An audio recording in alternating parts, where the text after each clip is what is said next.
What's up, everybody? How's it going? We got our state of the game for our second ever state of the game.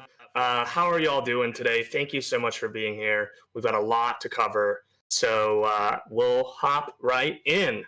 So first up, oh shoot, we're moving the slides all around. That's not okay. Hold on. Timeout, intermission. This is awkward. We'll fix it. Why is it always, there's always something, guys, honestly. Every single time, it's just like, we always have just something that some technical issue that always happens right as we get started. I feel like this is the rite of passage for RushRev at this point. It's like something has to go catastrophically wrong in order to to keep going, in order to kick off the show. But here we are. Okay, we'll do this. Welcome, everybody. It is a pleasure to have you back.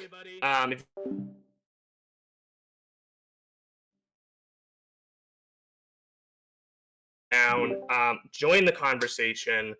We are discussing the future, the present of Rushdown Revolt, and it's awesome to have you guys here.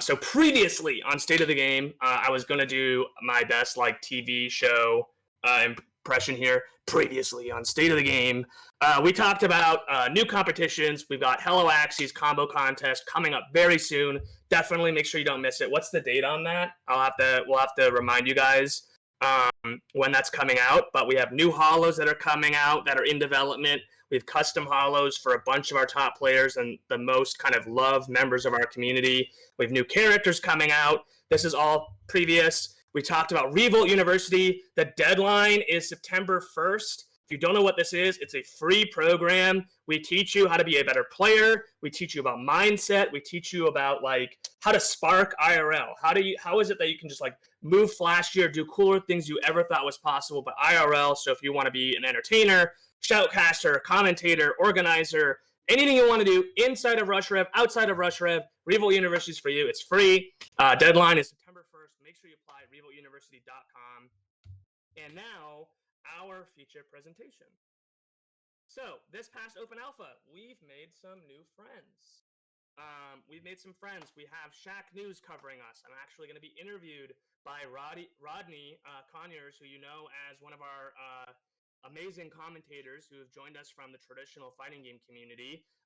They're covering Rushdown Revolt on their platform, Shaq News, and I'm going to be doing an interview with them on Tuesday, actually, and it's very exciting to have that opportunity and that privilege. We have been working very closely with Aaron, who is now on an amazing summit run and doing really great things. They're rocking the Revolt tag as they play. And we're very grateful to have our players support like that, to have our support for our players reciprocated like that. We were partnering with Leffen for Levo 3. MockRock is joining us later today to commentate, and he put together this amazing combo montage that was super, super kind of him. And it's great to see all of the love and attention that RushRev is getting, and this is a sign that things are working. And I'm going to touch more on things working very well in a little bit. We also have some new family coming in, and I tweeted about this, and I said, it's exactly what you think, but it's also not what you think. Here's what you do think is coming. We've got Valora, the Scourge of the Seven Skies.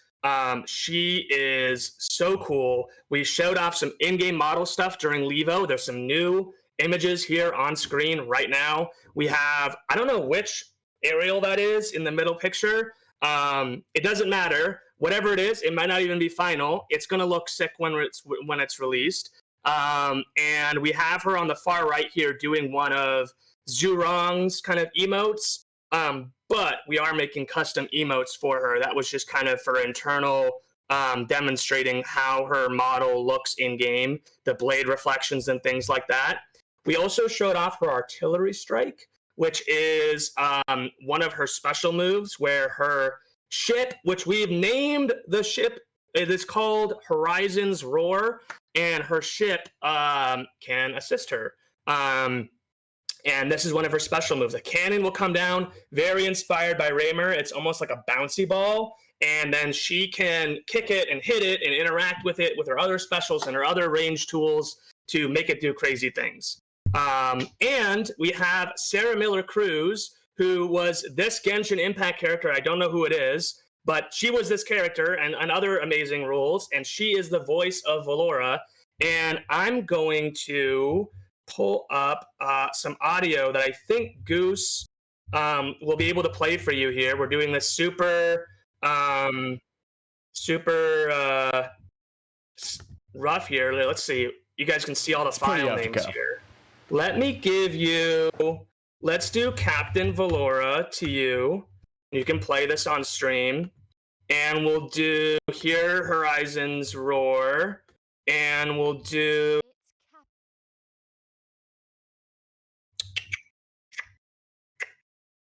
The lady sends her regards. The lady's the name of her weapon. Sarah Miller-Cruz actually named the weapon, the lady, and Light the Skies.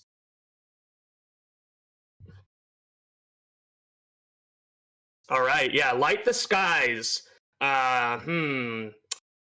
You'll hear her say that. Hold up. I'll just take it away. I'll start it from the from its Captain Valora to you, and then we'll start moving down the list. I'm gonna pull up chat on my phone here and see how you guys react to it.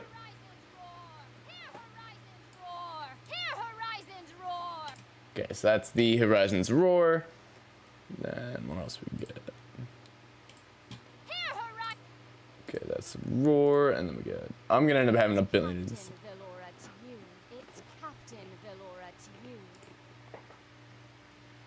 You guys can all hear it, right? Yeah, they can. It says louder, Goose. Louder! I'm trying. Ox 2, I'm just gonna amp up that volume. Just amp it. Send her regards! Yeah, I definitely want it to be heard. We gotta show off Sarah's work. Regards! The lady, send her regards! I like it. I wish I could have been here for this. Light the skies! Light the skies. Light the skies! I don't think we could have gotten a better. I don't think we could have gotten a better voice actor. That would, like, this stuff is so great. I really wish I could have been there for it, but unfortunately, I was doing apartment stuff at the time. Did you play through all of them? Yes, I did. That was everything that you sent me. Light the Skies. So, okay, her Light the Skies. I'm pretty sure I'm not supposed to tell you about this, but I'm gonna do it anyway. Well, let me ask. Press 1 if you guys want me to leak why she says light the skies. If you guys want to keep it the surprise, push 2.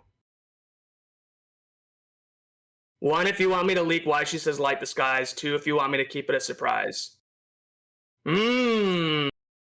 It's like 60-40. It's kind of close. Oh, Truefire says 2.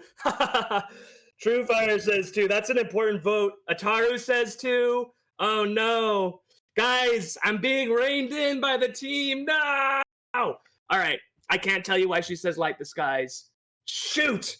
Who invited them here? If you guys didn't tell Truefire and Ataru, I could have leaked it. Damn it.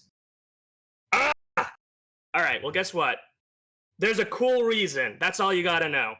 Rushdown lobbies after Valora's release. The skies look pretty lit, not gonna lie. Skies look pretty lit. All right. So I said there's the way that you're expecting family to change, and then there's the way you're not expecting family to change. And so what does the family tree look like today? You've got us, all of us. It's not a family tree like a hierarchy. It's a family tree sideways. We're all in this together. Even though I'm the papa, right? And Ollie Wonder's a papa now too, apparently. Right? We're not papas like this. We're papas like this. We're all in this together. And so we've got us represented by this handsome individual. And then we got me. And this is the kind of dynamic we have, right? And it's going to change. The dynamic is going to change. And I hope that it's in a way that you guys are all excited about.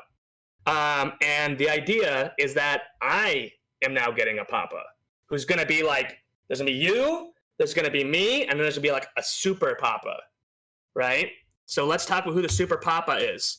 The Super Papa is going to be this new IRL ally of Rushdown Revolt, and I'm really excited to talk to you guys about this because this is the kind of thing 99.99999% of companies and people and teams and organizations like never talk to their players about it. They never talk to their community about it. And like for me, this was like, no, that's not how we're doing it. I don't care that everybody on Earth does it this way. I'm going to tell you guys about this because if your Papa gets a Papa, like you want to know about that. You want to be in on it. These people who are influencing the game and influencing Keiko and influencing everybody else, you guys need to know about it. You guys need to hear about it. And I'm also very excited about it. So let's talk about it. It's not this kind of investor. We are getting investors, but it's not this kind of investor. It's our kind of investor. And so I have screenshots here of people watching our Twitch streams, and they're like, dude, Yogurt's a G, like Yogurt's crushing it, like this is so cool, the game's sick. I've got a screenshot of Delian saying he's going to be playing Valheim like a LAN party. These people are young, they're cool, they are super, super, super supportive of me, they really trust me. They just like really, really gel with me, and they're it feels like a part of the family, and they're investing in Rushdown Revolt. So we're going to talk about what the hell that means. It talks about what that means. So this is the updated family tree. You've got us, and I'm in there, by the way. And so this family tree, it's like a tree that's growing this way. Again, we're not like this, not a hierarchy. We're all in this together. And we're also we all got the body of Vin Diesel. We're all Vin Diesel. We're all family. We're all in this together. We got the Brabdo, everybody. We got me, the Papa, and then we got the Big Papas, okay? And from what I hear, they like to be called Big Papa. And why? So how does investing work? Okay, how does investing work? I'm not going to go into the details. This isn't a business presentation. This is what you guys need to know and what I want you guys to know, okay? So the way that our team works, I have the strong belief that if you want to hire amazing talent, our team is super phenomenal. They're amazing. You hear Goose gush about them all the time. And ready? Right. Clip this to make me sound bad. Clip this to make me sound bad. We don't pay anybody what they're worth. We pay them what they need, okay? We don't pay them what they're worth. We pay them what they need. And if they need more than what they're worth, we go like, you know what? We're going to help you get there. We're going to help you grow. And that process always works because what somebody is worth, hopefully, is growing with time.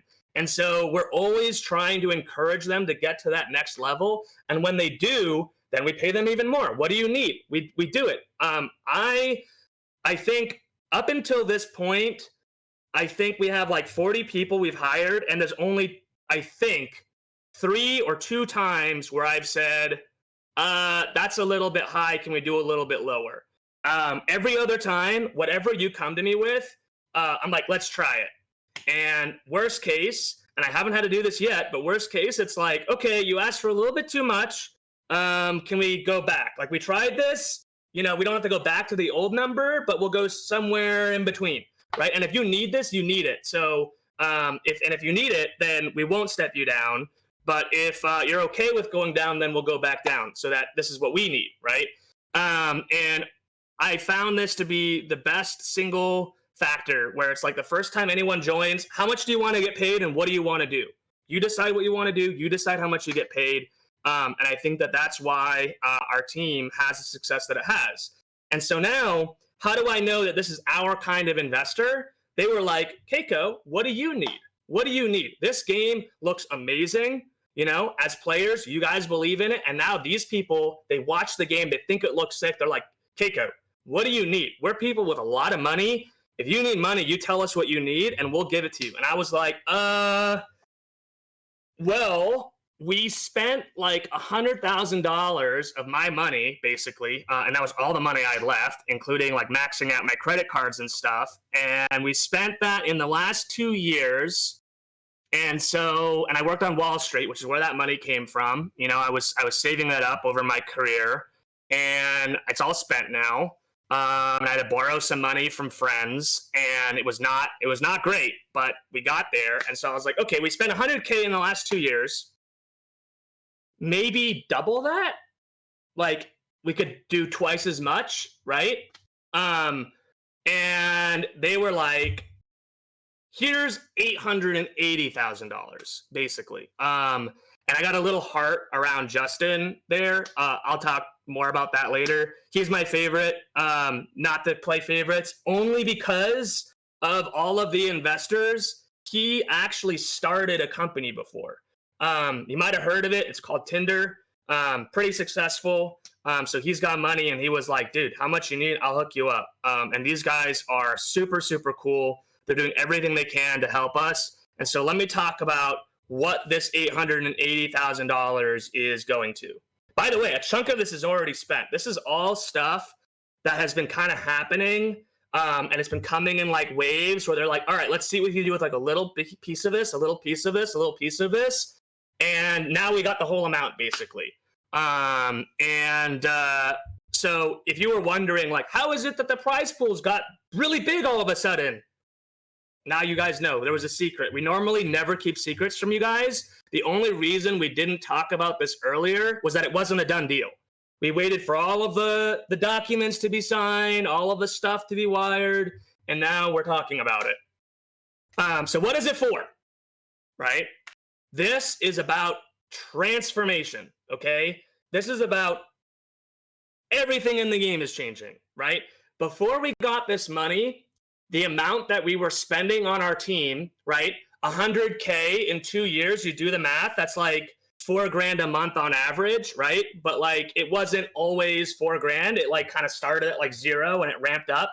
So by the time that we got this money, we were spending $8,000 a month, and we were earning $8,000 a month from Slacker packs. We were profitable. And the investors were like, wow, that's super cool. Games this early are never profitable. That's insane. And what this money does is, instead of going $8,000 a month on our team, we're like $80,000 a month. And so this is like 10 times. I was asking for 2 times. They're like, we want this to go 10 times faster than what things have been. So I was showing this slide to my cousin, who is going to school for game design. And he was like, what animations are going to change? What sound effects are going to change? And I was like, what stuff isn't going to change? Everything is going to be upgraded. Everything is going to be upgraded. We can, from my perspective, there is like I know $880,000, like in the grand scheme of things, and I'll talk about this a little more, doesn't sound like a lot. Like for a company, it doesn't sound like a lot, because it's like, you know, Red Dead Redemption is like $120 million, right? Like 150 times what this amount is, right? So it's like, obviously you can spend more money on a video game, and you have to spend money on marketing and stuff. But it's like, for me right now, for the stage that we're at, this is a 10 times transformation, and this is all the money I need. More than that, right? Because I asked for a lot less and they gave me a lot more. What do the investors want, right? They want transformation. They want to see that this does dramatically accelerate stuff. The way that investors work, again, this is not me giving a business course. It's just me telling you what you need to know, and what I want you to know.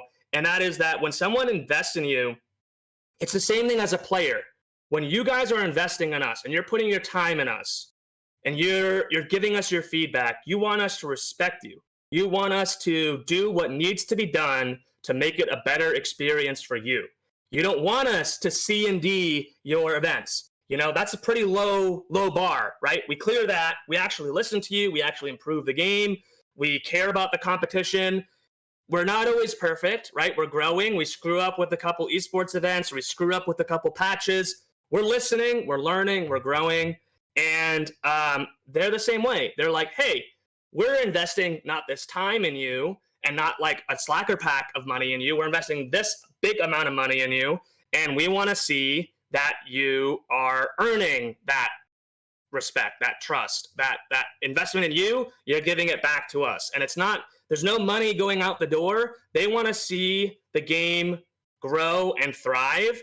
And if we transform, they're going to want to give us even more to transform us again, where they're not giving us, $800,000, but like $5 million, right?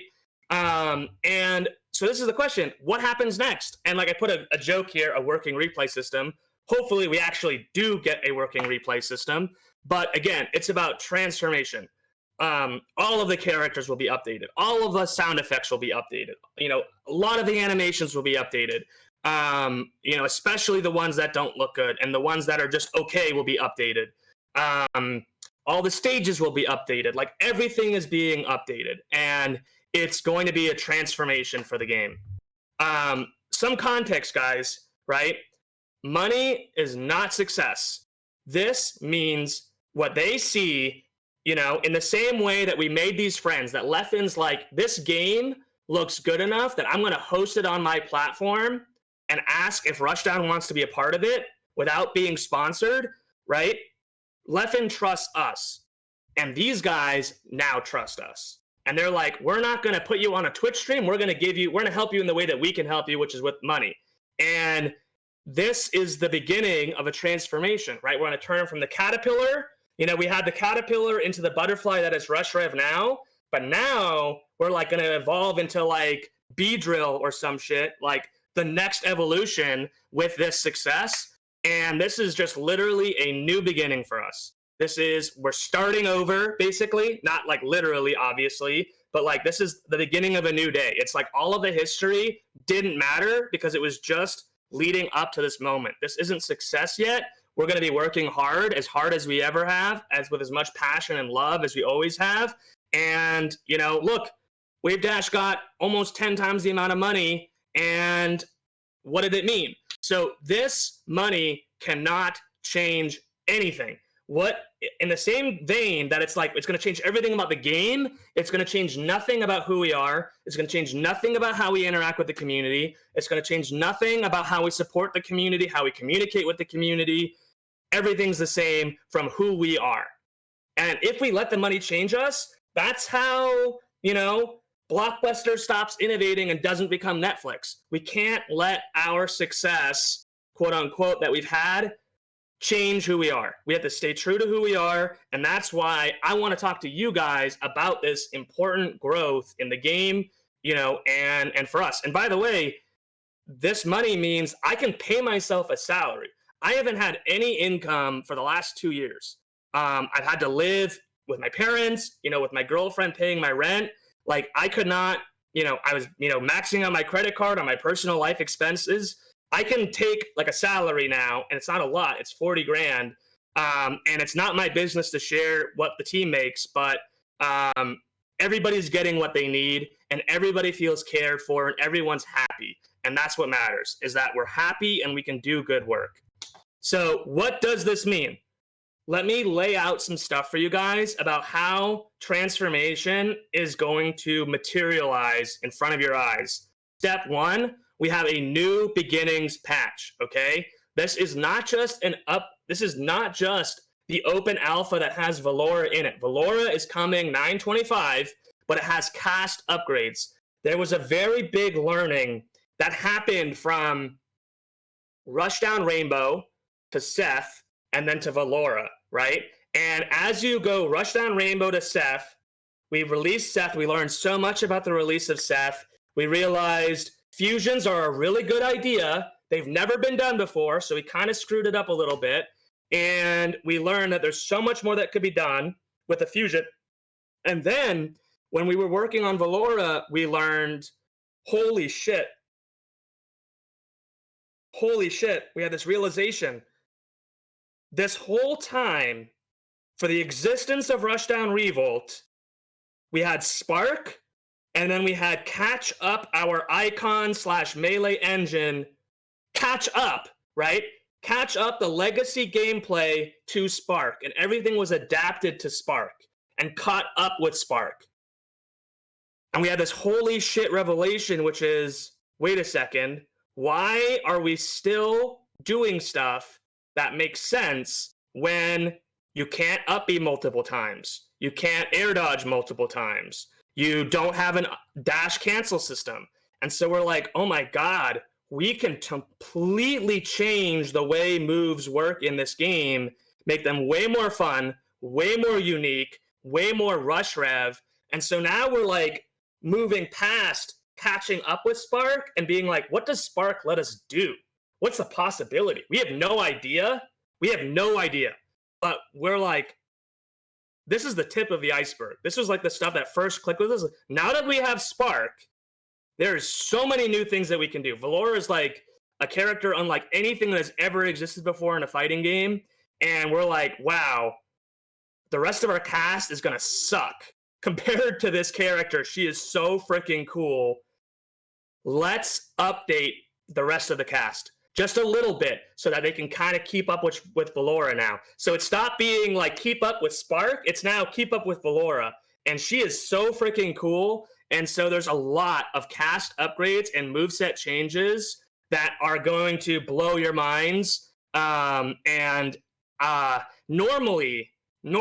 I never want to hype you guys up. It's like the worst thing that I can do, because if I hype you guys up, expectations go too far, and you'll get disappointed.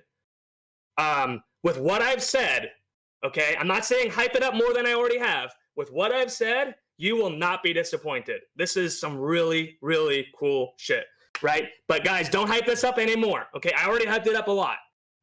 It is going to be sick, but yeah, it is going to be sick. Second thing, Alpha Season 2 is 5 regions. This is part of our plan.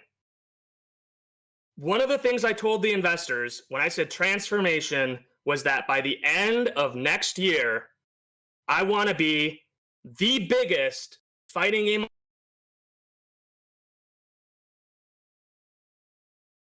to being the biggest. And that, JK, the plan is that when one of the transformations that I'm promising the investors that I believe in that we can do is that by the end of next year, the end of 2022, we'll be the biggest fighting game on PC, or we will be on our way to becoming the biggest fighting game on PC. And that includes the fact that I think Riot's fighting game could come out next year. That includes the fact that Brawlhalla is 1 billion times bigger than us. And part of the reason is that we're laying the foundation now. We're expanding our esports globally. We have South America teams and players. We have Asian players and teams. We have Australian, Oceania players and teams. We have European players and teams. We have North American players and teams. And so all of this stuff is laying the groundwork. And so come January, February, I can show the guys, hey guys, we're ready for that thing I talked about. And like, look at all of the stuff. Look at the transformation that we've done over the last quarter of the year, the last third of the year. And they're going to be like, this is sick. Let's make it happen. And then that's where they open up their wallets, because for them, $1 million is like nothing. This 880K is like nothing. So if we do this right, they're going to be like, okay, you want to be the biggest game in the year? You said you were going to do it. You said you were going to do this stuff.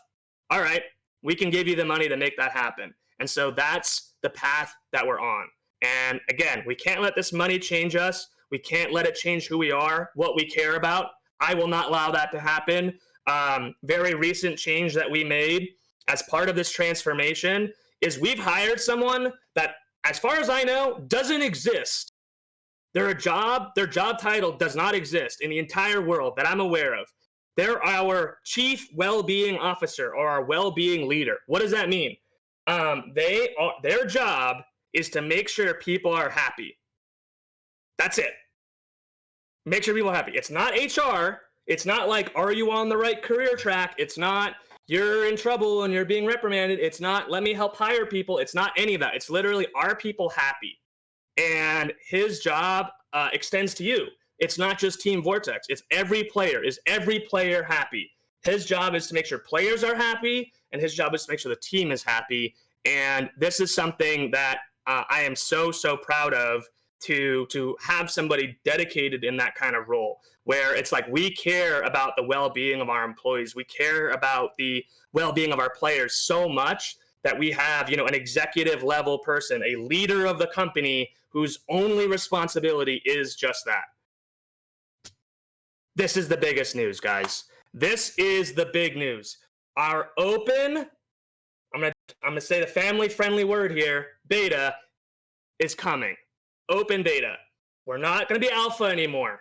Starting November 12th, 2021, in a few months, we will no longer be alpha. Big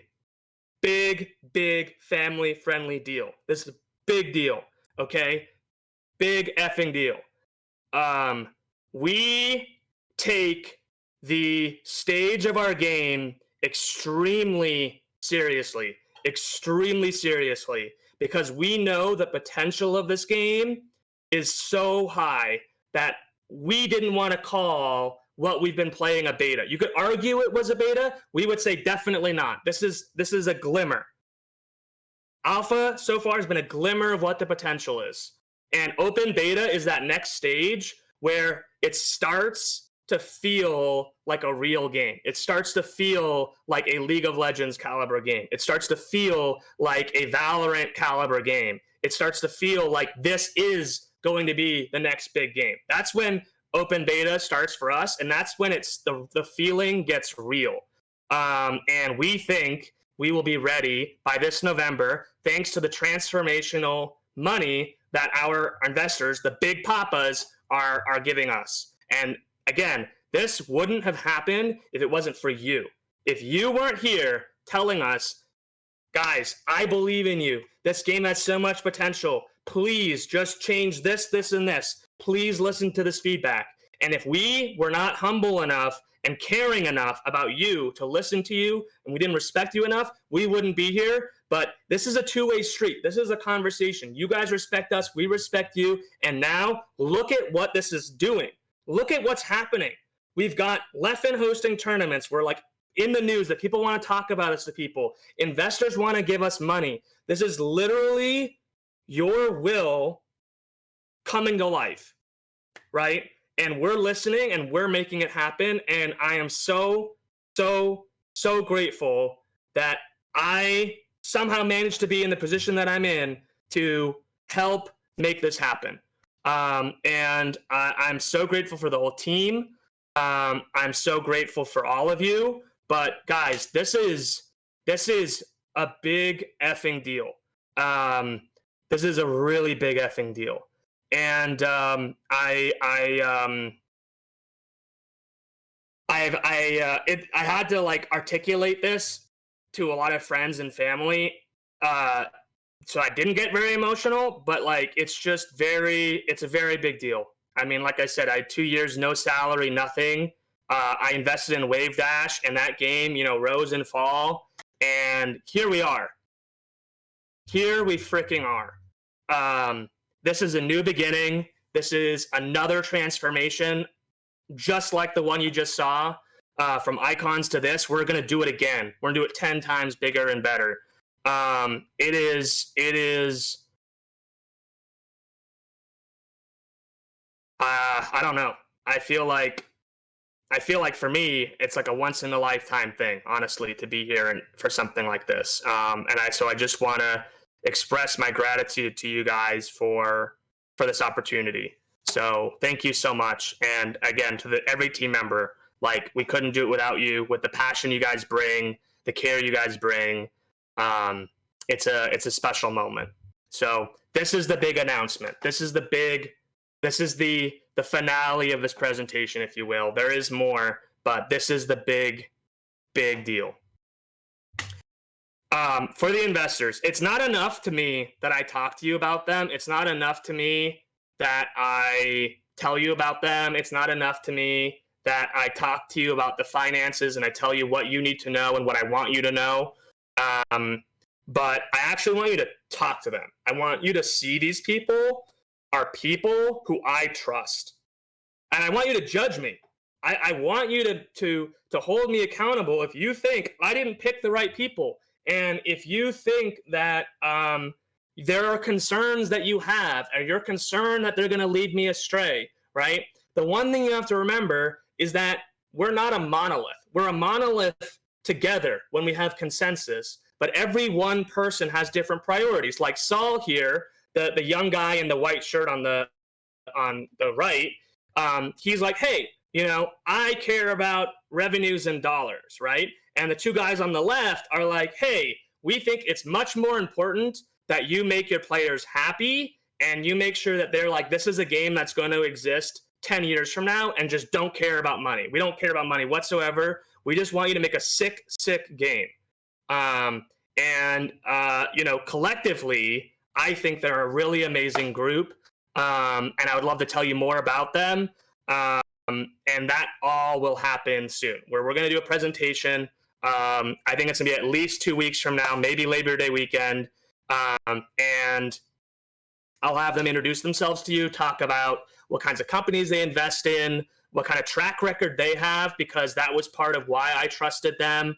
And we'll keep it, again, not a business presentation, but just literally for you to meet the people who are helping make our dream come true. I think it's important that you guys meet them and that they're not some like faceless boardroom of people deciding stuff, right? These are real people who are making amazing things happen for us. I think it's really important that you meet them, and I think it's also very important that they meet you. Any questions before we continue? There is more, but the stuff that we'll be discussing will be related about COVID and events. And so the super exciting, super sizzly, cool, fun stuff is about to wrap up here. But if you are interested in any in-person events, if you're interested in having an opinion about in-person events, if you just want to hear how we talk about it and hear how we talk about something that, frankly, the entire world's struggling to have a conversation about this stuff, I trust you guys. I know that we're in a safe environment here. I know there's no such thing as a stupid question. I know there's no such thing as an offensive question here.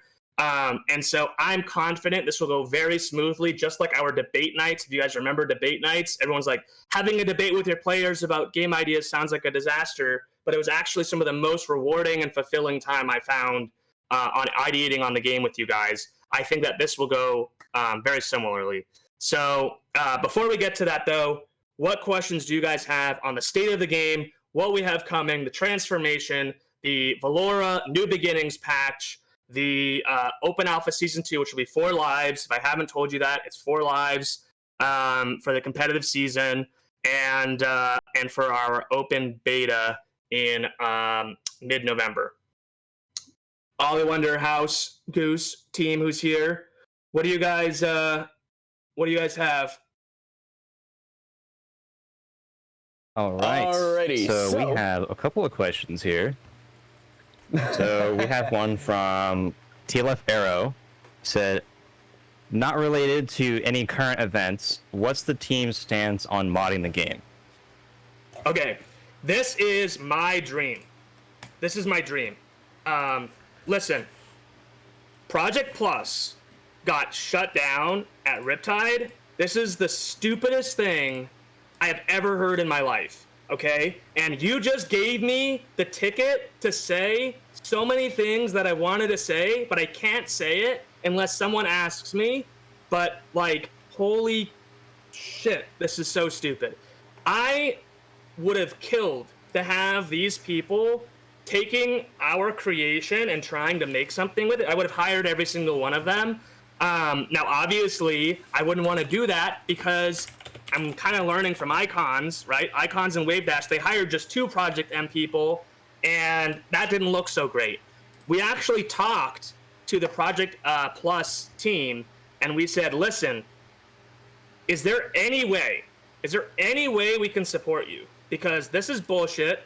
We have resources. We care about our community. We care about people who have the same values as us. Even though you guys don't play Rush Rev, even though you might never play Rush Rev, we support what you're doing, and we want to help make your life better. And they said, there's nothing we can do. And if there's anything that we did do, it would probably put them in more trouble, and it would put us in trouble. And so we're going to keep our distance from P+, and that kind of realm of modding. But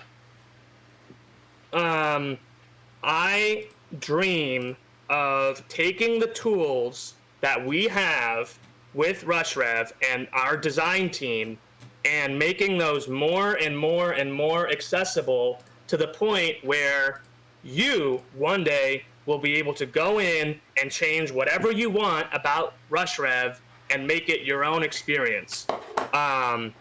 Your own mission, your own objectives, your own game mode, your own adventure, your own whatever it is that you want. Even if it's just a fighting game with different abilities and effects or whatever. That is the dream. And that is like as expressive gets. And I think that we're on our way there.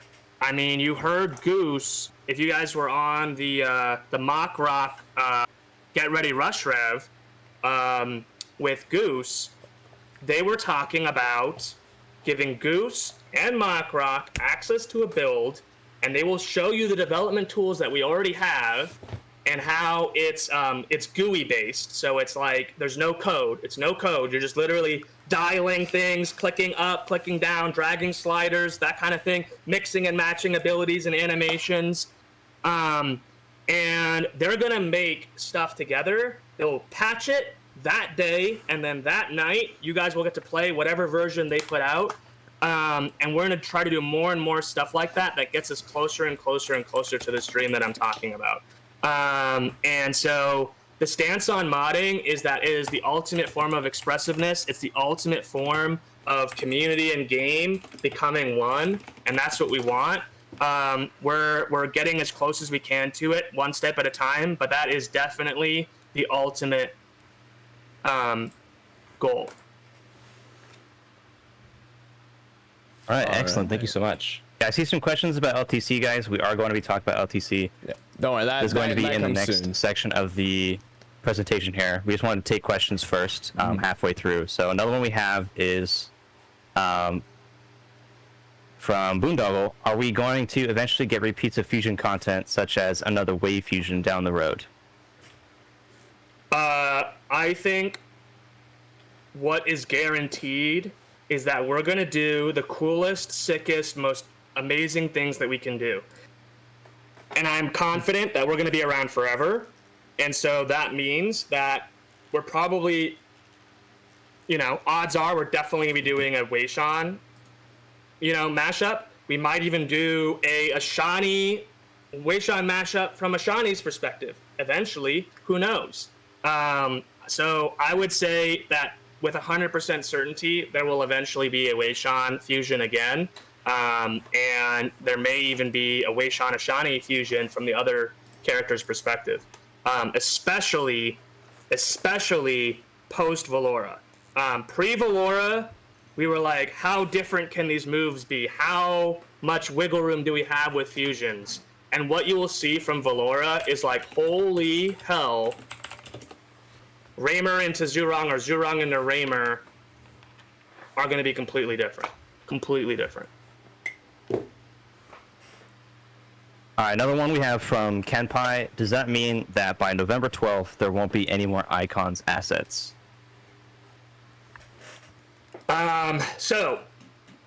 Deadlines are a very unnatural thing, right? I've very recently become very zen, very metaphysical, and what I've realized is that you don't set deadlines for your plants to grow. You don't set deadlines for fruit to blossom. You don't set deadlines for anything that you want naturally to happen. When things happen, they happen. I would say it would be very nice if every Icon's asset was replaced by then. But I don't want to force it, because if you force it, that's when players' well-being starts to be impacted, right? The natural amount that they're willing to work, the natural timeline that stuff's getting done. If I go, no, it has to be done by this time, people start to cram, they start to crunch, and people's lives will be impacted. And so what I would say is that would be ideal, but and that is the direction we're going in. But I can't say that will be the deadline by which all of that stuff will be done. What I can tell you is that there's a lot we're trying to do before that date, obviously. And the way I've articulated to my team is that every week we're going to review how close are we to getting stuff done. And anything that's not going to be ready, we're just going to push it out. It doesn't matter. It doesn't matter. So we're changing, we're growing, we're adapting, and the rate of change that you guys see from the alpha is going to be a lot more organized, a lot more well rolled out, a lot more well communicated, and there will be a lot less whiplash as a result. But the pace and the velocity of change will be just as high as a result of the team growing as much as it did. So when the game reaches open beta, we will be still rapidly changing the game, but it's going to be rolled out a lot more thoughtfully, a lot more carefully, a lot more well communicated, and so there's a lot less whiplash, and it feels like a beta and not like an alpha. And so a lot of the stuff that we're doing is ramping up for that change in our process as much as it is like a change in the game itself. All right, and with that, we're gonna take one more here. We have one that actually multiple people have asked for this.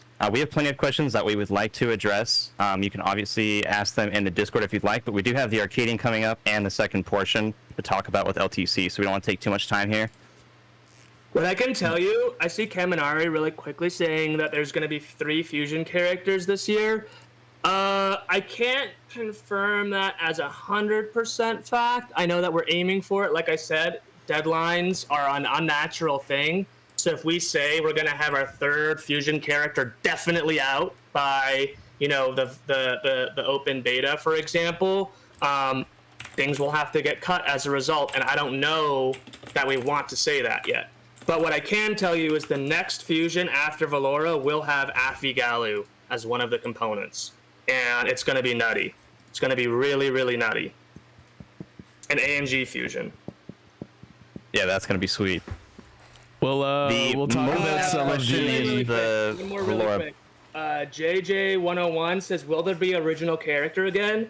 So you might have missed it, and I also might have not have articulated it, but like Seth was the first fusion we ever made, and so we didn't realize how much flexibility we had. Valora, if Seth was like kind of a new character, kind of the old characters, Valora is like nothing like Zhurong. She's nothing like Raymer. She is an original character. Full stop. I don't even necessarily want to call her a fusion anymore. She's basically an original character. She is an original character. Fully original character, but she still is a fusion.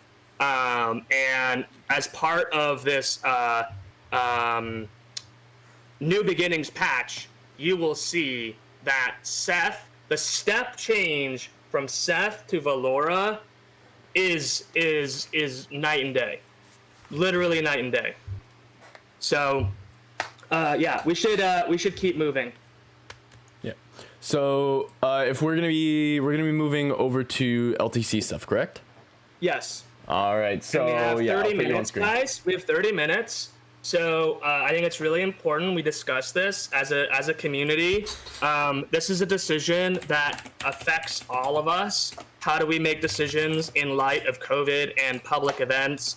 If you guys saw, you've been following us on Twitter, which I encourage you to do if you aren't already, or follow us here on Twitch if you aren't already, is that we are meeting people in person tonight. Right now, in a few hours, I am going to be going to a restaurant in downtown Toronto, and it's going to be very exclusive. I had to turn people away because they didn't want to get tested. They couldn't get tested. They couldn't prove that they were going to be COVID-free. But, this was a private dinner to hang out with some of our closest players, and be 4 of us at a dinner together. And it will be all of us meeting each other for the first time. It's going to be really amazing. Kazan's going to be there. Forlo's going to be there. And I'm very, very much looking forward to it.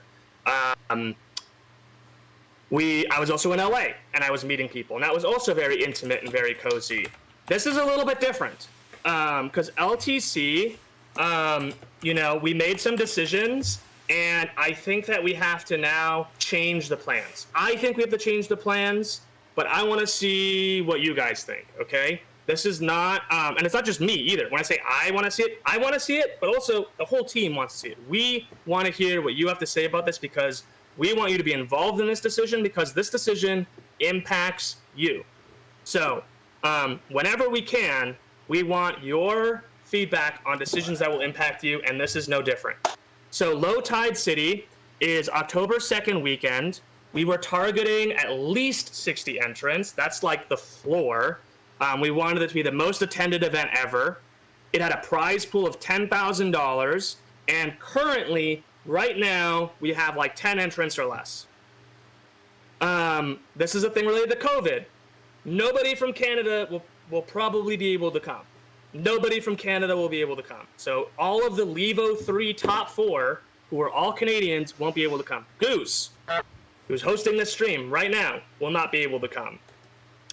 Texas is also kind of strange. They have a rule that says you cannot tell people that they have to do this if they want to enjoy your private business, your private home, your private whatever. You can't tell people they have to wear a mask or they have to get vaccinated, which is interesting, but it is what it is. And so what do we need to do? We need to figure out, do we keep the prize pool? You know, we have like 1/10. There's a cap of 128 people. I was hoping it was like $10,000, 128 people. We hit the cap. Do we keep it? Right now we're at 10. Do we keep the main event status? We're spending just as amount, more money organizing the event. There's more money going into organizing the event and paying for the event than is going into the prize pool. It's about 50-50. Do we want to pay for all of this stuff if it's going to be this cozy little intimate? We don't need all these setups and all of this stuff. Do we show up at all officially? Do we even go officially? Like, I can go, you know, whoever's around can go, Boomsticks wants to go, you know, Rancid, whoever, we can all go, but like, do we even have to have a booth? Do we mandate people wear masks around us, mandate against the law? Like, to me, that is actually the only one where I'm like, I don't really care what the law says who, you know? I know that I have to do what's right for me. I have to do what's right for our team. If you're interested, I can share the data that I have personally, and we can discuss that even, but I am 100% sure with the data that I have and the research that I've done that masks are very helpful. And so I would ask that anyone who's going to attend our event should be wearing a mask, should be socially distancing, even though it's quote unquote against the law there. That's one that I can just call right away. But the other stuff, I really want your guys' opinion. And now there's another thing. There's another group of people who are impacted by this that are not you, that are not me, and that's Low Tide City, our event partner, right? So what is our priorities here? Our priorities are, first and foremost, the well-being of our family. That's you, that's our team, that's LTC included. If you're going to help us once, if you're Leffen, you know, I think this is why he wanted to work with us, because from the first time we ever sponsored his stream, we treated him like he was a part of our family. LTC is no different. We're treating them like they're a part of our family. They welcomed us into their event, and we want to take care of them. We do not want to put them in a rough space if we don't have to, just as much as we don't want to put you in a rough space.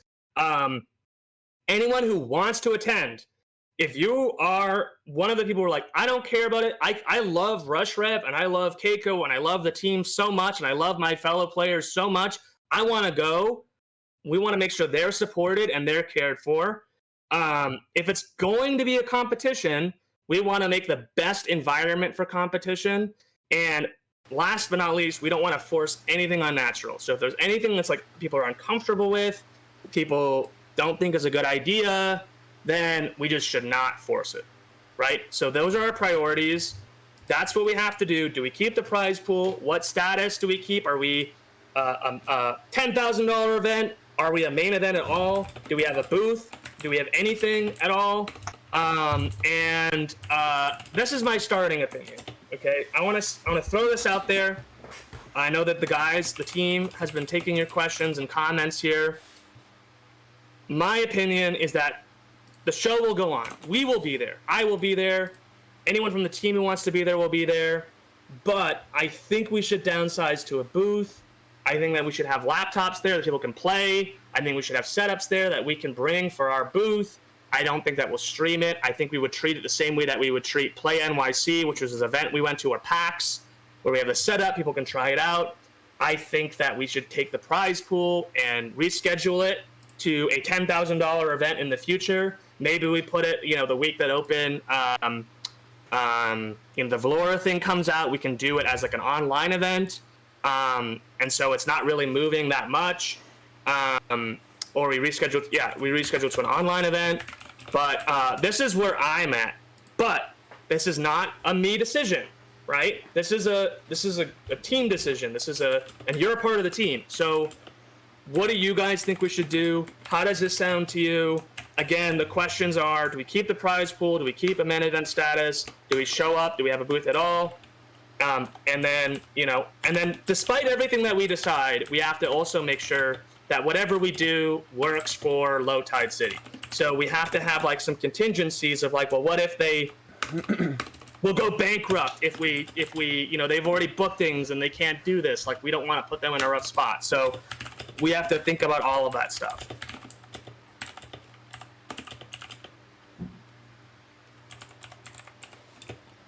All right. So I'm seeing a lot of things come from all over the place here. Yeah. I'm looking at my phone right now. I'll hold this up so you guys can see.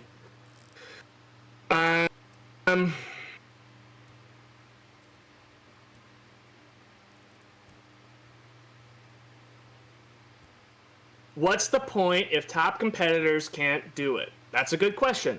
And I said we want to have the best environment for competition, right? We want to have the best environment for competition. If this is like not a great environment, it's really stressful, there's all this anxiety, there's all these doubts. I don't know if that's a good environment for the competition. Yeah. The last thing that you want is somebody like catching something and then having to leave, and then, or they don't know it. They go up on stage, they accidentally infect somebody. Like, it could snowball out of control. So I personally think we should move it to somewhere that's significantly safer, has better regulations, and is more wary of the fact that people should be wearing masks and getting vaccinated, stuff like that. So yeah, I want our first major event to be as amazing as possible.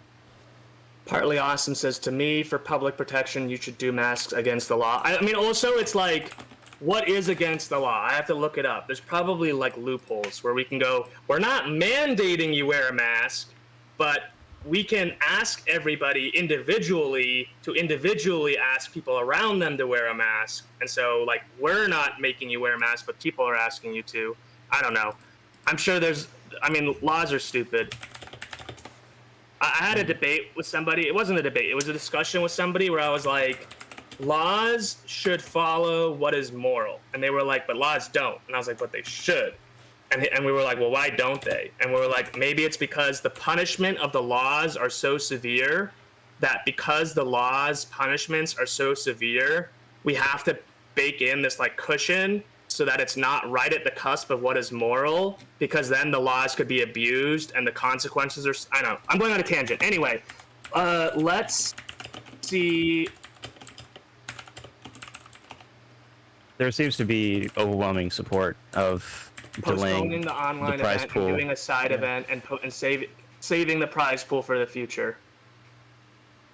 Personally, for me, my 2 cents, it's a really hard decision to make, But for me, obviously not to downplay it all. I think already what's been said about COVID is very valid. For me, it's a massive disappointment to not have so many of our top players not able to, like, not knowing if they're going to be there.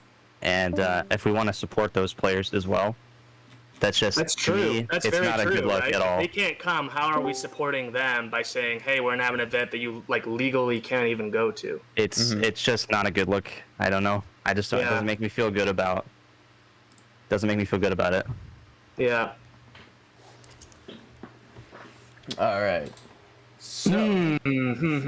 All right. So it looks like I'm gonna write this down here. So we will be there, but downsides the booth, no stream. You know, no prize pool. We'll say no or very little, or you know, relatively sized prize pool. So, you know, under $1,000 basically.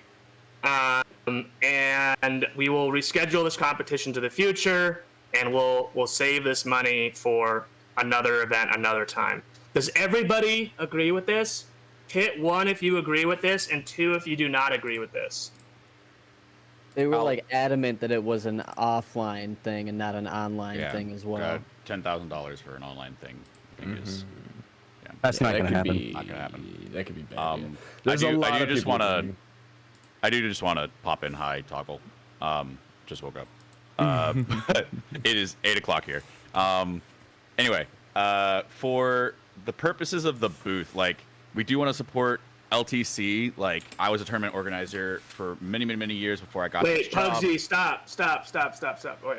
Pugsy put 2, and he put a smiley face. I think you're trolling, right? But like, if you're not trolling, what are you actually complaining about? If you're not Pugsy trolling, literally put in the chat earlier, I think it's better to delay it. Yeah. Okay. All right. Okay. All right. Well, listen. And Ringworm put 22, and no one knows what that means. He's just trolling. Don't worry about it. For the purposes of like what we can do, I think we can still do a badass booth. I think we can do a really cool, like, because we already set aside, we took away space away from some of their vendors. Like, we took vendor space essentially for us to make this happen. And so we can still say like, hey, give us the 16 setups. We're just gonna make it like a dope exhibition area, and like, you know, incentivize people to come over and play the game and have fun, right? Like, it can still be a space where we celebrate the game, where we celebrate how awesome Rushdown Revolt is and the community is. I think that trying to bring more people into this space that might not have been comfortable to going in the first place, or you know, trying to bring Canadians over when we're being told that Canadians shouldn't be coming over. It could be difficult to do. But yeah, it could still be a cool event to be at, and we can still support them. But yeah, this is just an option for us to kind of scale back the you know, enormity of the event. I think so, and I saw only ones, and again, I feel like what we have here, guys, is a consensus, right? We're not saying that in hindsight this will have been the right decision. It doesn't matter. In the moment, we came here together, we assessed all of the data together as best as we could, and we came to a consensus that we all feel good about, and I'm very grateful for your guys' participation in this. I'm very grateful for the activism, that you guys care about shaping your future, that you care about this stuff, that you also care about the community's well-being, and so this was a really nice thing to see. That's it for our presentation. We have 15 minutes. Let me just like breeze through everything again very fast. We're gonna have new competitions. We're focusing on the combo trials. We have new holos coming. We have Valora, Revolt University. Sign up for this. It's gonna be freaking sick. I think there's like almost 100 people who have applied now. Don't be the one person who didn't apply because you didn't like look into it and then find out that actually it was a thing you really would have loved. Just look into it. It's really cool. It's free, and we just like gonna level you up. Apply for Revolt University. Yeah, revoltuniversity.com. Deadline is September 1st. So don't wait to the last minute either, because there's like questions that we ask you. It's like a serious thing, and it will help you. We are again, guys. Rush Rev is going places. We're making waves, and people are not just feeling the ripple. They're getting on board. They're getting out their surfboards, and they're enjoying the wave that we're putting out there. And it is so cool to see. MockRock's going to be co-commentating in just a few minutes. We have the Scourge of the Seven Skies. We have Lore. Bora has a gun named the Lady. Her ship and again, this is the details we're sharing with you right now. Her ship's called Horizons Roar, and it is super cool that Valora has been this catalyst for the lore that we're able to share with you guys. And yeah, there are 7 skies apparently. So we've got Sarah Miller Cruz, who, what's the name of her character for Genshin Impact, guys? Lumena, I believe. Lumina. Can you play some of those audio clips again, Goose? Yeah. Give me a second here. Let's do it in the same order. I'm gonna watch chat. Guys, tell me what you think about these voice lines. Like, I was getting chills. So I want to hear what you guys are thinking. I like the skies. We've got... The lady sends her regards! Just like the emotion that she puts into... It's Captain Valora to you. It's Yeah, don't worry about like Horizons the roar! audio quality Horizons because we roar! are gonna be like doing audio engineering stuff to these.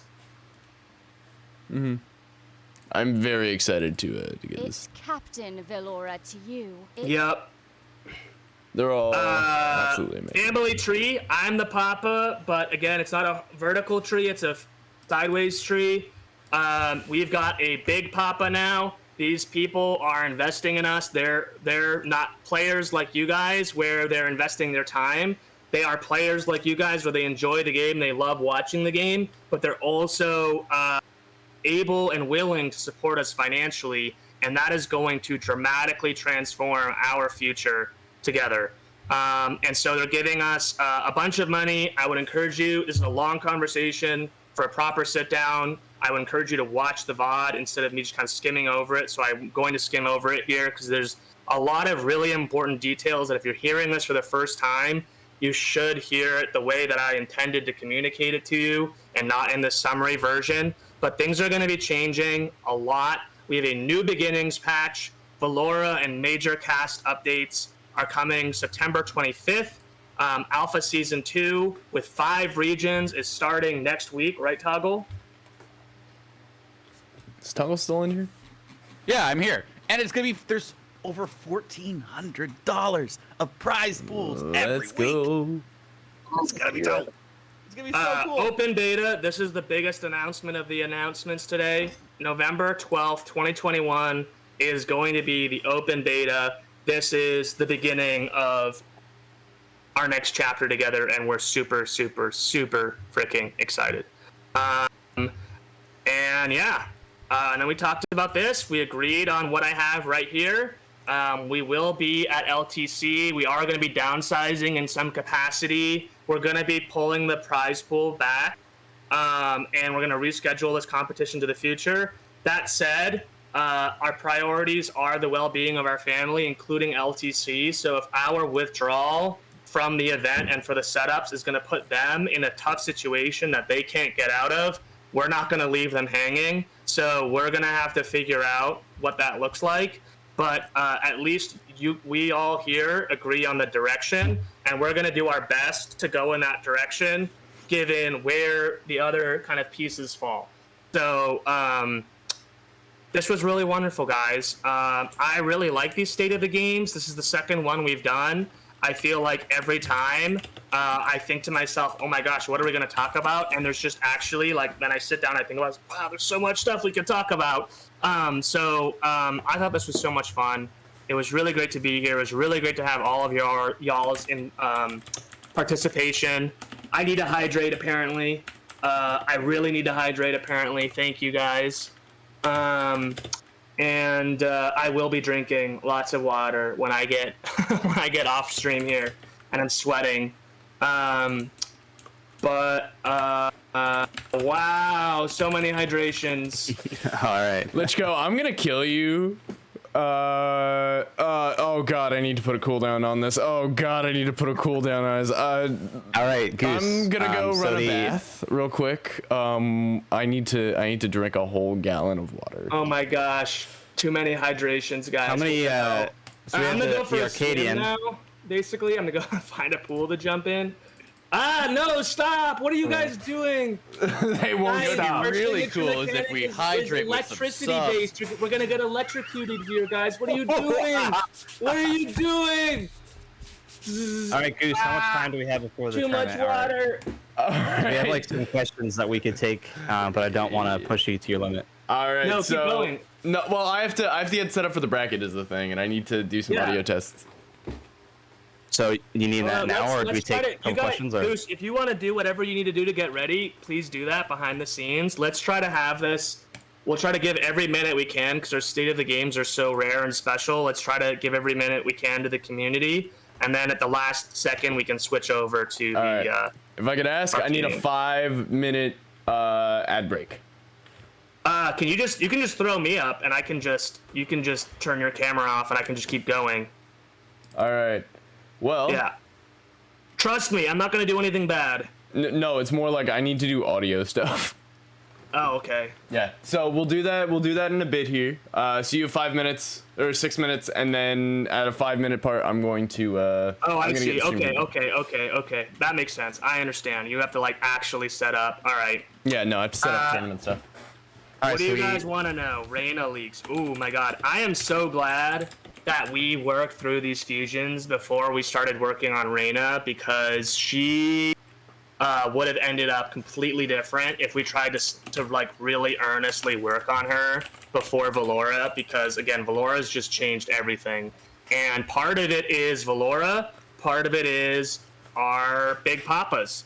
You know, it wasn't just the dream, it was also the capability where Truefire and Quaid were like, hey, Keiko, what if we have to like redo 1,000,000 animations? And I was like, okay, we can do that now. You know, what if we have to like get all of these sound effects and get all of this stuff? It's like, okay, we can do that now. What if we have to hire like a new voice actress who isn't like I said no cookies? Like, okay, we can do that now. So it's super, super, super exciting. What do we got? What do we got? we got questions. Do it. Lay them on me. All right. So most requested question is Valora playable test like Seth. So what is the stance on the Valora play testing? It's a little bit different than the Seth play testing. Am I wrong? We're thinking is definitely a little bit different from Seth. With Seth, we wanted to err on making sure the character landed well. Our priority was we want to make sure our first character was a single. We weren't trying to hit a home run. We were just like, can we even swing the frickin' bat and hit the ball? And so we ran a lot of testing that were very open. Even though it was exclusive, it was very open. And what we did was we got the trade-off. We got to the guarantee that Seth was going to be a single, but what we didn't get was this big kind of community moment where everybody feels and experiences Seth at the same time. And that's kind of this magical thing that we have the opportunity to do as a game company, is give an experience to our part of the world, and everyone can experience it at the same time and discover it together and lab things out together and just have that common moment in time. And it's so special. And I feel like when we did what we did with Seth, we got the single, but we lost this like magical moment. And so with Valora, we're more confident. We feel more experienced. We feel ready, where we can do a lot more limited, very, very surgical testing with people who we trust. And I don't say we don't trust you. What I'm saying is, if you are the person that we trust, it doesn't matter. We trust all of you, but if we just get 5 of you in a room, it's like gets us 80% of the way there, of any 5 of you. If we get 80% of the way there, and we don't need to get 500 of you to get 100% of the way there, is what I'm saying. So we're going to get 5 people, and we'll test it, and then we can be sure that there's this magical moment where everyone in the community gets to try this character out for the first time. And I'm really excited to have that for the first time. I think it will be pretty special. That's a great question. Absolutely. I think we have time for one more. We have one from Aberrant Tech. I hope I said that correctly. Are any expected UI updates when open beta drops? Definitely, 100%.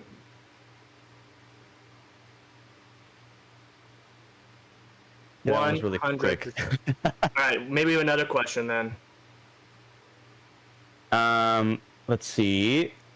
One from Blondie Bear. I've heard Brawlhalla mentioned along with other games.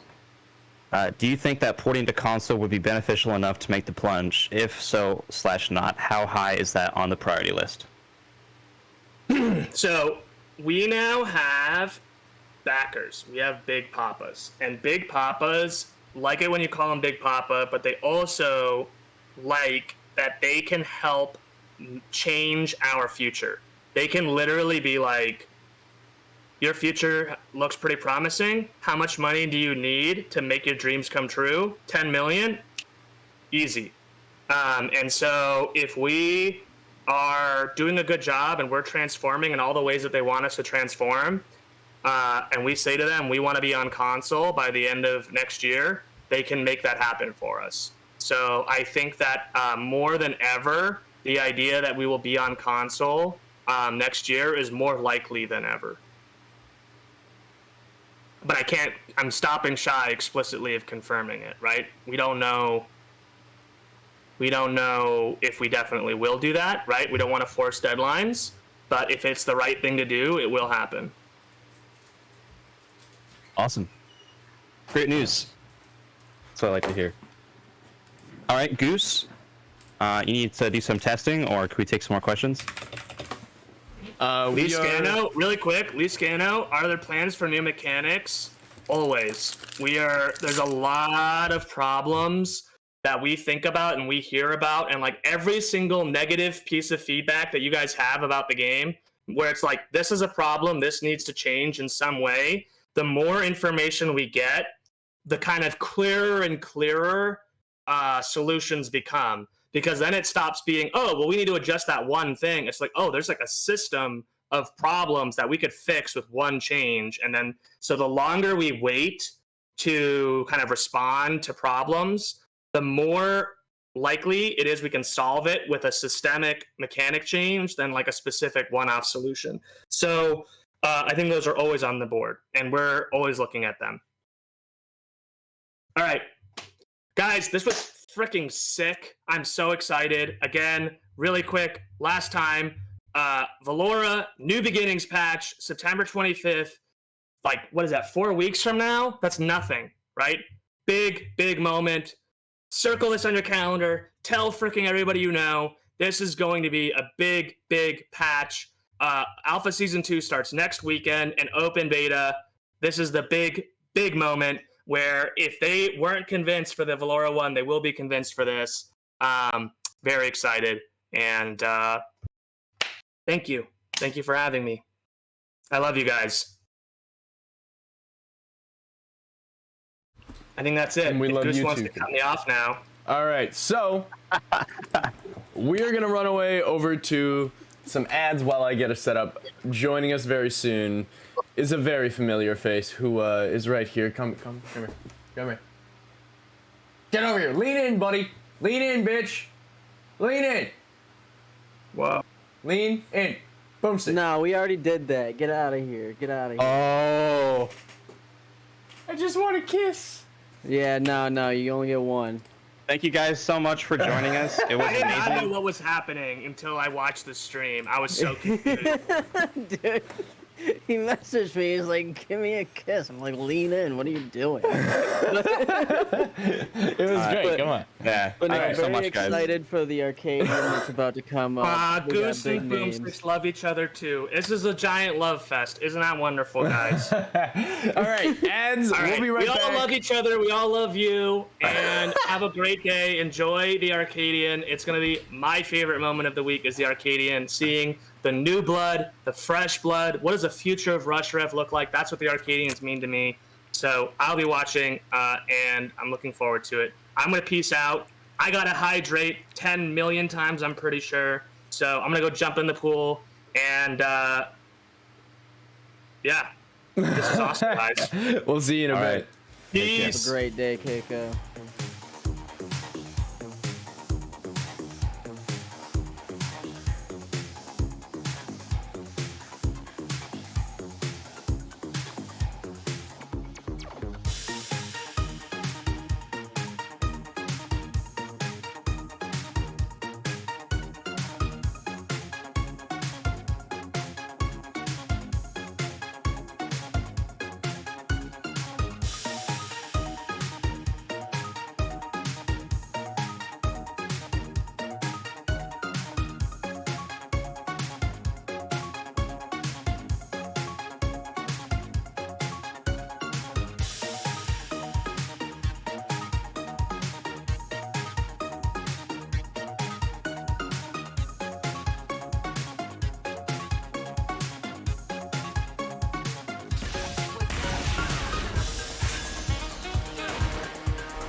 Yo, what's good guys? This is House XL from Team Vortex, and today I'm very excited to be showing you something that we've been cooking up.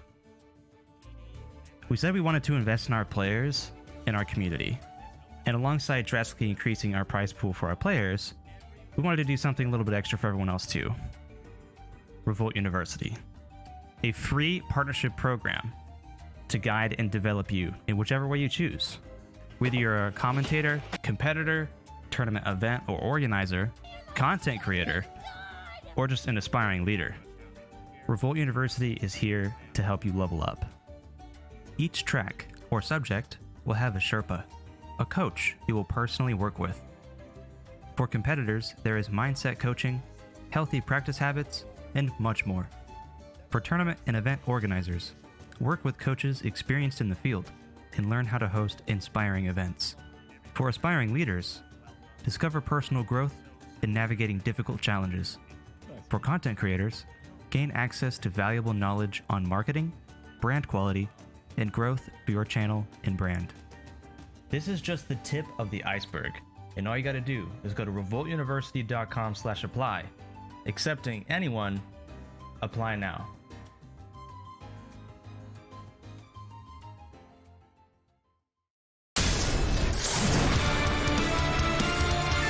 Platforms, that is a bad time for most opponents, man. You better watch yourself. Wait a minute!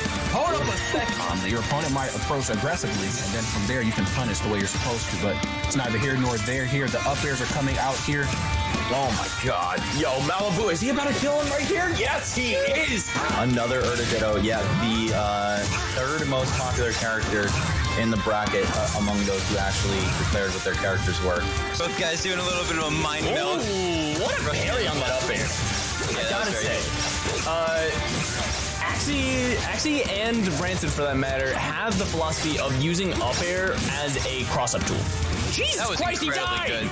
Forlo gets a word in edgewise, but drops it right afterward. Oh, hold up. Are we about to see some of that Wei-Shan combo action off the top of the screen? This character loves going high. Be a part for these guys. Uh-oh, wait a minute. Brock is doing something. Brock is doing something.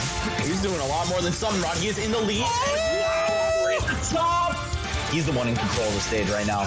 Oh, but not for long. That's Rushdown Revolt, folks. Things can turn around so quickly. Are you making this one back? Oh, are you just taking it with you? Wait, what?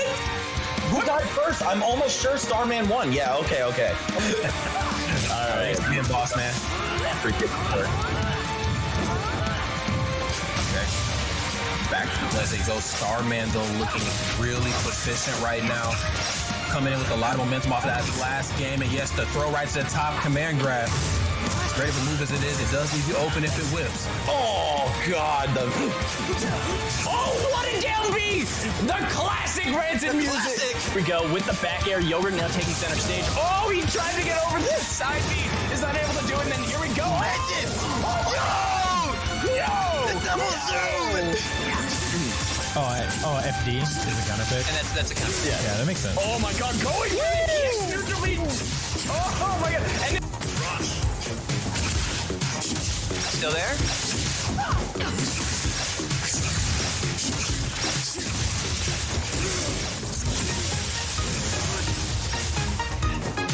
Neither player with a burst. Both players in very low health. Zhurong, can he do it? yeah, no, I remember when we used to do Tech Tuesday, we showed that off. That was fun. Yeah. Okay. There's the up air, down air, into the bear. He's going right off for the dare. Oh, the double spike. Billion username, like, man, you have to hit that. Yeah, like I said before, it's very rare that we see Yogurt. Just on the fringes of death right now. Gets that forward tilt, but the burst reflects it. And then there it is, the bear, dare, fair. He's off the top. Yogurt is going to take the set. The up tilt, up air, forcing him into the corner. That up air, up air. Okay, into the up tilt, side B, down tilt, up air. A little wave side combo. Into the bear. He's Yogurt waiting outside for the burst. Yeah. There it is, the up tilt, shutting him up. Oh, catching the double jump with a double fair. Wait, no way. No way. In the corner. Oh my god. No way. He's still up. Trying to finish it with a neutral lead, but Zhurong able to make it back to center stage. But Yogurt, No, it's a full combo. using to back down. It's like Yogurt's confidence right now. He's playing neutral extremely well. He's putting him up stage. Oh my god! That was so smart. She'll show you everything you need to know and a little bit of sauce, but here we go. Pugsy with the triple there. Yep. Season 2 of the tournaments. So look forward to that. But here we go. Pugsy with that up there, trying to shut him off. Gets that bear on the Seder flip into the dare. Oh my god! Interaction. So is he waiting on the platform? Yeah, no, Pugsy is unbelievably reactive, which is insane because this game is in fact online. Only 2 frames of delay in between. First punish from Pugsy! Oh man!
Hello everyone, this is MockRock, joined by Canada Goose and Boomsticks, and welcome back to the Rushdown Revolt Arcadian! God, that hurts to do, every time. doing that just because I was asked. But hello everyone, we are commentating for the final Arcadian of the season. Very excited to be here. Very excited to be commentating again. It's been a long time at this point. Welcome Boomsticks, glad to be here with you. Greetings, homie. Glad to have you back. Really excited for this Arcadian. They're going to be fighting to never play in an Arcadian again. We've seen many names come and go, off to do great things. How you feeling today, MockRock? I'm feeling fantastic, man. Really excited to be doing this. Like I said, the last time I commentated was, more than a year ago at this point. Thank you, COVID. Love it. I was sort of picked up to do a few gigs last summer, and that clearly did not end up being the case. So really happy to cut my teeth, really happy to get back into it. Can't think of a better event to do it with than this final Arcadian. Very dramatic way to end the season. Should be a good time. Yeah, up first we got Chrome and Struck. Excited. I think this is a very solid first round draft pick for the stream. Man, it's great to do that. I haven't done an Arcadian in quite some time. I got kicked out of the last one. I did an Asia tournament this morning. The Asia tournament was fantastic. I saw a lot of new names. I'm a fan of a lot of them. Oh man. Yeah, that's what I like about the netcode in this game so much, right? You really can just host tournaments all over the place and hop in and spectate from all over the place, and it really does tend to hold up pretty well. Yeah, I'm from the East Coast of the United States. The person streaming was from the Oceania region, and the competitors were all from Asia. So it was just literally all the way wrapping around the world, and the game held up. It did what it could. Love it. On the Platform Alpha, a competitor's favorite stage to start out with. Okay, just getting ready to go here. And Ashani Ditto in true Rush Rev fashion. 3 stocks, 6 minutes. Let's get right into it. One using the Forbidden Sanctum skin, the other with the Nemesis skin. Yeah, I do like to see. I'm a big fan of those Nemesis skins as well. So one of the things that goes on with Rushdown Revolt for the new people joining from my community here, they have a lot of skins with custom particle effects, as you'll see the red trails on this one. So Ashani, lightning-based character, very fast, very aggressive, very in your face. She embodies the Rushdown and Rushdown Revolt perfectly. But if you pick up that Nemesis skin, suddenly you got those blood red trails, which I think are very stylish, as we're seeing demonstrated perfectly as the first kill there goes to Struck. And I apologize, guys. I'm going to have to stop for just a moment and adjust my mixer here. The game is blaring in my headphones. Be right back. All right, I got you. We got Chrome going for a wild side special in the air. Struck doing a heavy punish, still going with the up special. Misses a side special of their own. Gets a jab, but then gets punished with a down tilt and a really patient wait on that forward air. Struck now up, still in green, off into orange now, but Chrome SDs and dies. That's a 3-stock from Struck, 68%. That's always unfortunate when you see that, but hopefully he can bring it back here. Looking off to a very strong start for Struck, though. I was really enjoying some of those combos I was seeing there. Clearly seems like he's played the game a little bit before, considering he's in an Arcadian. Just waiting on game 2. What do you think would be a good counterpick stage at this point for an Ashani Ditto? Because obviously when you're getting into a Ditto, it comes down more to player preferences. Was there anything you saw in terms of the play styles that you think might favor Chrome a little bit more? Well, the match went by fairly quickly, and I would have to say that with Chrome, the less platforms, the better. Maybe a maybe a Forbidden Abyss check, you know, just so they have that top platform, but it's like 2 stages, or maybe a Sovereign's Peak. But if you put Struck on Cryo, I feel like there's too much room for maneuverability that Struck could take advantage of. That's a fair enough. Yeah, that's a good point, because the thing is, generally speaking, platforms in Rushdown Revolt are very powerful, right? You can get a lot of extensions off them with essentially every character. So if it's maybe one player who's a little bit more experienced and more familiar with that kind of movement, you might want to level the playing field a bit more just by taking them to completely neutral ground where just pure back and forth spacing comes into effect. I like that analysis. So we're just waiting. Okay, good. Okay. Is this one of those special times where we can't, where we could hear Goose, but the crowd can't hear Goose? Oh, is that what? Oh, awesome! All right. Okay, well, you can tell it's my first time on the mic here. Sorry, guys. So disembodied voice today. We have been getting some behind-the-scenes stuff coming in my headset, but apparently not your headset. At least give the crowd a honk, Goose. I mean, come on.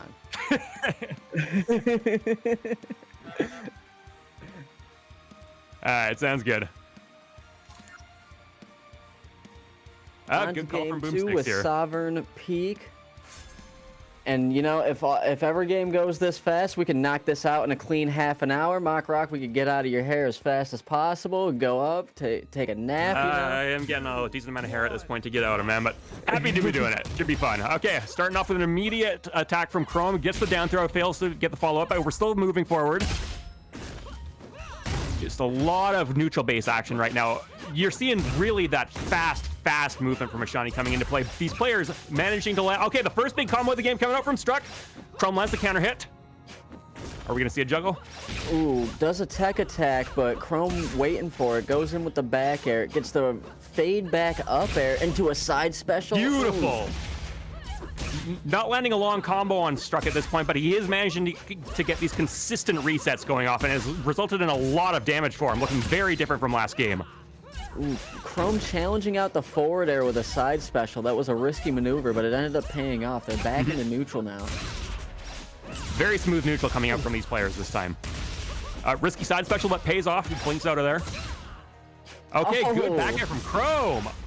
Almost landing the EM punch to finish off the stock. Just a hair off. And both these players in very dangerous territory right now, Boomsticks. And he does manage to take it. First stock. Insole point, though. Oh, man. Chrome sitting there trying to grab, but gets hit. The tech attack will take the stock, though. Early burst. How do you feel about early bursts against Ashani? Because let me tell you, I've been caught in those vortexes a fair amount. I'm often tempted to press that button as early as possible, too. For my first 600 hours of playtime, I was a proud member of the Blue Burst Boys, and it took me that long to figure out that that was not the optimal play. All right, landing the... Oh, beautiful combo! And he manages to take it out of absolutely nowhere with that. Again, just showcasing Ashani can be in your face in a moment, and it doesn't matter how much knockback she has on her moves, she can always pursue for a combo opportunity. As we're seeing right there, another early burst coming out from Chrome. Looking very dominant by Struck so far, though. Chrome on his last stock without another burst to work with. This could be huge. Oh, tries to convert off the down air with the up air, doesn't quite get it. Struck now has him in a vortex. Managed to slip out of there. Good DI from Chrome on that one. Okay, going for the super jump, but no follow-up. Struck trying to end it all with that forward air. And will that do it? Not quite. Chrome hanging on for dear life here, but it will not take much more, and that will do it. Beautiful performance from Struck that set. Player 2 wins.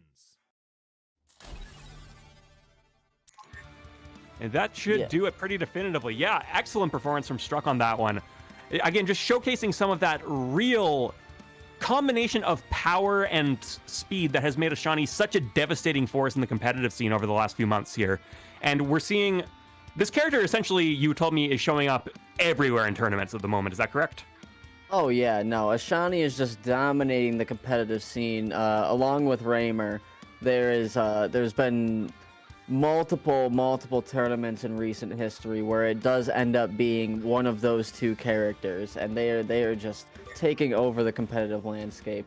But as was said earlier in the state of the game right before this tournament, there will be a new beginnings patch coming next month, and I feel as though that will change very quickly. Really excited about that. You were telling me about some of the changes possibly coming to Urdah, my character. Correct. If you can manage to squeeze him in there. I'd be That's very about as much as I can give you at the moment. I know. I nudge, can wait. But yeah, very much looking forward to that, because Urdah, I'm a big fan of Urdah. I'm hoping to see her at least a little bit in this Arcadian if we get the chance to. You know what, MockRock, if you do not enjoy the new Urdah patch that will be coming at some point, I will eat my wallet with the money in it. Okay, you know I know how to contact you, right? I'm gonna hold you to that. Yeah, no, you can message me. You can just lie and be like, I hate these, and I'll have to eat my wallet. I don't know what to tell you. I'm a man of my word. How much protein is there in a wallet? It is made from cow. Well, actually, yeah, it's leather. I don't know. Maybe it'll be good for you. Okay, we're going to Combat Lab here. Do you know either of these players and who they play at this point? I did not. Okay, he's getting some behind. Animatrix. I think you'll enjoy Animatrix play. Okay. I have not seen Frey, though. Interesting. That's what I like about these Arcadians, right? You're always seeing new blood drawn to them, which really is what you hope for. Oh, we are seeing some Urdah on the screen already. Fantastic. Okay, getting right into it here. Starting off with another early burst from Frey, not wanting to get caught in those Urdah vortexes, which I can actually understand that one a fair amount. One up tilt from Urdah at early percents can be absolutely devastating. Goes for the down air reset. Doesn't quite manage to pull it off on the platform. Yeah, lots of mixing and moving, jumping around each other. Animatrix ends up landing a hit, but Frey gets the reversal almost immediately. Now with an up air into another up tilt. Uses the side special, doesn't catch Animatrix on platform, but oh man, just sticking on him like white on rice with a double fair. Yeah, trying to end it all with that forward air off the side. One of Urdah's absolute best edge guarding options. Not quite pulling it off there. Trying to make the most of this blue sword from Frey right now. Managing to get some blue sword going on. Animatrix burst does not actually need to there, but I still agree with the decision. Oh no! And that is one of the issues with Zoo's up special. It does not go particularly high. It has much more of a sideways angle. So if you find yourself below the stage there, it can be a problem. I like the stall with the lariat to come down. Oh, goes for the boomerang super jump and lands it. Are we going to see a carry off the top? We are not. Goes for the burst. I like that decision. Oh, hit him with the doucheless. Absolutely fantastic combo. The down air into the untechable bounce, into the charge forward air for an unbelievably early kill, and continuing beautiful burst from Frey. Ooh, goes for another down air. Getting a little greedy now. Frey still on the ropes. Oh, grabs the wrong way. Eats a forward tilt for it. Yeah, had blue sword there, but could not capitalize off it. So for anyone unfamiliar with how Zoo works in this game, Zhurong, the sword-based character there, if you land a normal move, it gets what's called blue sword, which will allow you to power up your special move. So So if you've landed, for example, oh no, and that is going to be another SD. That is very unfortunate. Animatrix taking that one in dominant fashion and getting some help from their opponent. Yeah, as I was saying, for 2 SDs in one game, you hate to see it, but it's all right. You got to live, you got to learn. Frey will learn that very quickly. Yeah, you got to be able to come back. You got to be able to just shake it off, get those nerves under control. You say, I've still got more time. I can still do this, hoping that they can pull something out here. But just for anyone who is unfamiliar with the concept of Blue Sword, as I was saying, so if you land something as simple as a jab, it will give you Blue Sword, and it can power up your specials. And I feel in the Urdah matchup in particular, Urdah and Wei Shan and Seth, the larger characters, the kind of damage output that Zhurong can get when she has Blue Sword is just absurd. You can carry someone way up into the sky with it. Not seeing the full materialization of it there, but hopefully with a little bit more nerve control on Frey's part, they can come back and show us what this character can do, because it can be quite devastating. Heading on to game 2. Animatrix rocking Urdah. I don't know if Frey has a pocket for this this matchup, but honing in on the zoo combos that Frey did have were clean. Knows the up special to up air, knows the grounded combos to get them in the position for the up special up air. Had a opportunity with the high burst that Animatrix had up there to do another up special, did not take it. And if it wasn't for some up specials, the first one was a reverse under the stage. That's a huge no-no. That's something you gotta learn very, very quickly with Zhurong. And the other one was just waiting too long. But we're moving right into the second game, onto Sovereign Peak, giving both characters lots of room to move around. Yeah, I like this one because Urdah with her down air resets, platforms can be very generous with that, right? Because they allow for a higher bounce, which can allow for maybe an up air, where before you could only get a forward air, which can lead into way more damage. Starting off with an early couple of hits from Animatrix. Oh, we're seeing a large combo. Oh, okay, good time to burst. I agree with that decision. Still great damage output from Animatrix. They're really a fan of this. Oh, beautiful! That is what I want to see this character do, and I want to see all the characters do in this Arcadian. Incredible finisher on that stock there, and it's still going! Burst again, but right back on him. Animatrix teching the burst in place to maintain pressure after the burst. You can tell Animatrix has labbed some of these combos out. Frey trying to land another foothold here. Still struggling to win neutral. Goes for the forward tilt, not quite able to get anything. Okay, we're seeing a little bit of a start. Has Blue Sword. Gets a little bit of damage off it, nothing too much, but Urdah is off stage. Recoveries in Rushdown Revolt are relatively generous in general, but Urdah as a large body is one that I would say struggles a little bit more than most of the roster in that aspect. Okay, manages to make it back safely. Yeah, gets the weak hit of the up special, not allowing for the stun. You're seeing those emotes come out there. Thought he had something going, but Frey does manage to make it back onto the stage with that side B. Oh, but it's not going to do them much good. Animatrix taking another one with a devastating combo, and it's still going again. Okay, I like that side B. Little dash dance action from Frey, trying to maintain a steady distance away from this Urdah. Does not want to get grabbed. Instead, gets grabbed in the air into an up air, bursts out of that, wants nothing to do with it. Oh, forward tilts the wrong way, eats a heavy punish with the fair on the ground as well. Double fair, that's it. Yeah, you cannot be missing those kind of attacks against Urdah. You can see just how devastating it can be, and I'm loving Animatrix's conversions with these boomerang super jumps. Getting so much damage output out of those. And that will do it for Animatrix in devastating fashion over Frey. So you said that this is a double elimination tournament, is that correct? So Frey will have another chance in the loser's bracket?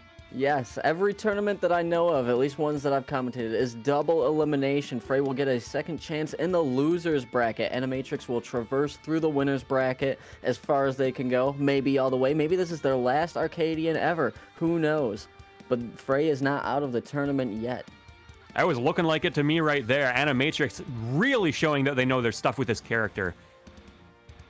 The tricky thing for Urdah in particular, I've often found, is neutral. I find, you know, she's a slower character. Some of her buttons are a little bit slower or a little bit stubbier at the cost of speed. And I find that particularly with the heavily disjointed characters, she can struggle to get in a little bit sometimes, but Animatrix was having no trouble there. really making it work in what is a very potentially difficult matchup, but also a fascinating one to watch, in my opinion.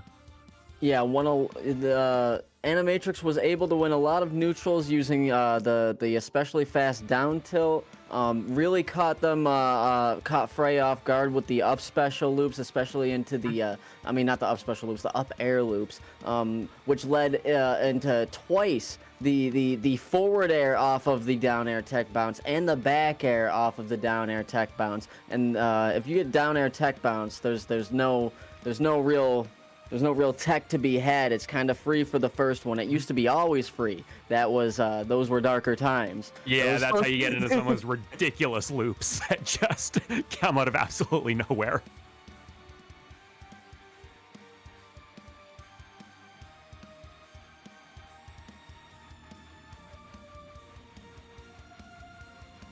Okay. All right, next we will have Captain Bobvious and a fellow of the name of Dank. I'm a Captain Bobvious fan. I have not seen Dank recently. Interesting. So Captain Bobvious, I believe, is one of the streamers of Rushdown. Is that correct? Correct. He has a stream goal to release a mixtape. I'm waiting very eagerly for when that day can come. What mixtape? So, what kind of music are we talking about here? I assume rap music, given by the name. Given by the name, that's fair. I'm wondering, are we doing some old school stuff? We doing trap? We doing I have never heard Captain Bobvious write or sing any song ever, but that's why I want to hear it. I'm genuinely interested. It's a mixed bag of whatever it could be, you know. I told him I would do a collab with him. Oh, okay. What are you going to be collabing with? You a rapper yourself in your spare time?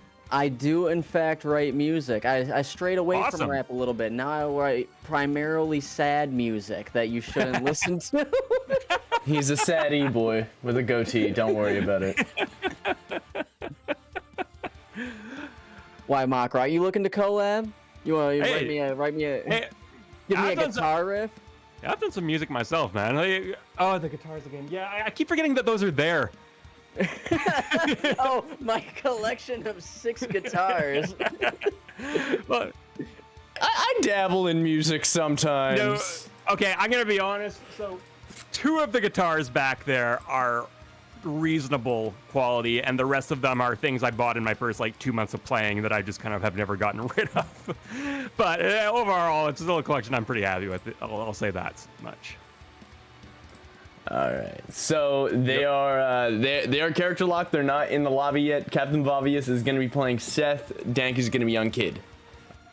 Okay, we're hearing Seth versus Kid. Fantastic. Seth, I find, is a really interesting character. Obviously, the first fusion character in the game, and you kind of hear that concept of Wayshawn meets Ashani, an extremely quick character. You wonder how that's going to work, and it sounds like an oddball pairing, but I have to say the end result makes a lot more sense than you might initially expect. They feel like a very natural part of the game.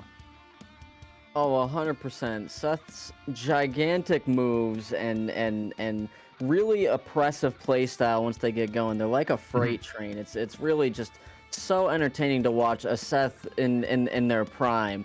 But this does come with caveats. They are monkey pod in the sense that their neutral game can be a little bit telegraphed, can be a little bit slow, which leads to them not being able to start up as fast as they'd like to, like a freight train. So as long as Dank can overwhelm Captain Bobvious with their Kid and with it's gonna be difficult with Kid's short, stubby hitboxes, but boy howdy, is Kid fast, is Kid agile, and has the combos to boot, even if they aren't as flashy all the time as Seth combos.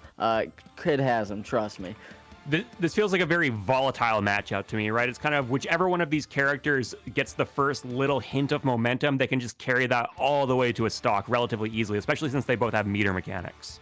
Oh, 100%. And Kid, especially with their flamethrower, is able to do tremendous things really quickly. Also having up air to up special to forward air big top corner combo enders. Seth has their tried and true specialized up special that can really take stocks, and of course that vicious down air, one of the best feeling moves in the game. But you die. Always forget about that move. So.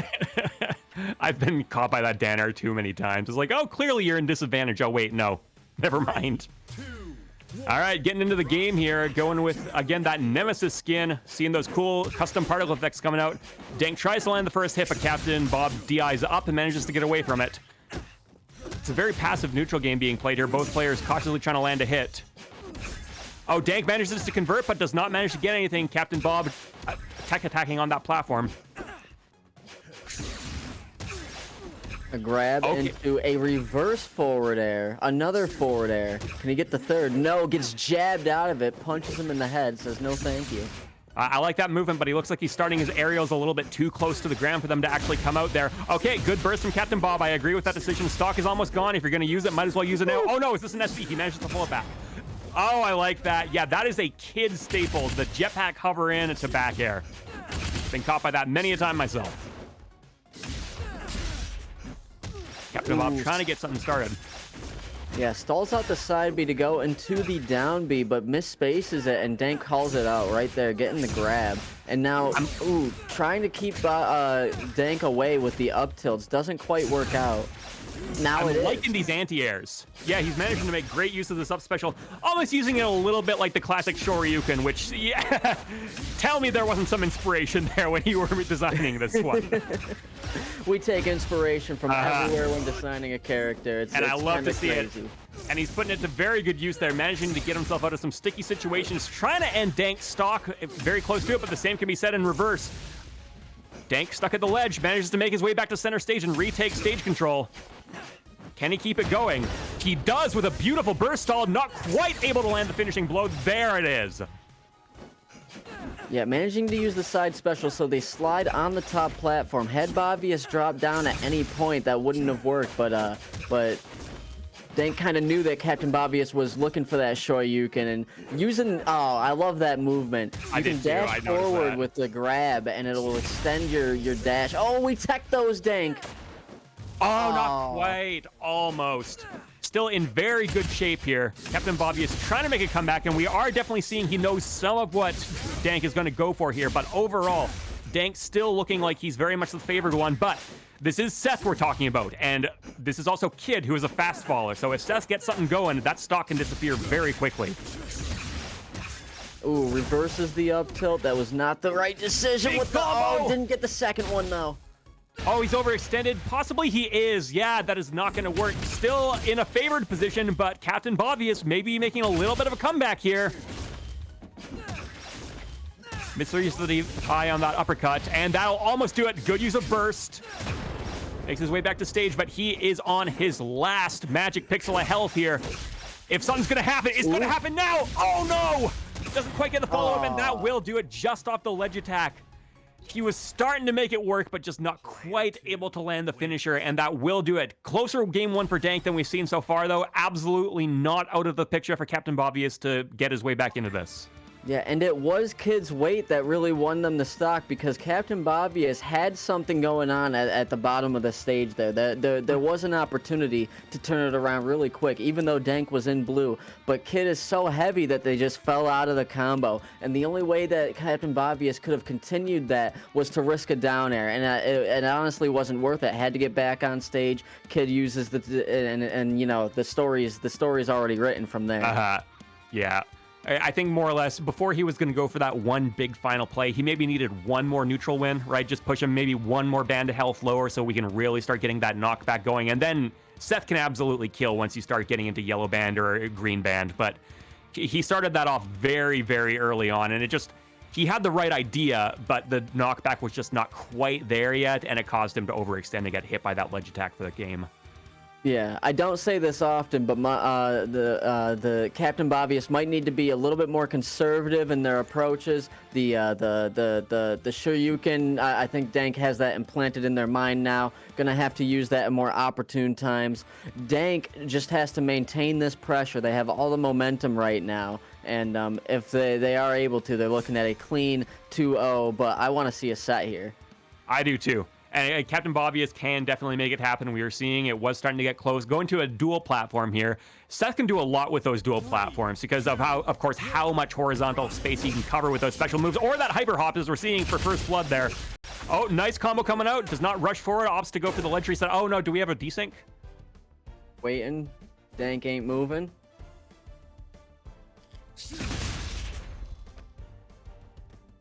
Okay, let's see what's going on here. Might have to go ahead and we'll wait for the competitors to figure this out. They're probably messaging each other. Yeah, okay, I think so. There's a little bit going on. Sorry guys, some technical Dank issues. quit out. We're gonna be resetting everything.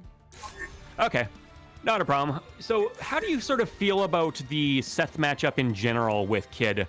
Do you feel that one side is particularly heavily favored in it, or do you feel it's more or less even because of just how volatile they can both be against each other? Kid wipes the floor with Seth. You think so? Yeah, I'm fairly certain. It's not even a challenge. Okay. Yeah. Tell me how you really feel. Yeah, no, it's really like because not a lot of people play Kid, but the people that play Kid play Kid and have had a lot of time to play Kid. Seth is still fairly new in the landscape. There's lots of stuff that need to be ironed out. There was a big controversy with Seth's dash. His moves are big, but they are cumbersome. And while a very flashy character, a very fun to play character, Kid's consistency is not even like rivaled by Seth's. Fair enough. And I have absolutely noticed that. Kid might be the character I run into the least often in just online competitive, but I found that generally speaking, if I do run into a Kid, it's going to be a problem. These guys seem to lab out the character about as much as anyone else. They might be at the upper end of terms of just sort of the average player level I've run into online. But it does look like we're getting back into it here. Going back to the dual plat, just a complete reset. Dank lands first hit, not able to get too much off of it. Captain Bobvious making good use of that platform, goes for the uppercut, but Dank teching out in that one. Okay, in a very sticky situation, but Dank managing to land a combo. Yeah, both these guys are landing sort of more stray hits, maybe with a 1 or 2 piece follow-up. They're having trouble getting the really big, devastating strings going up to this point.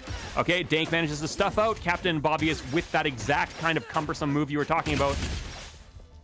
He does have the range, but Kid does have the speed to get in on that range before it can start up too badly. Yeah, and we're seeing it again.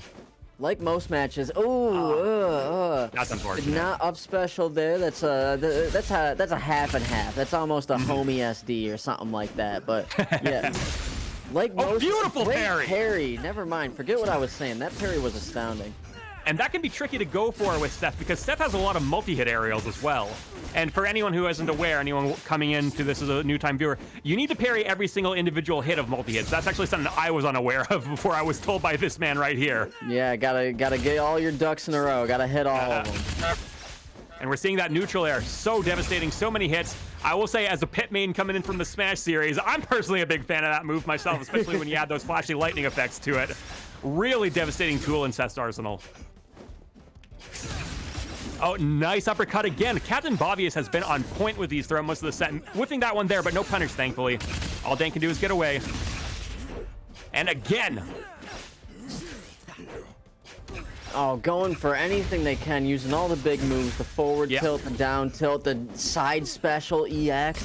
Yeah, firmly agree with that burst there and was able to even get a little bit of a follow-up off of it. Now these guys are just rushing back and forth, trying to get something started here.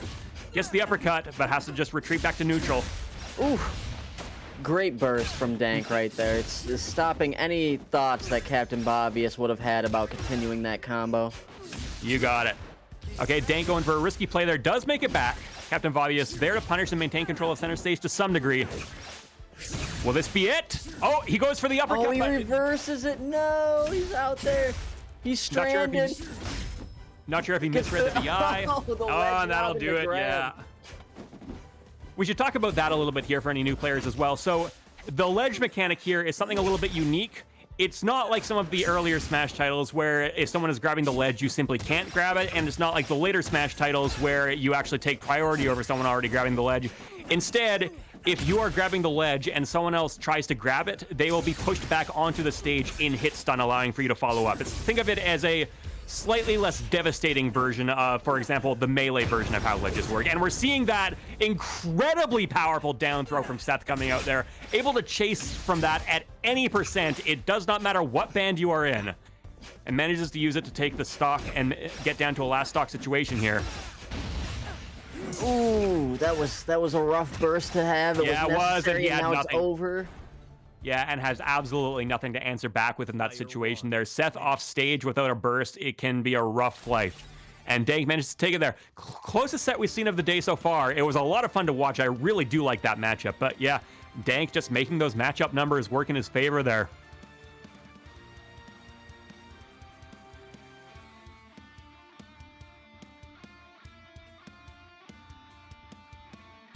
Solid gameplay so far. Captain Bobvious at least letting it down to a one stock situation. That was there was a slight glimmer of a comeback there. Was going to have a second chance in the losers run. I enjoy seeing Seth. I wish there was more Seth in tournament. The labbing just needs to be more fleshed out. Shout out to Forlo and all of the other Seths. I know Arodi's working on Seth right now from ANG. Used to be an ANG main, now traversing their time between ANG and Seth.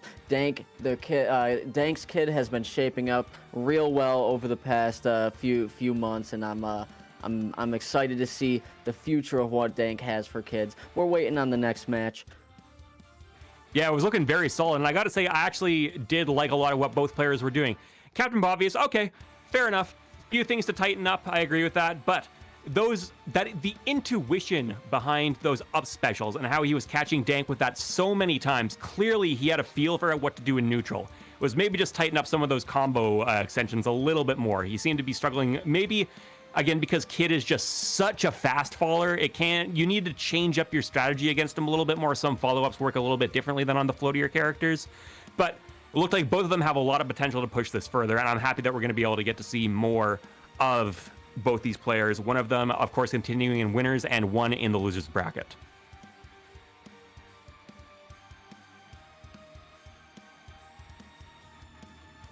Next, we got Aileron and Normally Silent. Normally Silent, I know, was an Ezzy for a little bit. Might be switching characters. I'm not sure. I have not seen them play. Interesting. In a little bit.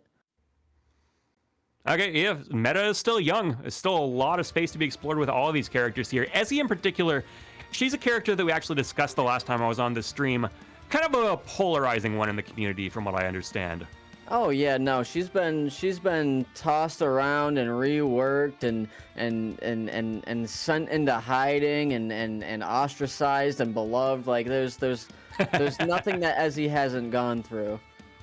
You usually have very aggressive Ezzies that use her astounding movement to get in really quickly, and then you have different Ezzy that will zone most of the time and try to hit you with as many projectiles as possible. Today I saw an Ezzy from the Asia region that was able to do both very efficiently, actually.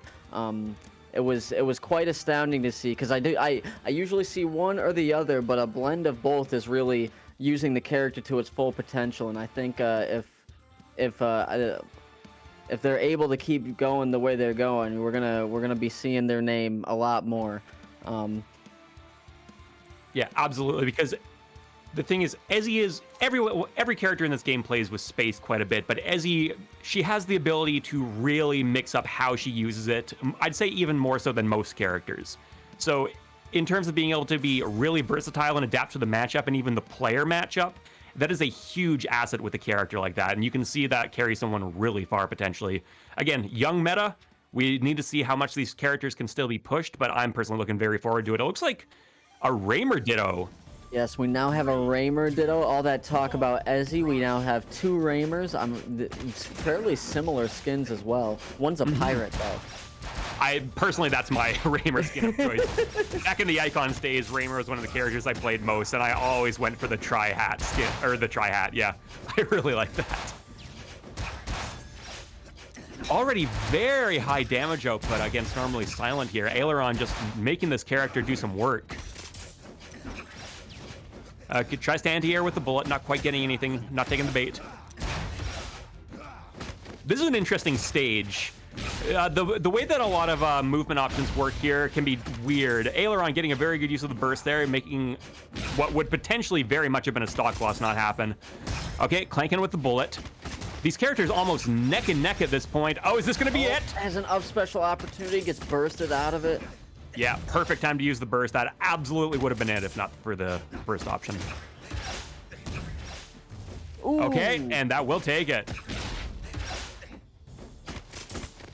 Very little health to work with on Aileron's end here, though.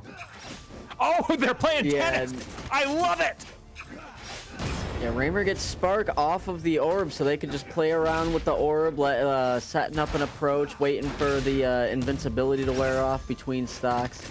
Nice little fun little mini game.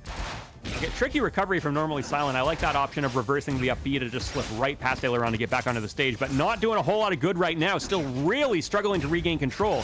Aileron with a dash back rush in, an option that catches me a lot. Put it into very good use there. Finally managing to get a little something going, but will it be enough to make a comeback on this stock? Oh, beats out the approach with the orb and ends up taking the stock with a back air. Yeah, beautiful confirm into that disjointed pistol whip back air there, and still has a lot of health to work with right now before we can even begin to make a comeback happen. I like that grenade. Ooh, the patience. Yeah. Normally it's like, you're not hitting me with a third nair. It ain't happening like that today. No, Ooh, I agree with that. Plank. Okay, we're going up, and that will do it. Time. Okay, looking in very even right now. This could go either way. These are definitely the most evenly matched players, which would, I suppose, be fitting for the Ditto. Good use of the ricochet bullet, gets much stronger if it does ricochet off a surface before it hits someone. Can Aileron make this Is there a third? There's not a third. Not quite. The grenade, though, into the orb. Oh, is it? Oh, they go over the orb. All right. Got me scared over here. Normally silent, commanding the bottom. Neck and neck. Look at this, 63 HP last stock apiece. You cannot ask for a closer game than this.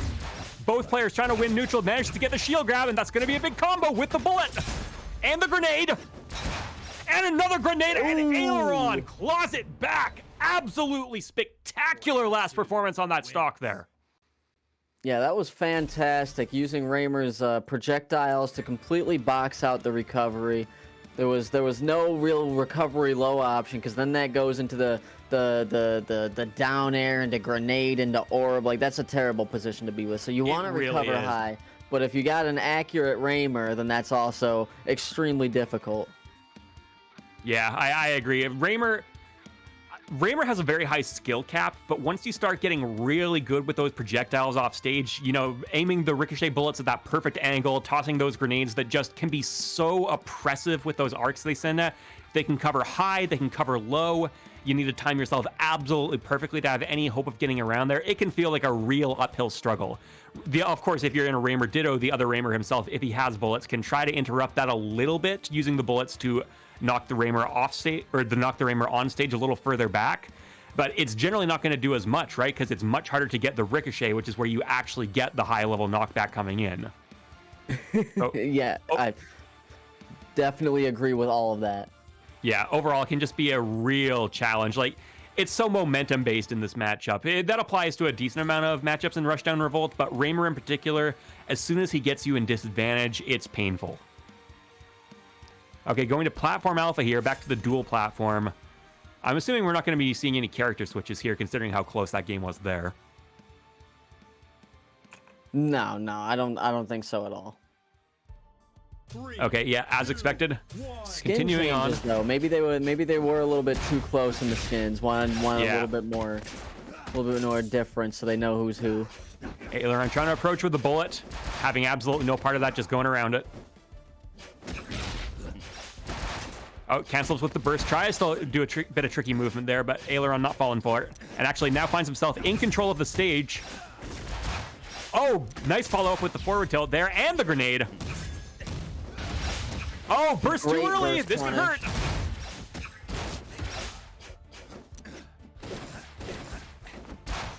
Ooh, oh, the parry into shield into... Oh, wow, that was a lot of things happening all at once.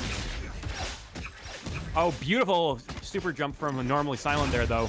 Managing to claw his way back into it. And again, this first stock has just been so close, both in yellow band. Simultaneous bullets, nothing coming from them. Ooh, stretches for the up air, still doesn't get it, though. Yeah, Aileron finds himself in the lead and does manage to take that first stock with a very comfortable yellow band life to work with here. But here comes normally silent. Can he make this happen and keep things relatively even before Aileron starts getting too far ahead? It's not looking like it so far if we continue to see this kind of pressure. Good burst, but forced to do it a little bit early. I'm sure earlier than he wanted to. Beautiful cross up. Aileron manages to keep himself in this stock with that burst, but not much more to work with here. Both players giving each other space. Never mind. Normally silent taking the opportunity to go in with a nair. Yeah, closes the gap real quick there. Ooh, Oh, and the very BS tricky. blaster takes him out. Wow, that was strong. So I believe that uses all 3 of his bullets to do, right? Correct. That is the 3-bullet variant of Raymer's side special. Very powerful, very long range. Catches people off guard all the time. They're expecting the orb. They don't expect the big boy to come out. Oh, beautiful combo coming in from Aileron here. Tries to follow up pressure with that orb, but normally silent, managing to get around it. So for anyone unfamiliar with Raymer's bullet mechanic, you can see those 3 bullets at the bottom of the character meter, but once you've expended those, if you want to keep firing more of those gun projectiles, you need to hit your opponent with a melee attack. So it creates this very interesting dynamic where Raymer needs to play close to be able to play far, where he really wants to be most of the time. Okay, Aileron coming up with that nice drop down up air, but not able to get too much follow-up off of it. Super jump. Okay, manages to clank right through that bullet, and Aileron forced to burst. Both players once again in yellow band. Oh, beautiful ricochet. Oh, doesn't get the other bullet, but gets the contingency plan of the nade. Oh, recovered way out there. Oh, no. Yeah, he didn't have any way to get back. And that game does go to Aileron. Yeah, I'm not 100% sure if he meant to do the up special in that direction, but whatever the case, Aileron does manage to take it. Yeah, no, that was really difficult to see the up special coming out that far and that late. It's like you get in this panic mode. It's like, oh no, and you try to get back to stage, and it never works out. Aileron taking the set 2-0, normally silent. Love the Raymer so far. Hope that was continue to do it. That was a very entertaining set, and I've said it before, like, Raymer is one of my favorite character designs in this game at the moment. I really enjoy his mixture of very interesting projectiles that you can do some really cool things with, while also needing to box and having the tools to box. I know you said that some players might feel that he's a little bit too versatile, a little too jack of all trades, but at least from a personal perspective, you know, those tuning issues aside, I think the core of him is just so solid and entertaining to watch.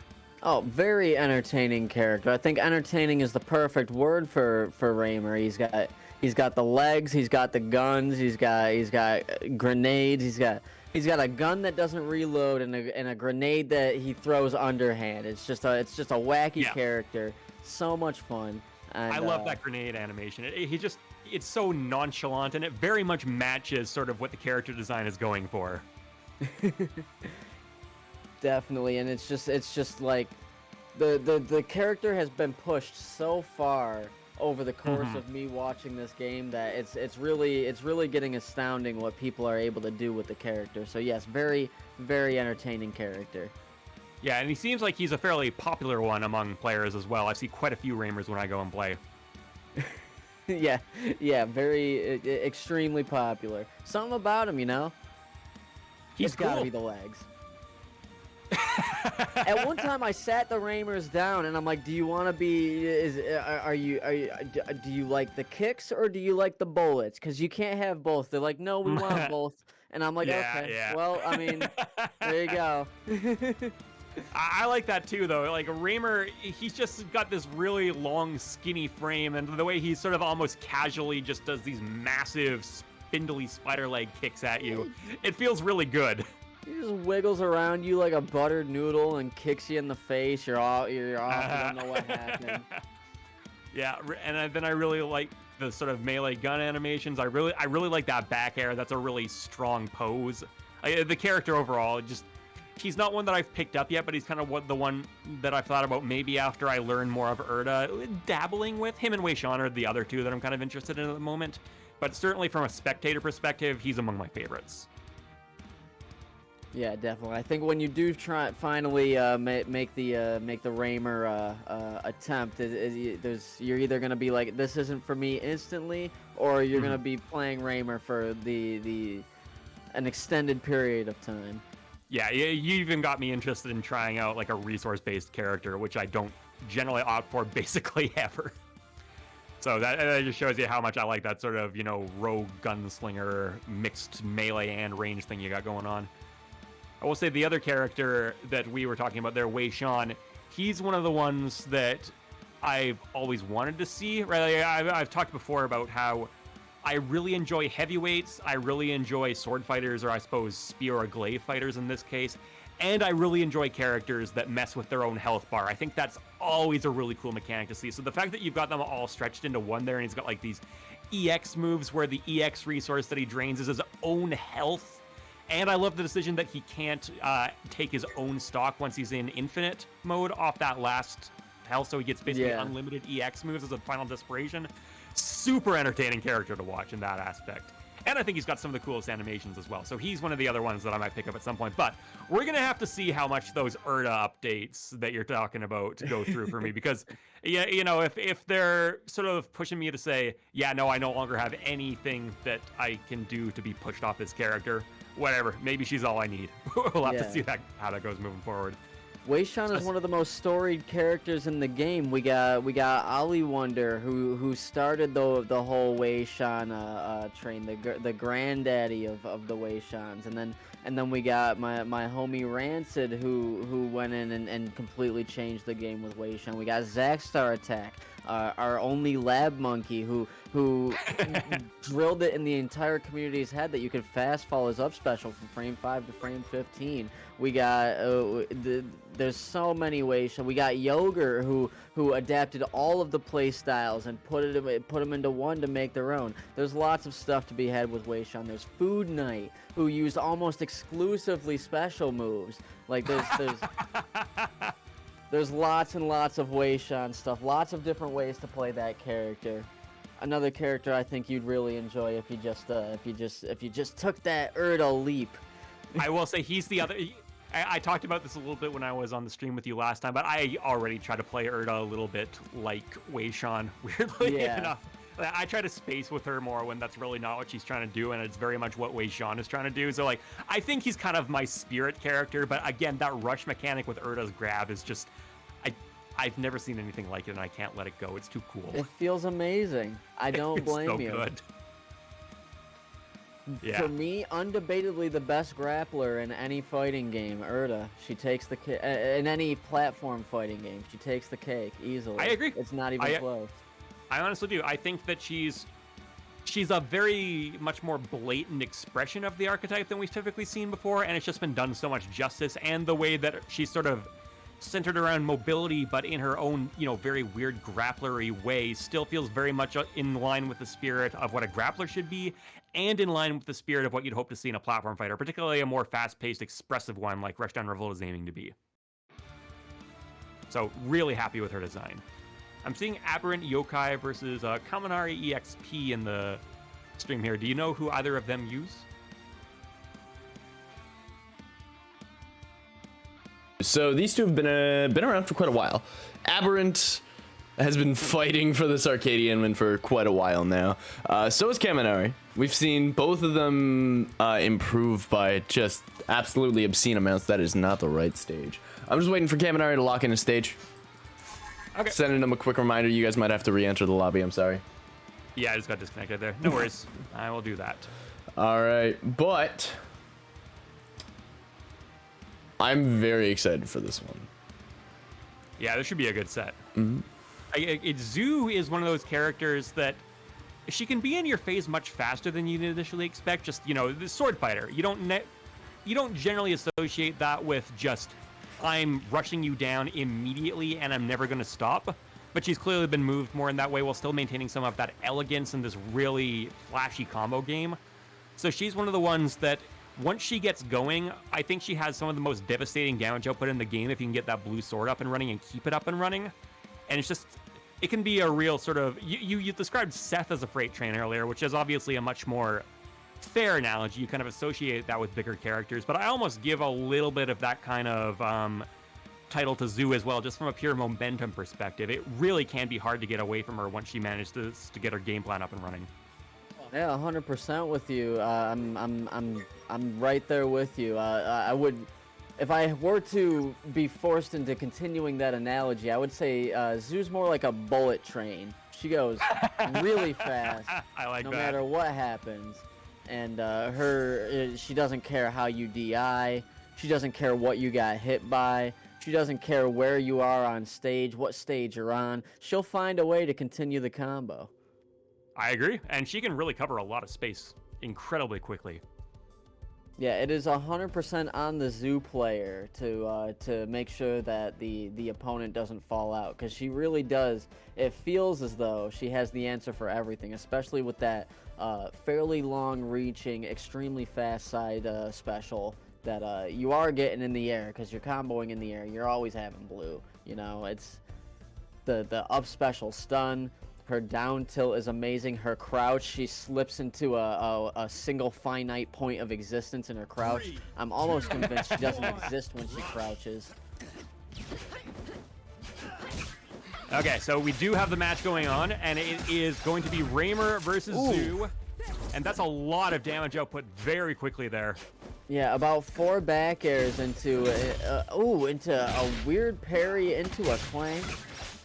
Not getting much off of it there, but here comes the combo. Oh no! In a rough spot here, Kaminari does manage to get out of it.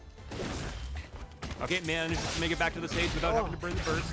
Oh, here comes his own retaliation combo there, and that is going to be a burst from Aberrant. Okay, nice air stall there with the rush. Tries to get the boomerang combo going, not quite able to pull the trigger on that one. Raymer just a hair too low. Yeah, Kaminari not even wanting to be on the same plane of existence as Zoo, staying on that platform, staying under the platform. No matter where Aberrant is, Kaminari is not. All right, already on the magic pixel here, but managing to pull it back. Both players in red and have used up their bursts. Oh, does not quite manage to land that. That would have been it.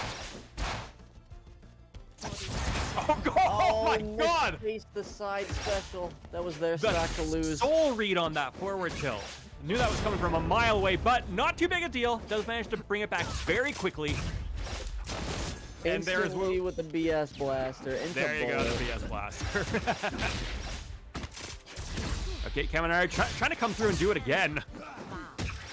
Yeah, I think that's the 4th whiff, and gets 1. So 1 out of 5 isn't bad at this rate. No. Oh, bumping those numbers up. Kaminari, those are rookie numbers. We're gonna figure it out. Just so much pressure coming out. After a relatively even first stock, Aberrant has been really struggling to find their footing. Tries to come in with the neutral air, but not able to connect it. Okay, here comes that blue sword combo, though. We're gonna take it up. We are not. Okay, and just very early stock loss there, and Kaminari coming out with a major lead. Okay, nice cross up on the shield and comes right back in. Yeah, that Raymer neutral air just covers a shocking amount of space, and he doesn't have the absolute best movement in the entire game, but still more than enough to do a really strong cross up. Aberrant a little bit hesitant on that approach, gets stuffed out for it. Yeah, you need to commit against Raymer. Okay, blue sword is online. What are we going to see from it? Not nearly enough. Tries to get that reverse projectile to bring him all the way back in. But Kaminari going over it. Oh, beautiful up special anti-air. Tries to go for it again. Not quite connecting it this time, but still looking very favored. Aberrant is Just out to of the get back burst. on stage, and it pays off with the forwarder where stocks are even up now. Aberrant down by quite a bit. Oh, that could have been it. Yeah, if Kaminari had just read that DI a little bit differently, that likely would have been the final hit of the game. But Aberrant lives to fight another day, trying to mount a comeback on last pixel of health. It is going to be a real struggle. They're going to need everything they can muster, and it's just not going to happen with yet another fantastic shield cross-up from Kaminari, and does manage to take that one. In a last stock situation, good game from both players, but just not quite able to claw that one back.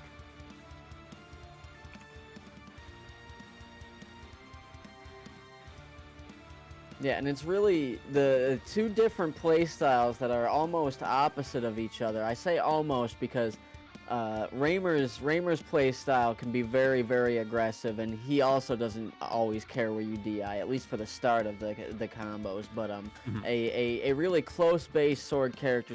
It's kind of like she's holding a toothpick at the end of her little hand with two fingers. It does feel that short sometimes, but when it hits, it hits.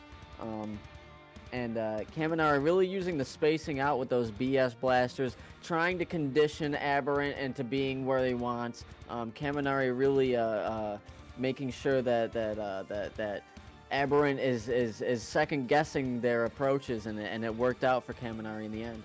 Yeah, that was really impressive because, again, like you said, that BS blaster, it does use up all of your bullets, so it is a major commitment to try and throw out. If it whiffs, you're stuck with not a whole lot you can do until you manage to land a couple of melee hits. So it shows confidence that you're willing to do that.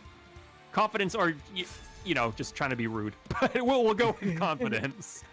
And it clearly worked out for Kaminari there. And we're off to Sovereign Peak, Raymer's best stage. This is going to be a very interesting match.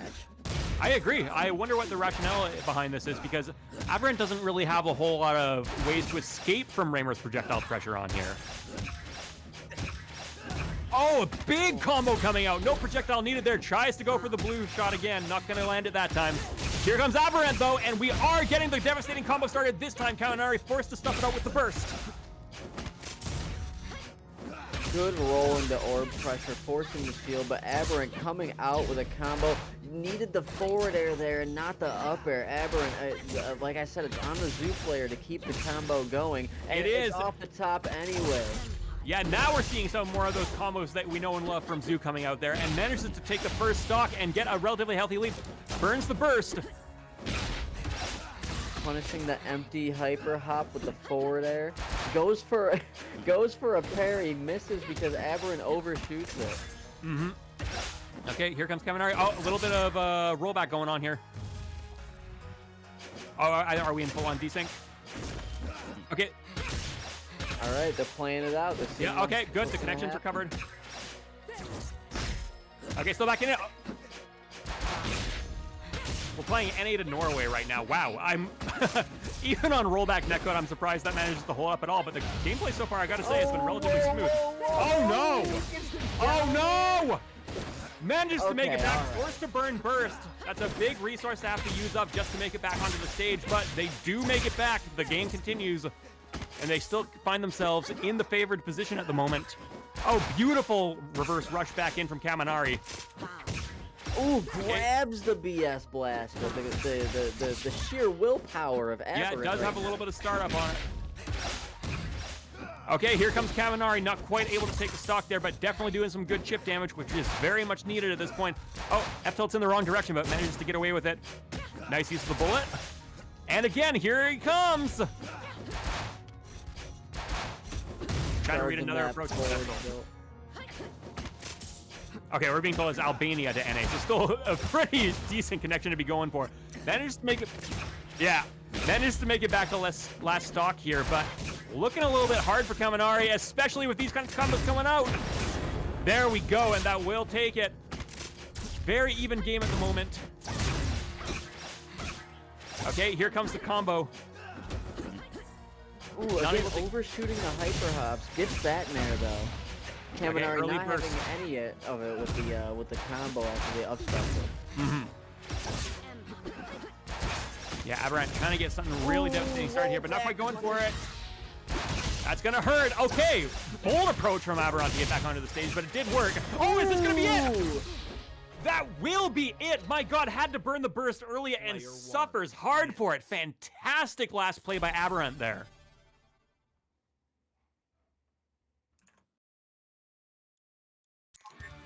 What a change in pace. What a shift in scenery.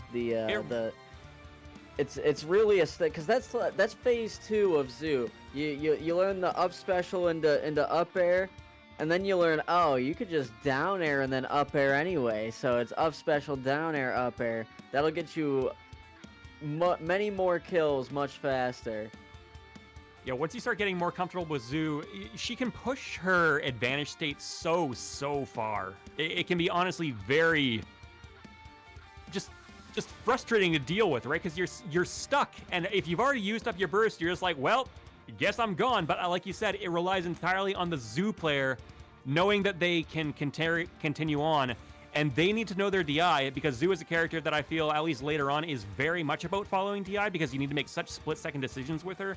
But if you are on point like Aberrant was there, it can just be so devastating no matter what character your opponent is playing. Yeah, and for the first time, we got a set going on. We got a 1-1 set. We do. Very excited to see how this turns out. Excited to see where they're going. They're going to Forbidden Shrine.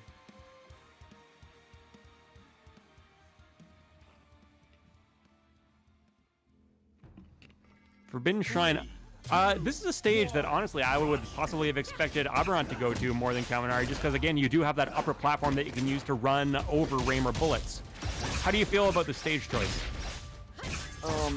This is you know how I was saying earlier how Ezzy is like the most volatile character? This is the most volatile stage.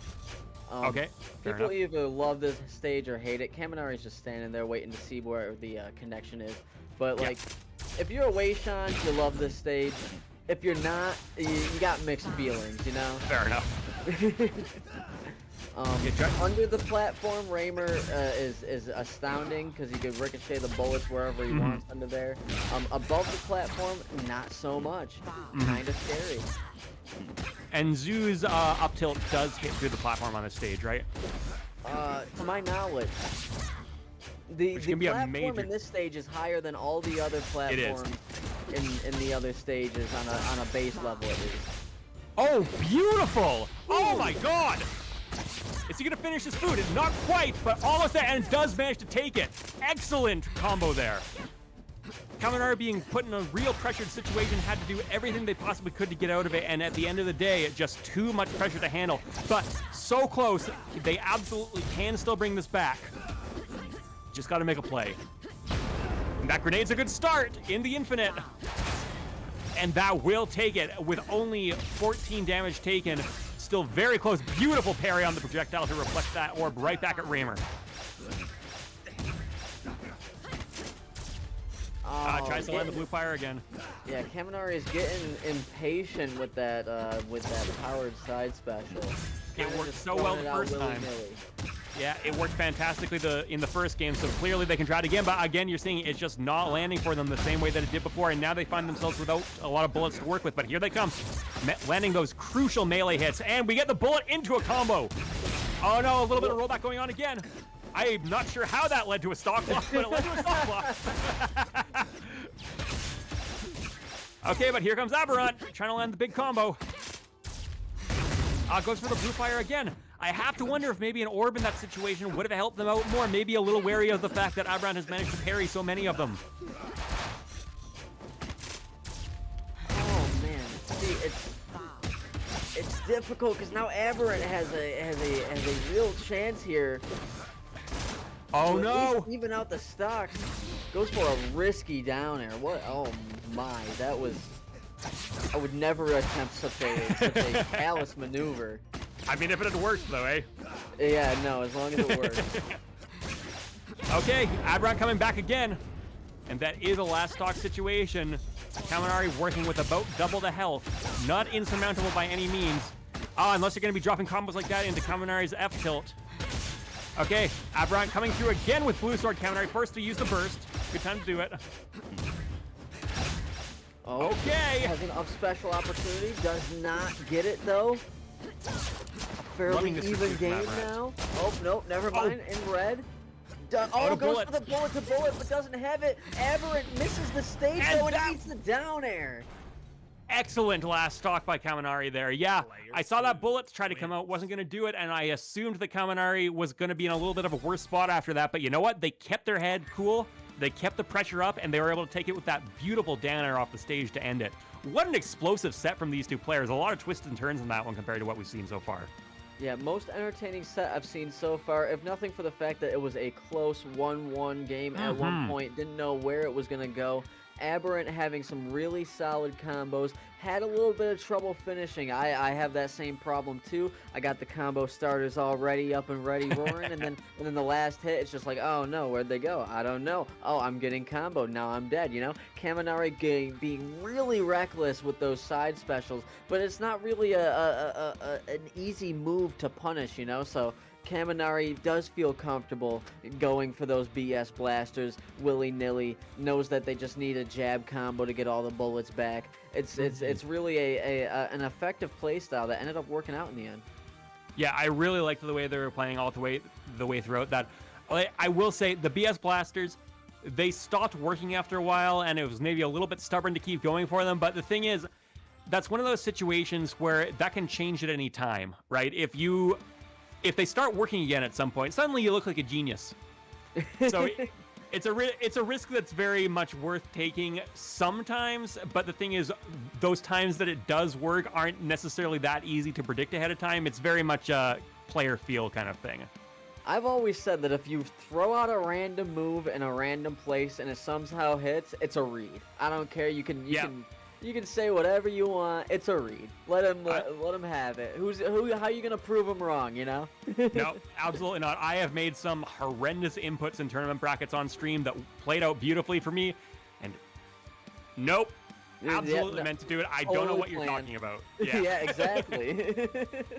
Yeah, I remember this one time, back in the, I think it was the Smash 4 days, I meant to do a side special with Corrin, but I did a down special, the counter instead, exactly as my Pikachu opponent tried to quick attack at me, and I landed like a perfect counter on them, and it looked like the most... Read.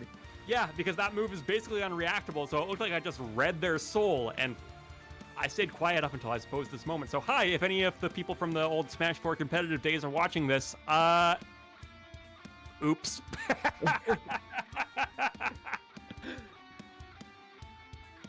Good times, good times.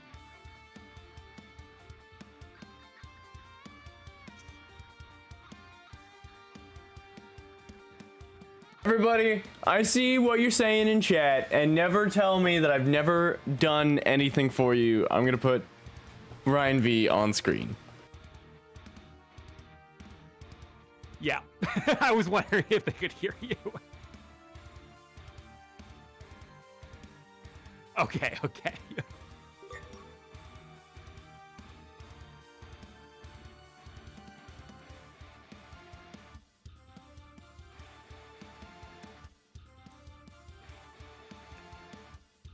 First Malu match of the game. Pick. Very excited. Oh, I love Malu. It's one of my favorite stage. I call it Malu just because it makes people upset.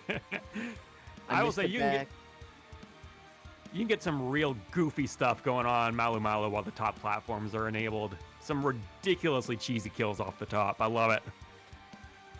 It's just kind of a cheesy stage in general with how close the side blast zones are as well. Very explosive, very entertaining stage.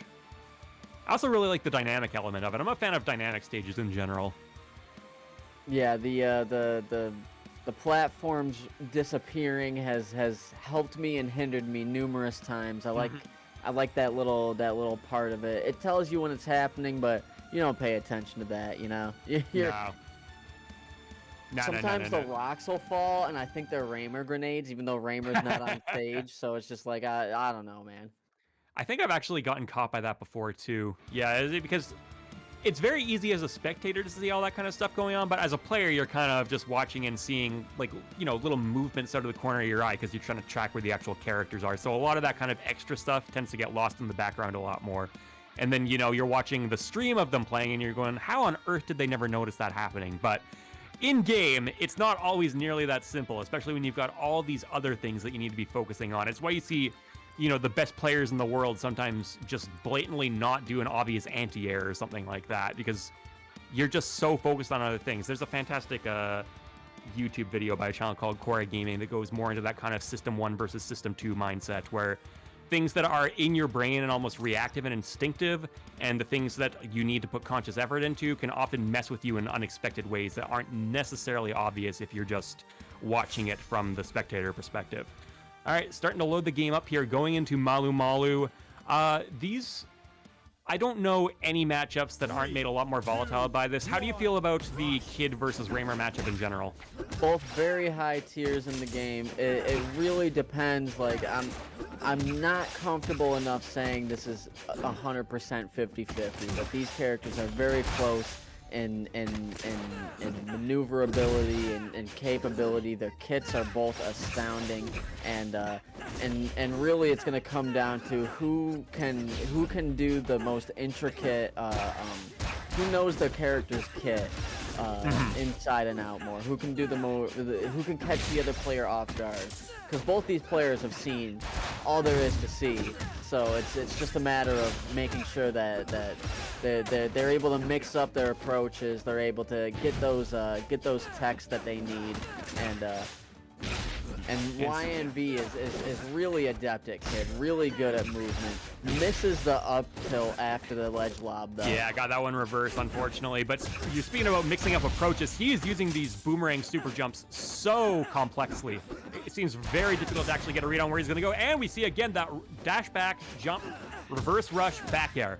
So many of the faster characters in particular make heavy use of that in their game plans. Got completely caught off guard by that from Adrian.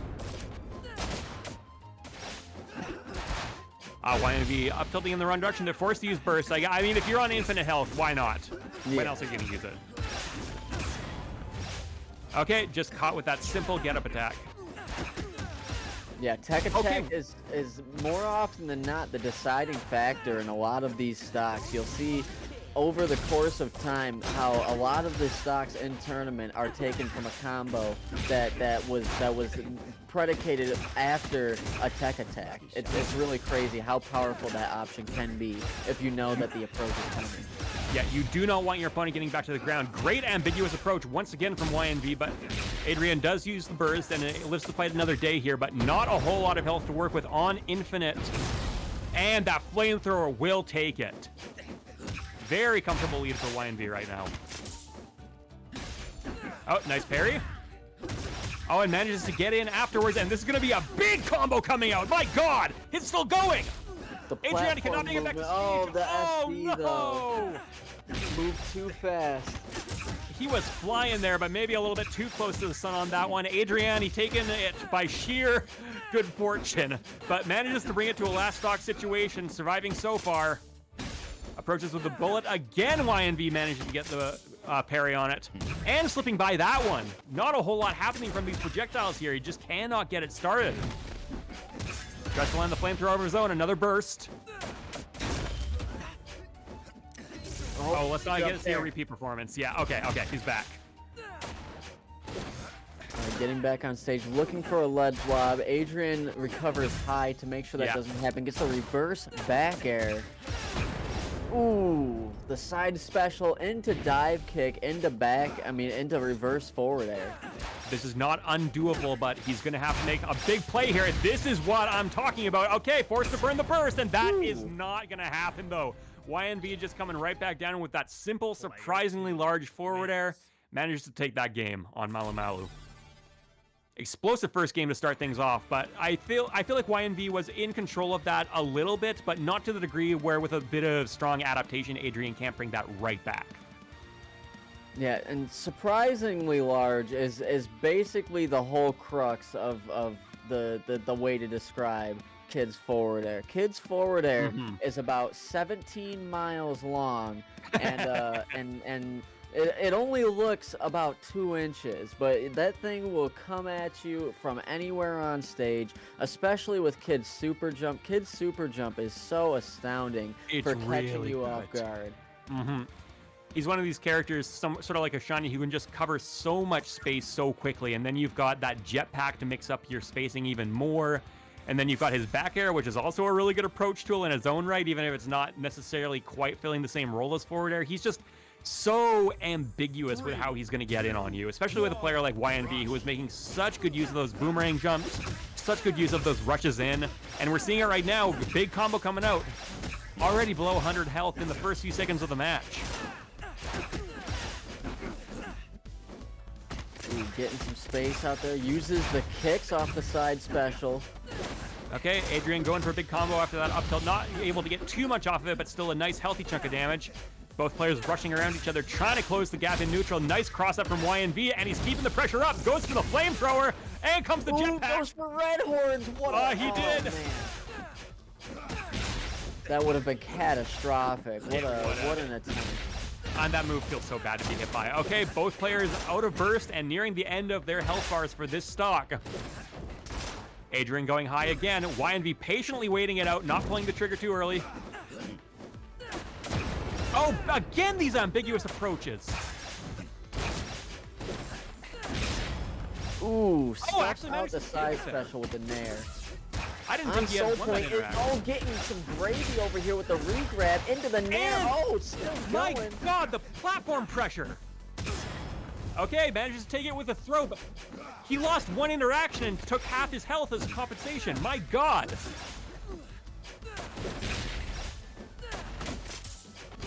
Okay, Wyanvee getting over that orb and coming down with that hover back air. Okay, nice sliding kick into the flamethrower. Yeah, forcing the burst out of there. You don't want to be in a bad DI situation. Yeah, like he had no choice there. I completely agree with that. I feel like there's a possibility if he had DI'd that perfectly right at the start, maybe he would have lived, but that's not a chance I'm willing to take personally. Okay, Adrian just going for the side dash underneath, manages to make it back on stage, but he's not able to follow that up.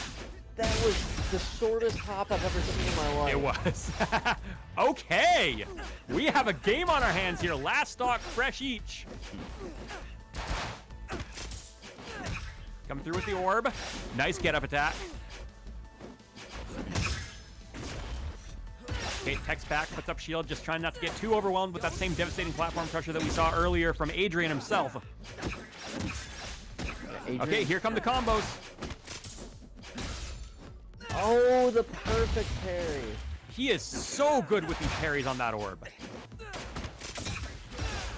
And the clank, oh, I would never attempt that. Okay, manages to get the ledge trump, but not able to get too much off of it. By the way, is there a term that the community generally uses for that trump option? Oh, it doesn't even matter because he's absolutely going to steal that stock away with the flamethrower. Fantastic showing from Wyanvee there. Oh, what were you asking me about the community? Yeah, I wanted to ask if there was kind of a general term that people use for that ledge steal option there. The lob? The lob. Okay, that's the one. Yeah, when it pops the other person up. The lob. Okay, we'll go with the lob. I like that. Yeah, it's a ledge lob. You do a ledge lob. It's pretty powerful at the moment. It's gonna there's talks about it being changed and tweaked and tuned. Not in a sense that we're changing the ledge lob mechanic itself, but mainly when a ledge lob will occur, we might tighten it up a bit, we might loosen it in some places. You know, it's like a bolt that's a little rusted out right now. Gotcha. Yeah, because it's obviously not as devastating as something like a ledge hog system where you just straight up cannot recover, but can still cause a really heavy combo if your opponent is quick enough to take advantage of it, and you do have a bit of time to do that. Yeah. But Wyanvee over here, 2 up in the Seth versus Adrian. Adrian is a really sound player with Raymer too, having really solid setups, really good spacing, a decent game plan. And Ryan is just flying all over the place. Yeah. just acting like a superhero here. Might as well have Kid with wings. Platform movement is simply astounding. On to Raymer's favorite stage, Sovereign Peak. Yeah, I gotta say, one of the really deciding factors up to this point in this set has just been Wyanvee's incredible comfort with dealing with Raymer's projectiles, whether that's parrying them, whether that's rushing over them. They haven't seemed to land anywhere near as much as I'm sure Adrian would like them to. Still very disruptive in neutral, but if you can get around that disruption, you're finding yourself in a good spot. Especially for a character like Kid, where his entire game plan is to get in your face, and once he has one neutral, it can be really hard to get him out again. Oh, tries to go for the flamethrower. Just by a little bit. It goes for another one. On that part. Little space. All right. Oh, why? Oh, wow. The amount of space that Wyanvee commands, it literally just dash dance and short hop their way to get Adrian off of the side. Kid has so many good approach tools, and he's making such good use of them. Okay, we see that ledge lob there, but it's not going to happen. Kill? That's rare. Yeah, you don't see a whole lot of that.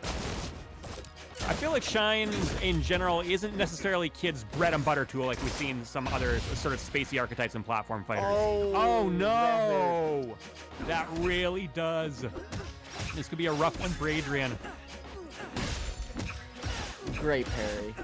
Such composure from Wyanvee right now. Okay, and we see again that tech attack. Oh, tries to go for the early up special kill. Not quite going to take it. But very little health left on Wyanvee. One more good string will do it. Okay. 2 stocks to 1. I don't want to say this will take a miracle. It's kind of going to take a miracle. Okay. Miracles start with guns and fists, though. Oh, look at this! Has to burn the burst. Half his health gone.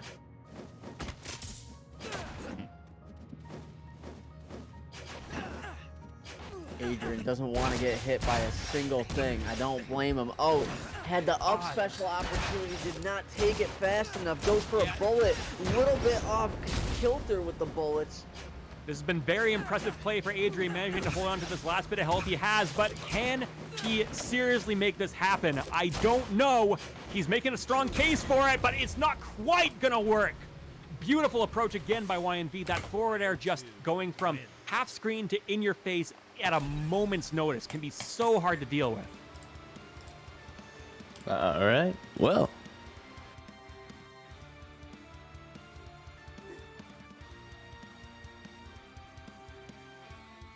Fantastic. It was an absolute pleasure working with you again, MockRock. I had It really was. such This a was a lot of blast. fun. Hey, you got water there. I actually ran out of drink. It's an amateur mistake. I'm glad to see that you were able to keep your fluids and give him some hydrates in chat. Give him some hydrates in chat. I've been in front of this mic for a long time now, man. I know about how water works. Oh god, yeah. I know a thing or two about water.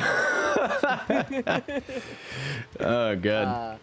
Either way, really excited to watch this, the rest of this Arcadian from the stands. I have been Boomsticks. Thank you for having me. Love you guys in the community. MockRock, I hope to see you soon in the future. Goose, give us a couple honks. Goose, always a tremendous streamer from the back end, making sure that everything works out perfectly. Give as much appreciation as you can to him. I am out of here. See you later, guys. Thanks a lot for having me. Absolutely. So, let me find the ads. They're going.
Yo, what's good guys? This is frayESC from Team Vortex, and today I'm very excited to be showing you something that we've been cooking up. We said we wanted to invest in our players and our community, and alongside drastically increasing our prize pool for our players, we wanted to do something a little bit extra for everyone else too. Revolt University, a free partnership program to guide and develop you in whichever way you choose. Whether you're a commentator, competitor, tournament event or organizer, content creator, or just an aspiring leader, Revolt University is here to help you level up. Each track or subject will have a Sherpa, a coach you will personally work with. For competitors, there is mindset coaching, healthy practice habits, and much more. For tournament and event organizers, work with coaches experienced in the field and learn how to host inspiring events. For aspiring leaders, discover personal growth in navigating difficult challenges. For content creators, gain access to valuable knowledge on marketing, brand quality, and growth for your channel and brand. This is just the tip of the iceberg, and all you gotta do is go to revoltuniversity.com/apply. Accepting anyone, apply now.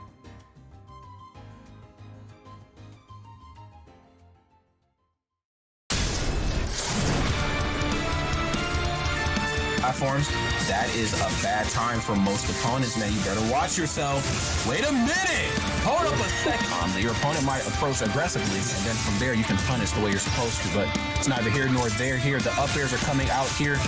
Oh my god. Yo, Malibu, is he about to kill him right here? Yes, he is! Another Urdah Ditto. Yeah, the third most popular character in the bracket among those who actually declared what their characters were.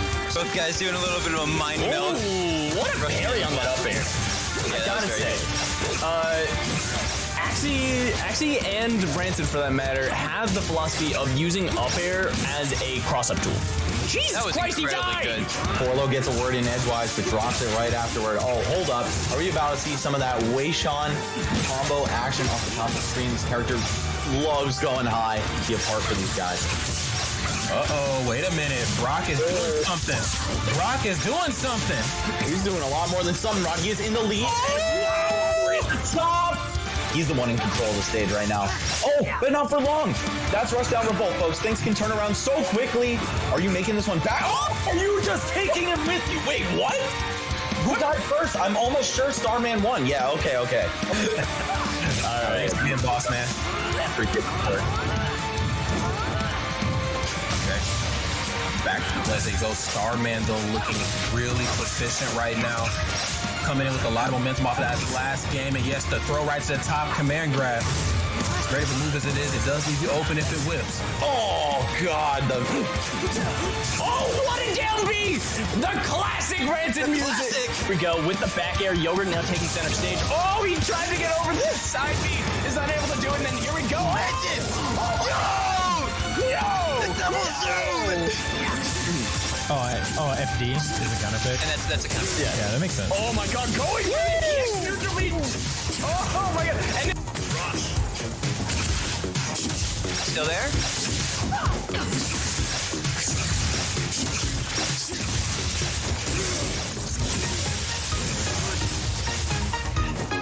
Neither player with a burst. Both players in very low health. Zhurong, can he do it? yeah, no, I remember when we used to do Tech Tuesday, we showed that off. That was fun. Okay. The up air, down air, into the bear. He's going right off for the dare. Oh, the double spike. Billion username, like, man, you have to hit that. Yeah, like I said before, it's very rare that we see Yogurt. Just on the fringes of death right now. Gets that forward tilt, but the burst reflects it. And then there it is, the bear, dare, fair. He's off the top. Yogurt is going to take the set. The up tilt, up air, forcing him into the corner. That up air, up air. Okay, into the up tilt, side beat, down tilt, up air. A little wave side combo. Into the bear. He's Yogurt waiting outside for the burst. Yeah. There it is, the up tilt, shoving him up. Oh, catching the double jump with a double fair. Oh, wait, no way. In the corner. Oh my god. No way. He's still trying to finish it with a neutral beam, but Zhurong able to make it back to center stage. But Yogurt, no, it's a full combo. Back down. It's like Yogurt's confidence right now. He's playing neutral extremely well. He's putting him on stage. Oh my god! That was so smart. She'll show you everything you need to know and a little bit of sauce. But here we go. Pugsy with the triple there. Yep. Season 2 of the tournaments. So look forward to that. But here we go. Pugsy with that up there, trying to shove him off. Gets that bear on the Seder flip into the dare. Oh my god! Interaction. So is he waiting on the platform? Yeah, no, Pugsy is unbelievably reactive, which is insane because the game is in fact online. Only 2 frames of delay in between. First punish from Pugsy! Oh, man.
Dropped my combo. I didn't go for the right option.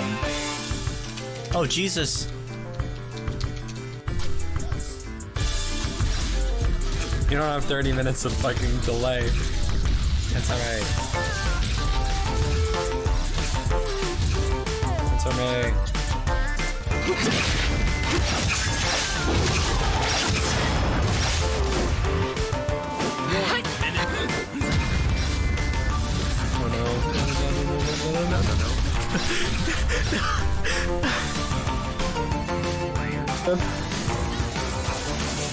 Because you have to tell the game if you're playing on D-pad or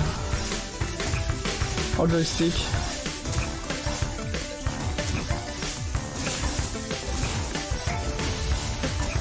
Oh, that was so cool!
Ladies, gentlemen, and all those who lie outside and in between.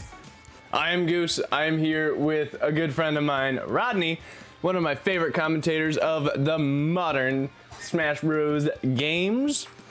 So, we are going to be doing some, just some top 6 of an Arcadian of like the final one that we're ever doing. So, first off, we're going to be having Aileron and KaminariEXP. Both these guys have been blazing their way through bracket. Just absolutely insane plays from all over the place. Shoutouts to MockRock and Boomsticks for making those sets just the best that they could be. So, yeah, this is actually going to be really sick. So, today has been a really strange, like, viewing day because there's so many different tournaments happening. So, like, I am super overloaded on just, like, gaming. I mean, not that that's any different than what's usually going on in my head, but between watching Arcadian, watching Summit, watching Street Fighter, watching all this stuff, I'm just like, yo, give me the mic. I need to commentate something. There's too much going on in my head. Well, let me focus, please. And you know what? If there's too much going on in your head, why not just make it that much more chaotic with a Raymer Ditto to start our block off? Yes, sir. Okay. I need to get into the... Oh, wait. I just need you to get in the lobby, then we're good to go. I know, yeah, my bad. I opened up the wrong Rushdown. I just learned how to roll my R's, by the way. Ooh. Pretty proud of me. I'm very proud. I'm ready to get fancy now. You know, it's just... Sounds better on dates, too, you know what I mean? Yeah, Rodney's just a lady killer over here. I'm trying, man. It's been a long and lonely pandemic. But... Thankfully enough, we've had games like Rushdown, Revolt to keep the community close, and you know when you need to reach out and extend that digital arm to your friend on the other side of the, I guess really the world. I mean, we're playing, according to the last tournament we just did, there's so many different players from so many different parts of the world. So yeah, reach out, just like, yo, you want to get a couple casuals in? Like, you know, I'm just feeling a little down today. What's up? Oh yeah. All right. So let me figure out what frame delay they want, and then once you get them, we're good to go. All right, sounds good to me. Yeah, so for those who don't know, I'm actually a really big fan of Arcadians. I think that we actually need to implement more of that into not just platform fighters, but just really overall competitive gaming in general. Just giving the, you know, the players who might not do as well or who are still really nice looking to get that breakout performance opportunity to really strut their stuff on a stage, catered to really just them specifically, is huge. Okay, I've seen players break out of Arcadians and then they move to top 8s of Evos and CEOs and all types of crazy stuff. So friends, they are very important, very important. Oh yeah, no, it's an absolutely amazing way for fresh blood to be implemented into a community. That is what we're trying to do with these tournaments, and I say it's worked pretty well. When I first got here, that was Pycore's Arcadian win. And now he is the best in EU. Like, easily just the best player in Europe right now. Nice. Also, really quick, could you send me the password too? Yes, I will. Sorry about that. All good. Alrighty. Let's do it, friends. I've been waiting to jump on this all day. I actually showed up like 2 hours early, and Goose was like, dude, what the hell are you doing here? Get lost. All right, man. Sorry. I'll see you later. It's all good. It's all good. All right. So now that we have everything set up, we've got Combat Lab, Aileron, Kaminari with a Raymer Ditto.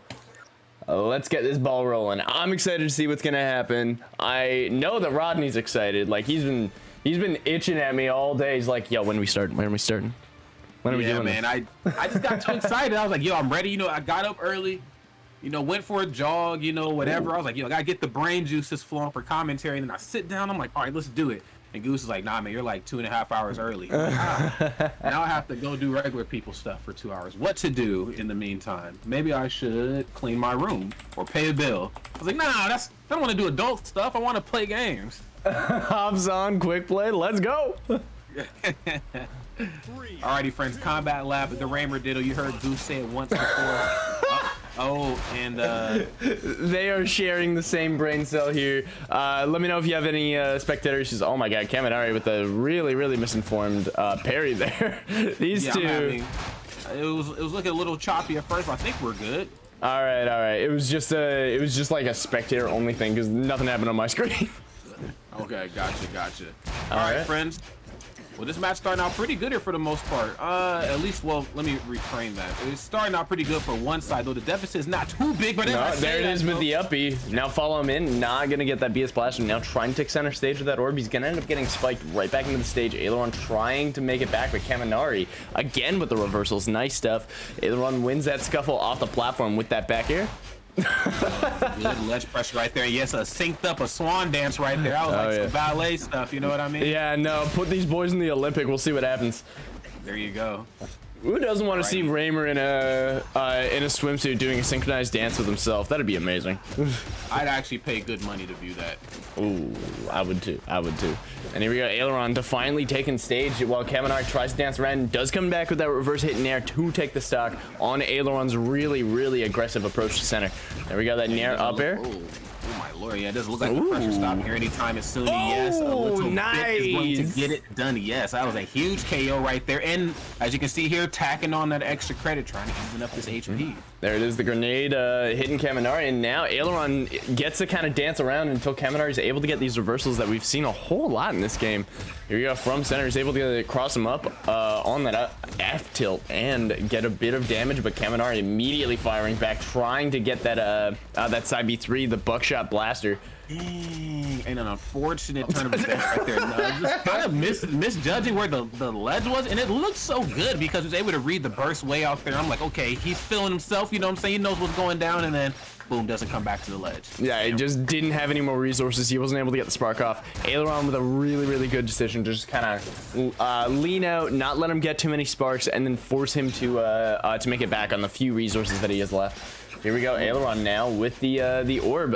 Oh, good catch on the dash back. Now Aileron has to try and get back to center stage. Does come down with that fair, but ends up getting dared in a response. That's right, getting nothing off the down tilt as well. And again, synced up once more. This is the mark of two very talented players right here. I mean, you could almost say maybe evenly matched, hanging out at the ledge here. Now, what's the setup going to be? Now, the great thing about Raymer is that when it comes to ledge setup, we don't actually have to be on the corner. We can actually just stand in center stage, toss whatever we want at you just to pin you down at the ledge. It's beautiful. Oh, yeah. You got plenty of gadgets and gizmos to force somebody to make decisions, and there it is, clanking with a grenade. I love it. There's grenade going out. Going over it, good stuff. Now, that is a pretty good defensive option if you are Kaminari, but knowing that Raymers are so fluent with these orb setups around ledge, it can be very difficult for the vast majority of people to get back on. But in that case, Aileron knows how to deal with Raymer BS. If anybody knows how to play with Raymer orbs, it's Aileron. I think I got also hit with a bit of like lag or something there towards the tail end, so I might have missed like a interaction or two. Interesting. Yeah, strange. Well, that's what I have Goose for, just in case I do miss a little something. He can use his wonderful commentary to catch me back up to speed. Oh yeah, I got a few tools in my arsenal to give you a hand, so I can always drop everything else and make sure that you're getting the best experience. I can also drop everything to make sure that you guys are having the best experience with ads. I'm joking. But seriously, we are about to have a pretty substantial increase in the pricing for the game as we are moving into our open beta. So that'll be coming in November, and we are adding new characters, new content, new new moves for the existing characters. So everything is gonna get just a little more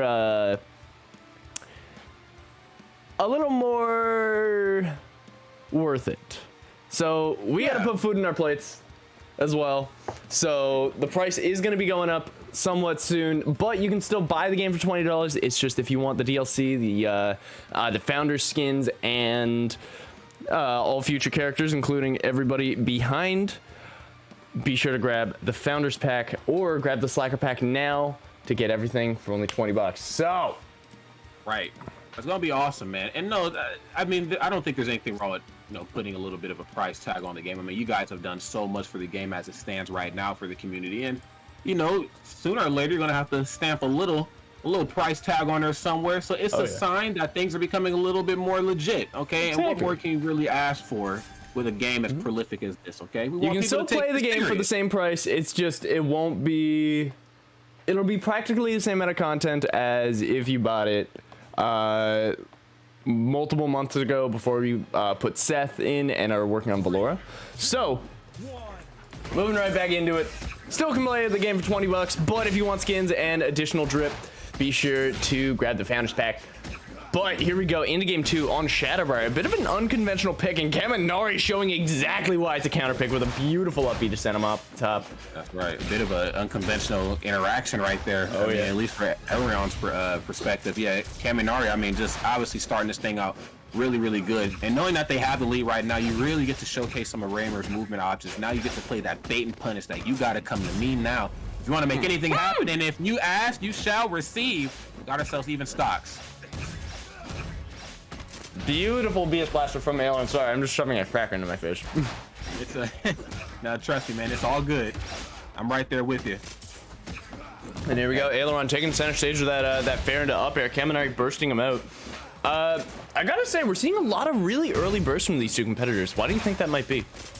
You know, that's actually a really good question. You know, when we were talking about this last week, we talked about like how important it is to burst in games, obviously where the function exists, or breaking, or whatever fighting game you're playing.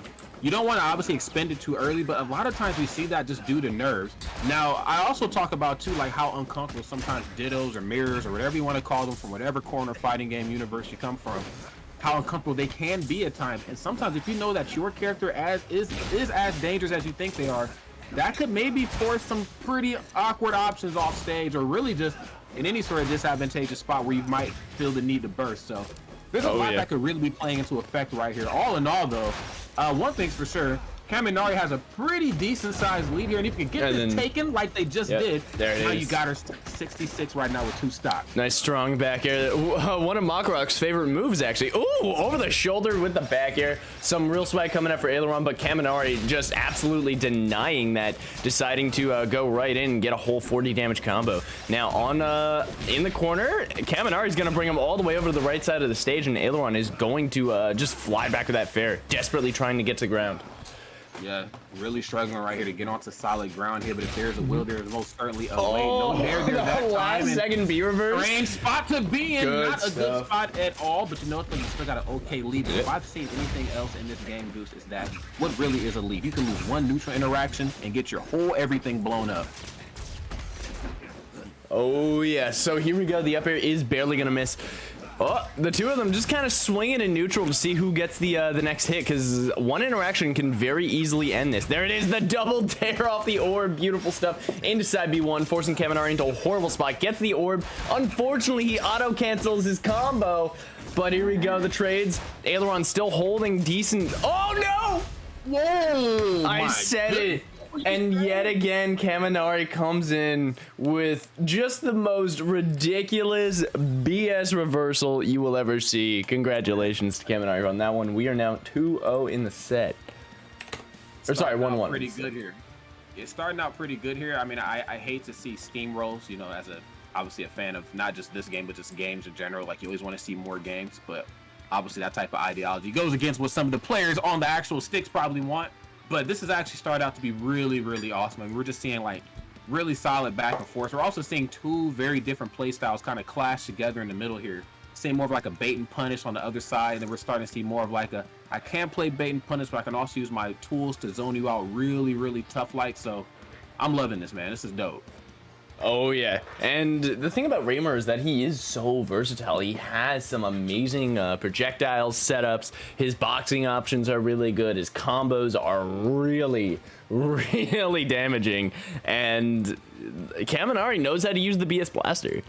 Like, that's what a lot of that game came down to. Like, whoever was getting more of those BS Blasters, especially on a tiny stage like Shadowbriar, you're gonna fly. Like, you're just gonna die in like yellow or green. Yeah, no doubt about that. And I also want to point out that we've seen a lot of that game played on stage. A lot of respect to both sides. And this could actually go back to your point about like using burst, when to, when not to, why we've seen it so early.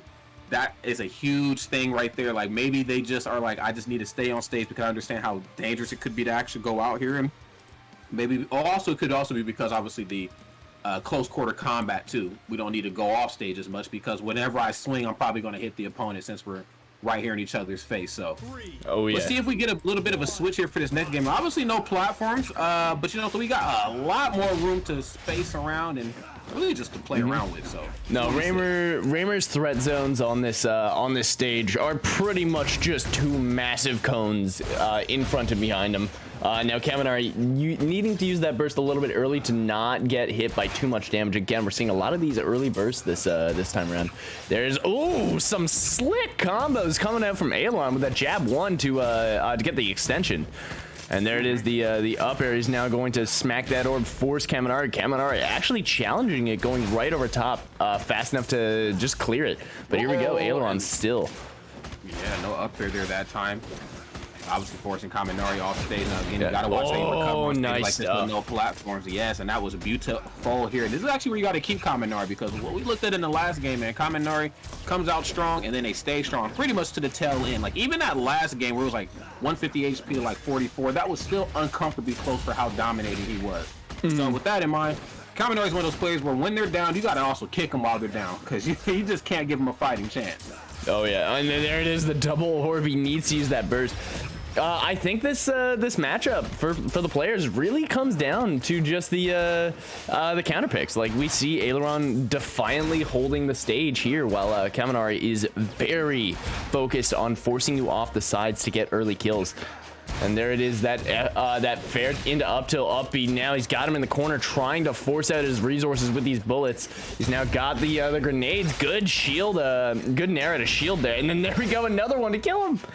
That was a really nice setup. Yeah, that was interesting direction I sent them in as well. So Kaminari here looking pretty decent right now. I mean, final nice stock, backer. but the thing about this though is that when you are on this final stock, there's something that just goes through players' minds. They're like, okay, I can't get hit. I mean, I know that this is a game obviously of lives and not like really health, but now you're playing with much more defensively sound options. So with that in mind, man, 102%. 102 HP, excuse me, you gotta figure out a way to try to get this stock taken, and then you gotta figure out a way to milk the next one. Kaminari, I don't know if I've actually seen them so far down in the set to where they had to actually like have a big comeback game. Like for the most part, it's been pretty neck and neck.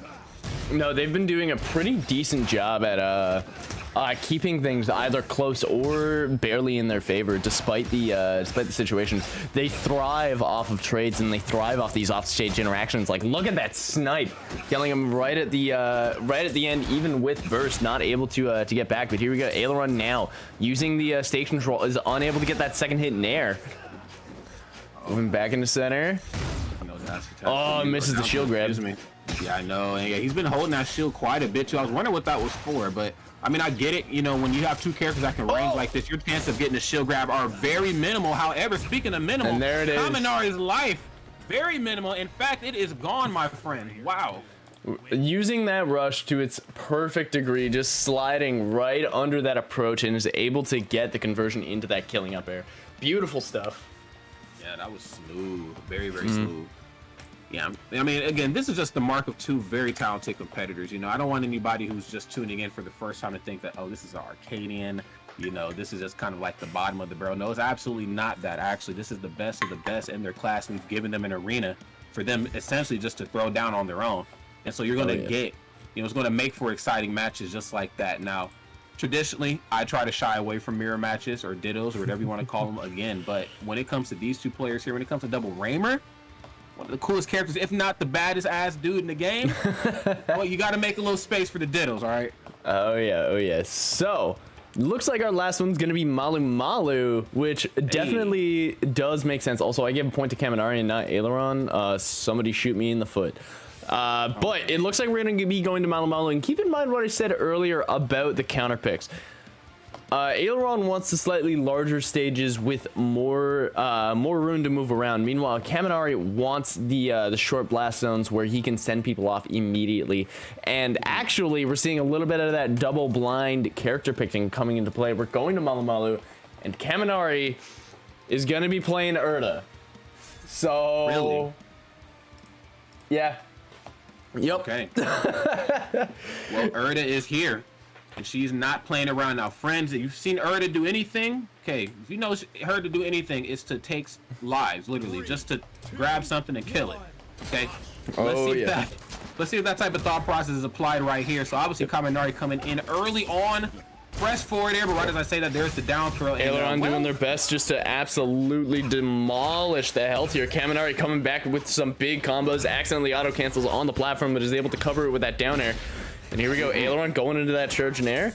It's now in center. The orb's gonna go out. It's gonna go behind him, put that fair into center, throws out the grenade, and now trying to make his way in with this fair. He doesn't really have spark to make it too ambiguous, so Aileron has full reign to just kind of dance around with these projectiles. And that's exactly what we're seeing right here. I mean, this is just traditional fighting game stuff one-on-one. You know, you get one of these grapplers, these heavy characters, and well, what are you going to do? Great burst right there, but it is not enough. It is home on the range right now. Can we get back to the stage? Yes. Man grab.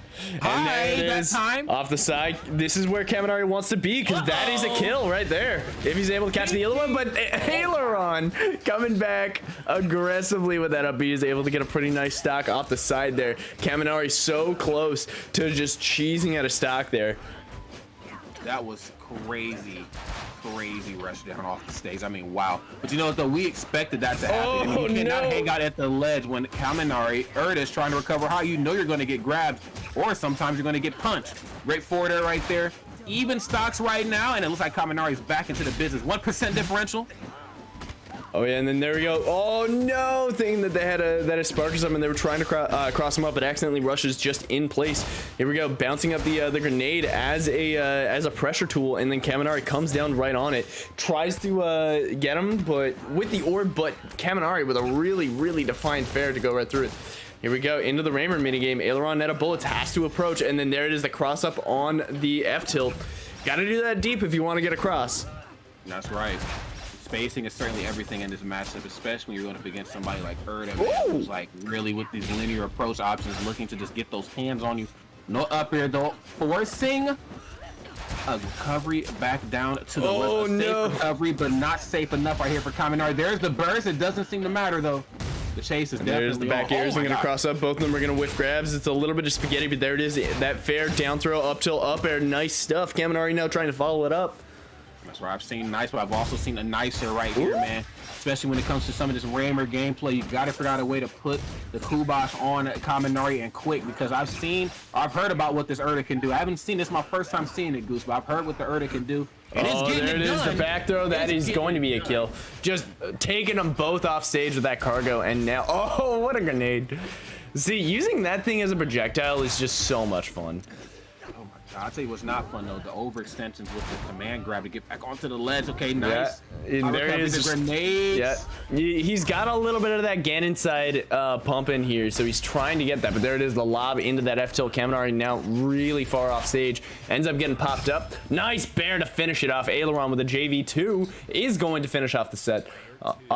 Definitely respect the counter pick, but it didn't really pan out in the end. So Kaminari is going to be heading off to losers. Still has a chance. Could be the winner of the tournament still. So do not count our little Albanian out. By the way, this was NA to Albania. Was it really? Yeah. I believe it was NA to Albania. I know Kaminari is in Albania, so like further than Italy, but I'm not entirely sure where Aileron is. So we're going to confirm that. And we're going to be moving down to losers quarters in between Adrian and Bad. Nice. Now, yeah, I like the way that last one kind of played out. You know, I always respect the counter pick, even if it's like a very lopsided one, like you go from double Raymer to like Raymer Urdah. At that point, any Raymer's going to be like, okay, I know what I have to do here. As much as I probably want to physically engage with this character, I cannot do that for the most part. And so, you know, you really bank on like the polarizing switch so late to really throw off your opponent. Like, what you gonna do about Urdah? Like, you know, you got Raymer on the brain. Here's Urdah at top level. But then, like, you know, no matter how great you are, sometimes, you know, you just fall victim to what your character can and can't do. And as great as Urdah is, and as highly as she is liked, right? She is, you know, she's certainly not without flaws. Oh yeah. No, and there's a lot of stuff that goes on in that matchup as well. Like, you have to wait for Raymer to lose his bullets and then be ready for his approach. You have to know what his setups are likely going to be when it comes to grenade shenanigans and orbs on the ledge. You have to be aware of where he's going to DI when he has a grenade or an orb out or not. But It looks like we're going to be getting Bad in his natural habitat of the Zhurong and Platform Alpha. Meanwhile, Adrian is going to be rocking a Raymer. So we are not out of the woods yet here. We still have these Raymers coming in and terrorizing us. Yes, we do. But you know, though, the last few tournaments that I've commentated here with you guys, I don't remember a lot of Raymer. Like, there was a sprinkle of it here and there, but like, I actually want to see some brackets where, you know, we just maybe just a little bit more Raymer. I don't know, I might be a little biased, you know, again, because of how cool the character is, but you know, I'm very much familiarized, I'll use that word, with Ashani and definitely Urdah. But I want to see the Ezzies come out, you know what I'm saying? Let's get some of the deeper characters. I'm ready. Oh yeah, we're definitely gonna be seeing a lot of the really new developments that Zoo has been making. Bad has been training with Pycord himself to really push their characters as far as they can. So I do think that this is gonna be quite a matchup here. Now, as we load in, let me give you that. So here we go, Bad with the Twizzler wielding Nemesis skin, while Adrian has decided to go back to the 80s. I like it. I like it. That's right. The 80s, I mean, it was a time to be alive. You know, one of those, you just had to be there, you know what I mean? Oh my god. Yeah, sure, my parents will say that. That was when they were born. That's right. Oh, wow. God dang. Oh, yeah. Well, let's get into this game here now. Obviously, we got ourselves a Zhurong, which is awesome because, again, it's another character that I'm actually quite fond of. I play most sorties and fighting games where they are available, and this one's looking more than available right here. This one's looking devastating. Absolutely. Like anything off stage. Adrian just barely covering that high up B with the down air to stomp his way onto the ground and get his foot on some solid ground space here. And here we go, Bad with that down tilt up tilt. Now got him up there. He's going to end up moving back into neutral. The nair is gonna miss. Ends up whiffing a grab and has to back off. Bad now trying to make his way around. Unfortunately, he's unable to find that side B. That is a huge whiff right there. Yeah, but unfortunately, let him off the hook here ever so slightly. Now, I can't say the same thing is going to happen twice right now. Adrian, the Raymers in general, they get you pinned down in that corner, and they stand so far away from the ledge that it gives off this false sense of security that it is okay to recover high. Friends out there watching, it is not okay to recover high, okay? Not against Raymer. Yes, definitely not. This is the anti-air king here. Oh, yeah. No, like, again, I talk about it all the time, but his threat zones are literally full stage. Like, he can hit you from full screen and kill you with a 9 damage projectile. So, yeah, it's pretty nice. Luckily, he does have to spend those bullets here and there. And there it is, that backer to send Bad right back up. Moving really high with that up B is now going to try and make their way in. That is a nair up tilt up B. He's got the double jump. This could be good. Good burst from Adrian, perfectly timed. Yes, it needed to be done right then and there. And Bad right now actually not living up to the name, playing actually very, very good here. Unless the bad means bad as good. I don't know where it's coming from, but I know that I'm liking what I'm seeing here right now. Now flies in. Oh, nice stuff. Yes, don't bite off more than you can chew, okay? Yeah. Perfectly timed get up attack in order to get Bad off his back there. Now, Adrian is going to, is the one who has to make the approaches here and get this damage. But Bad is now trying to get that overshoot and is able to get a decent bit of damage before backing off. This is probably what we're going to be seeing until the last stock, where both of them are just trying to find the download for the next game. Like, you can, in a best of 5, some people can completely disregard the first game, hold their cards nice and close to their chest, and then just get information. How are they going to be doing this when I attack them? Where are they going to be DIing in certain combos? What can I condition them to do for later in the set?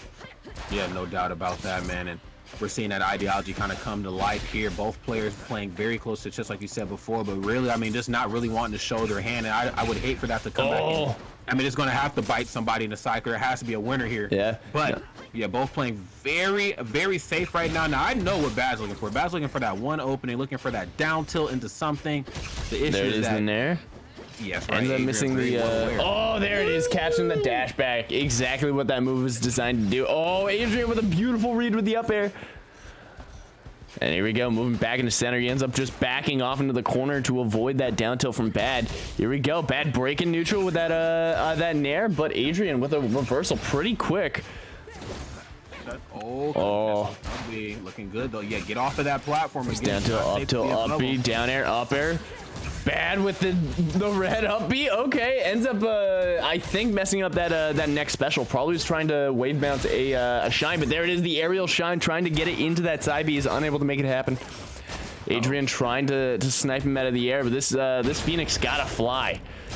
Right, I mean, don't got wings for no reason here. Oh, what a stall! Wow.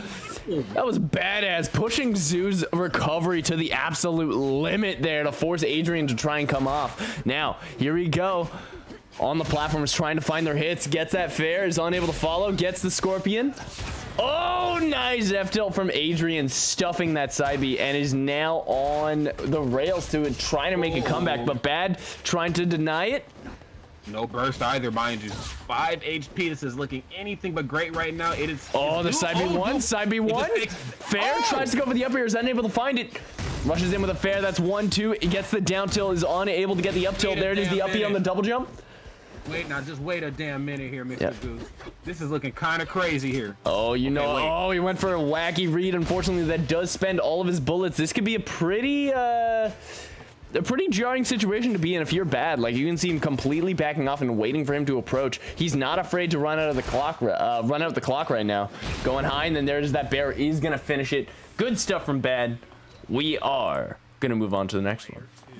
Yeah, now you talked about the whole idea of both players possibly downloading each other, and you know, I think it was very prevalent in that game. When game 2 might not quite look the same, but when you see a game that goes down to the wire like that, you know, both parties really expending all their resources, one side all the bullets, neither side can burst, you know, neither side is trying to give an inch, you know, to the other. So that was actually really solid neutral. But I would imagine game 2 and 3 and however many that are potentially going to be in this set are going to be just wild. Oh yeah. Now I'm excited to see exactly what happens here. Yeah, same here, friends. And what's up, chat? I got it open here next to me finally.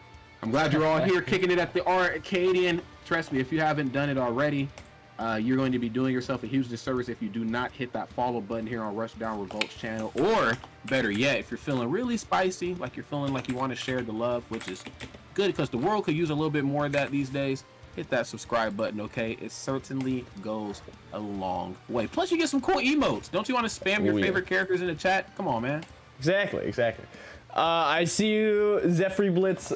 This is going to be the final global Arcadian. After this, where you're going to be segmenting them into 5 separate regions. That's right, you heard me. 5 separate regions. We want everybody to be able to play with people, their skill, and somewhat in their region. This I believe will be that connecting tissue in between certain states, different provinces, different EU countries, and I believe they do provinces there as well.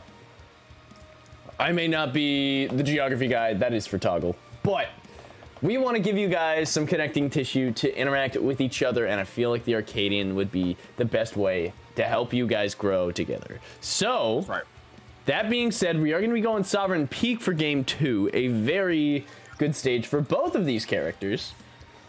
Of course, Zhurong liking the really low ceiling, being able to combo people off the top with her signature up B combos and ladders. And then Raymer enjoying just the raw space that he gets to play with. So here we go. It's a playground. A lot of footwork right here. But again, you know, in a lot of ways, it's also going to come down to, you know, who can cover the most space with, you know, just looking at how these two characters are designed here and how they're being piloted. Obviously, it's Raymer. As you can see, the match kicking off and no sign of slowing down. Uh-oh.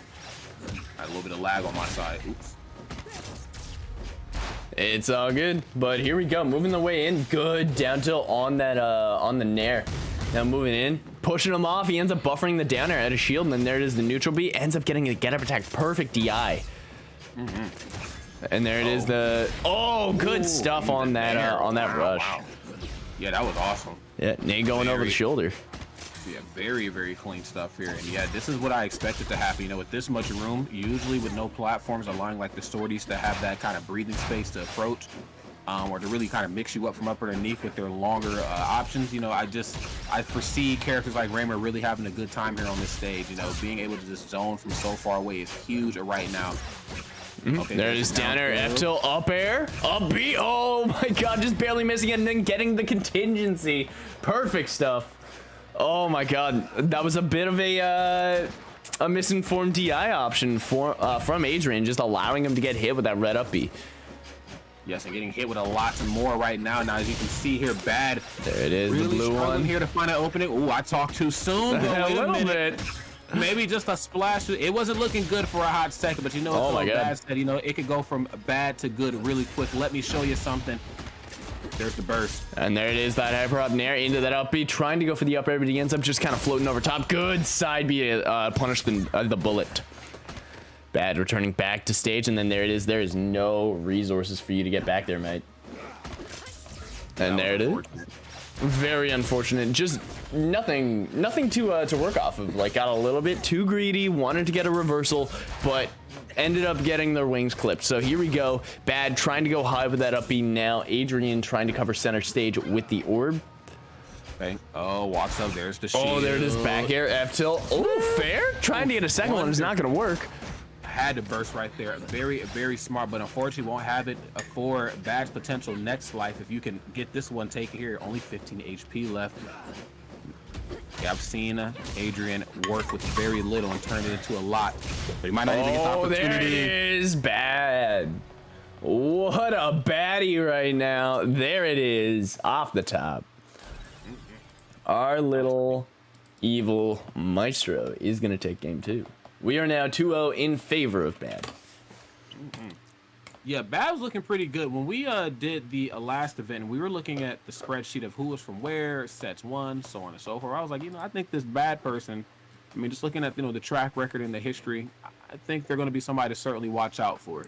Oh, and yeah. I mean, I'm glad that, you know, I was able to read the terrain on that correctly, because the Arcadian, again, is the ultimate testing ground, ultimate proving ground of where you want to be and how serious you've been taking your practicing and your training regimen. And basically, if you want to take it to the next level, the Arcadians are really cool opportunities to really test your stuff. And you know, we're just getting a great display of that right here with Adrian and Bad rocking that Zhurong, though. I gotta say, that's a clean Zhurong. I mean, most of them that I've seen on stream have been good, but missing very few confirms. The conversions have been pretty clean for the most part. Like, this is a very dangerous person to see in this late of bracket. Oh yeah. So we're waiting for the stage bans on Bad's part. We are going to see exactly what happens. This has been definitely a slower type of set. The two of them taking their time to address the situation and react to their opponent's options. There's a lot of dead space sitting there in neutral, which just builds this weird tension that you're not normally used to seeing in Rushdown. So it's definitely just a new experience to see nonetheless. But it does build very strange tension, and I think that's also due to, like, you know, both of the characters as well. Like, okay, I know that if you're standing on the one side of Sovereign, I'm probably expecting you to shoot because you know that you have the range advantage on me. However, the mix-up on the opposite side as well, you know that I know that, you know, you have space advantage, so I'm trying to read which way you're going to shoot so I can try to get in between you, since there are no platforms for me to kind of cushion that blow. So it kind of becomes like this weird game of, like, mental chicken, which is, you know, to prove the point to the naysayers out there who hate fighting games. Fighting game players don't think this isn't real game. Like, no, this is math. This is probability that we're looking at here. Come on. No, you gotta have your ancestry better lead over to Pythagoras, especially if you're playing Raymer with bullet snipes. So here we go, going into game 3. Adrian sitting on their tournament game, and Bad looking pretty comfortable in their position. Now here we go, overshooting a little bit. Adrian is going to get the first hit with that bullet, but is not able to get anything overly substantial, but in the nearest scramble is able to get a pretty decent amount of damage off, pushing him down into green. That seems to be one of his favorite combos, the side B1 and the side B1. That move just feels so good when you get it to connect, and it's just a good time, you know? It's one of those chef kiss combos, like, wow, you know what I'm saying? Like, this is delicious, you type thing, you know? But I feel, you know, too much of a good thing, though, can be bad after a while. And, you know, and I guess in this case right here, you know, you keep doing that same sort of thing versus somebody who is just so good at adapting on the fly like Badge. You might be in for a world of trouble here, but even as I say that, though, it's Bad kind of in the passenger seat. And Adrian with the immaculate burst. What's it about to be, though? Good timing on that, and then stuffing the blue side B with that F-tilt. There we go. Oh, catching the rush. Now, Zhurong's air rush has a little bit more lag and is a little bit longer than most characters. It kind of stretches her out, so she becomes like a pancake. Oh, wow. You can F-tilt over her with Raymer F-tilt. Wei Shan F-tilt will commonly miss it. Like, it's very, very small, but it is quite long. So if she does it overhead, you have 3 hits with your up airs. Up airs, up tilts. Speaking of free hits right here, a lot of them have been looking kind of free right now on Bad. And oh, yeah. Adrian right now not looking to stop the bleeding here anytime And there soon. it is, snuffing the Nair. And there we go, moving back into the corner with the orb. Is now going to toss it up and try to chase him in the corner. Bad retreating to the ledge here. Moving his way back into center. Ooh, good jabs to stuff out the Nair. Oh, yes, good stuff. Yeah. Yeah, that was smooth. I was a little worried, you know, how the platform's going to kind of work in conjunction with that, but was able to just completely bypass it and find the mark. Now, Adrian right now kind of retreating back a little bit more here.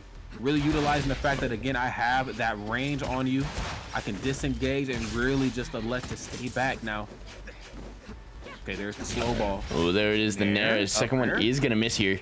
Oh, there it is. The down throw, up tilt, going for the up air, tries to get a read on the defensive option, but Bad. Keeping it ambiguous, is able to DI down and eventually out. So there we go. The missed get up attack is going to get punished pretty bad. Hey, it's party time when you see that down throw come out. The festivities are certainly here, my friends. We know that is the Nair, up air, up B, nice stuff. He goes for that down air, is unable to find the up air, but does pick it up with the side B again. Unfortunately, does have to retreat the ledge after overshooting the second one. Adrian with a beautiful anti-air goes for that that up air, is unable to find the side B one though. Okay.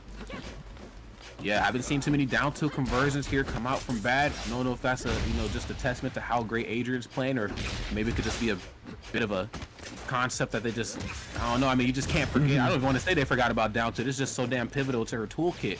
So doesn't seem to matter right now. Adrian with a pretty okay lead here for the first time in the majority. Oh, there it is. I want to see how long they hold on to it. There's down tilt's gonna miss. Oh, nice orb. He's unable to find the up tilt though. Now here we go back into neutral. Adrian is going to feint in. There it is, catching the Nair. Now here we go. He tries to go for the soul read, but Bad, just holding frame in the other end. There's a lot of dash dancing coming from him. He wants to take it slow. This is exactly what you need from the student of Pycar. But here we go. Adrian going for a pretty aggressive combo. The bullets are going to miss, forcing Bad into the corner, and then does stuff that hyper up Nair yet again. Yes, this is really a good and neutral right here that we're seeing from Adrian. This is beautiful. Now, again, this goes back to my point that I talked about earlier. When you don't have the lead for so long and you finally get it, a character like this, a player like this is going to hold on to it and milk it for everything that it's worth. And you're not seeing any sort of crazy approach options here.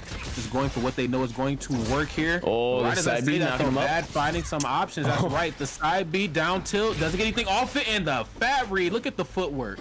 It was good stuff. And then there's the Nair side B up air to send him up. And there we go, the fair, trying to get a second one, ends up side being over top. No anti-air from Adrian. We are working in a very difficult situation here. Both of them getting to their last legs, no bursts. Adrian only a single bullet. Oh, he ends up wasting it. Oh, God. Bad taking it home.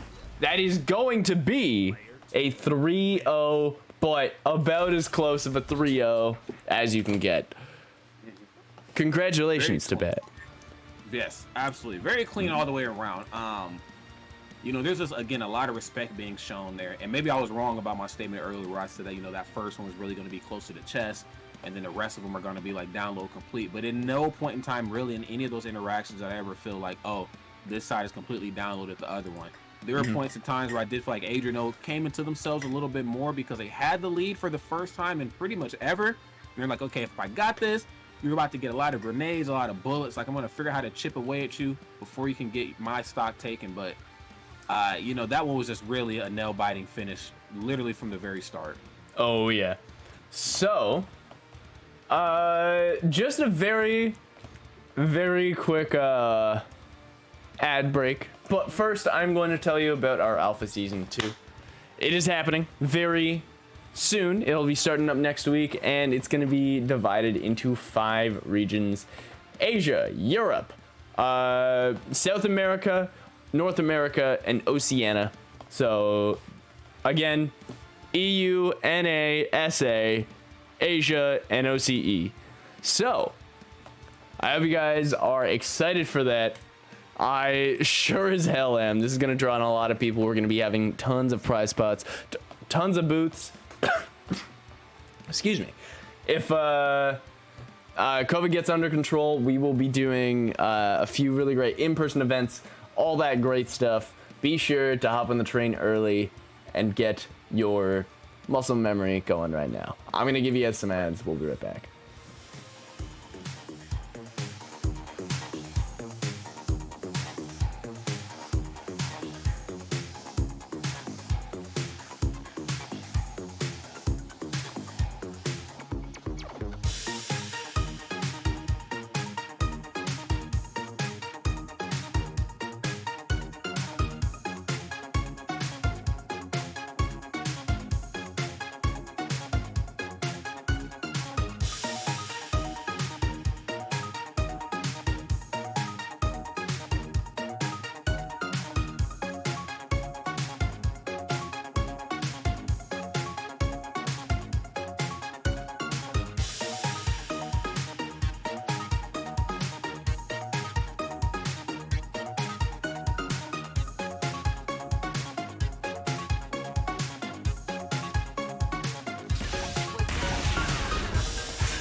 Yo, what's good, guys? This is HouseXL from Team Vortex, and today I'm very excited to be showing you something that we've been cooking up.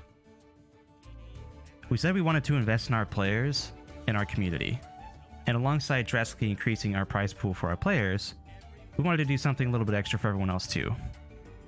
Revolt University, a free partnership program to guide and develop you in whichever way you choose.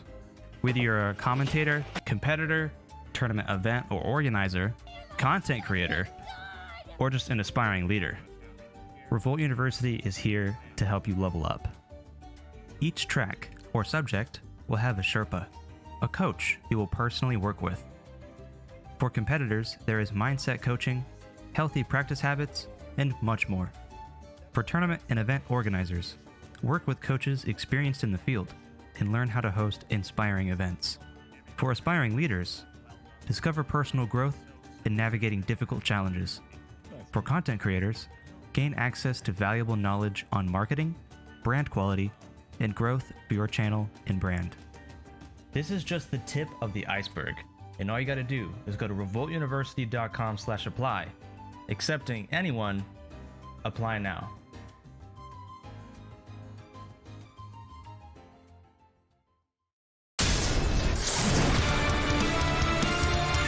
Platforms, that is a bad time for most opponents, man. You better watch yourself. Wait a minute! Hold up a second. Your opponent might approach aggressively, and then from there you can punish the way you're supposed to, but it's neither here nor there here. The up airs are coming out here.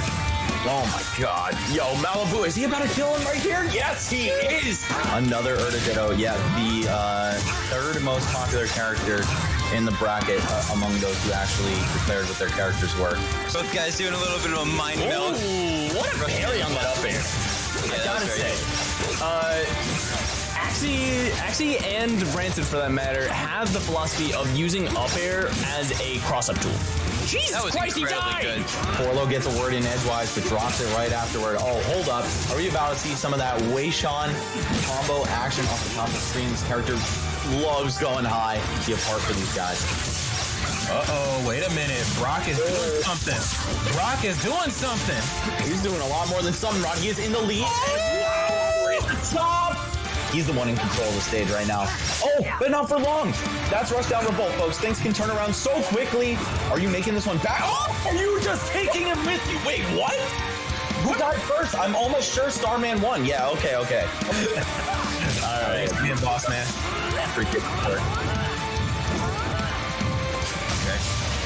Back to the place they go. Starman, though, looking really proficient right now. Coming in with a lot of momentum off of that last game. And yes, the throw right to the top, command grab. As great of a move as it is, it does leave you open if it whips. Oh, God. Oh, what a down B! The classic Ranted music. Here we go with the back air. Yogurt now taking center stage. Oh, he tried to get over this side B. Is not able to do it. And then here we go. Ranted. Well. We're back. Hello, everybody. I'm Goose. Beside me here is Rodney, one of my favorite new commentators that I've ever seen, honestly.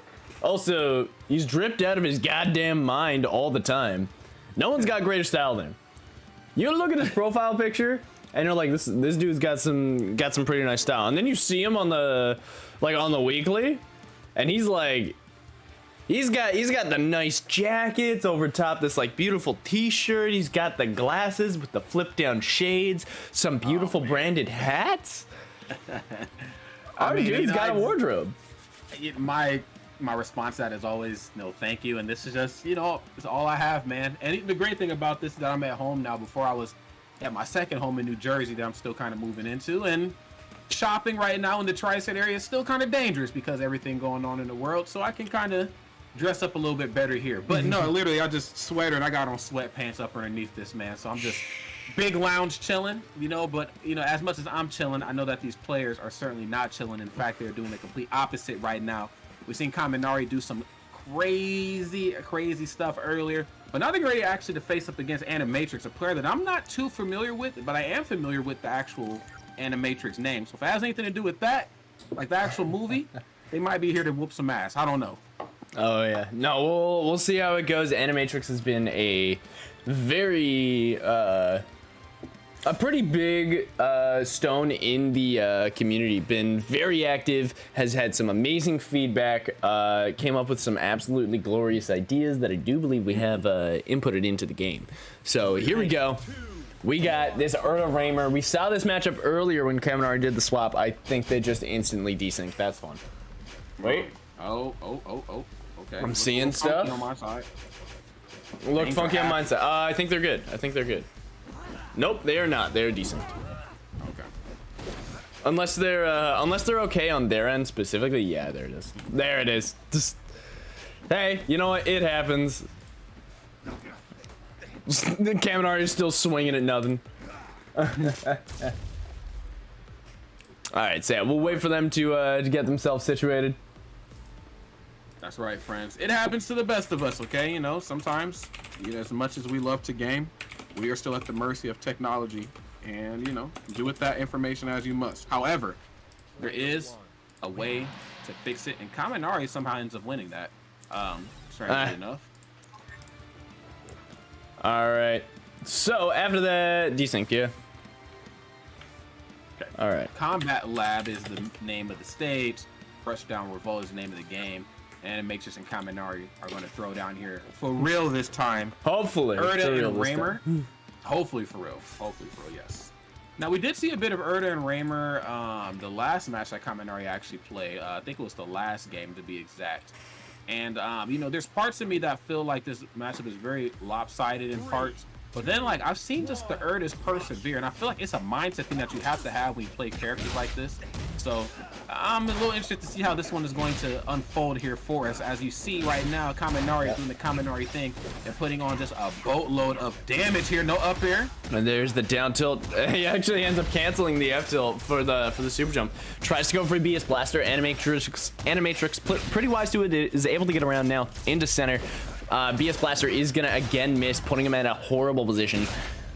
And there it is, that dash in fair. Animatrix trying to find these light bears. That soft elbow does in fact spike, so it's got a bite to it. No, I think that was probably a spectator desync.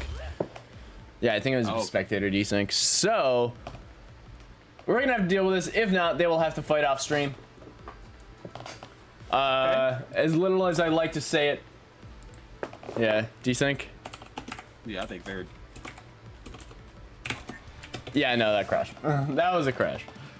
Again, these guys are both from EU, I believe. Animatrix is currently streaming.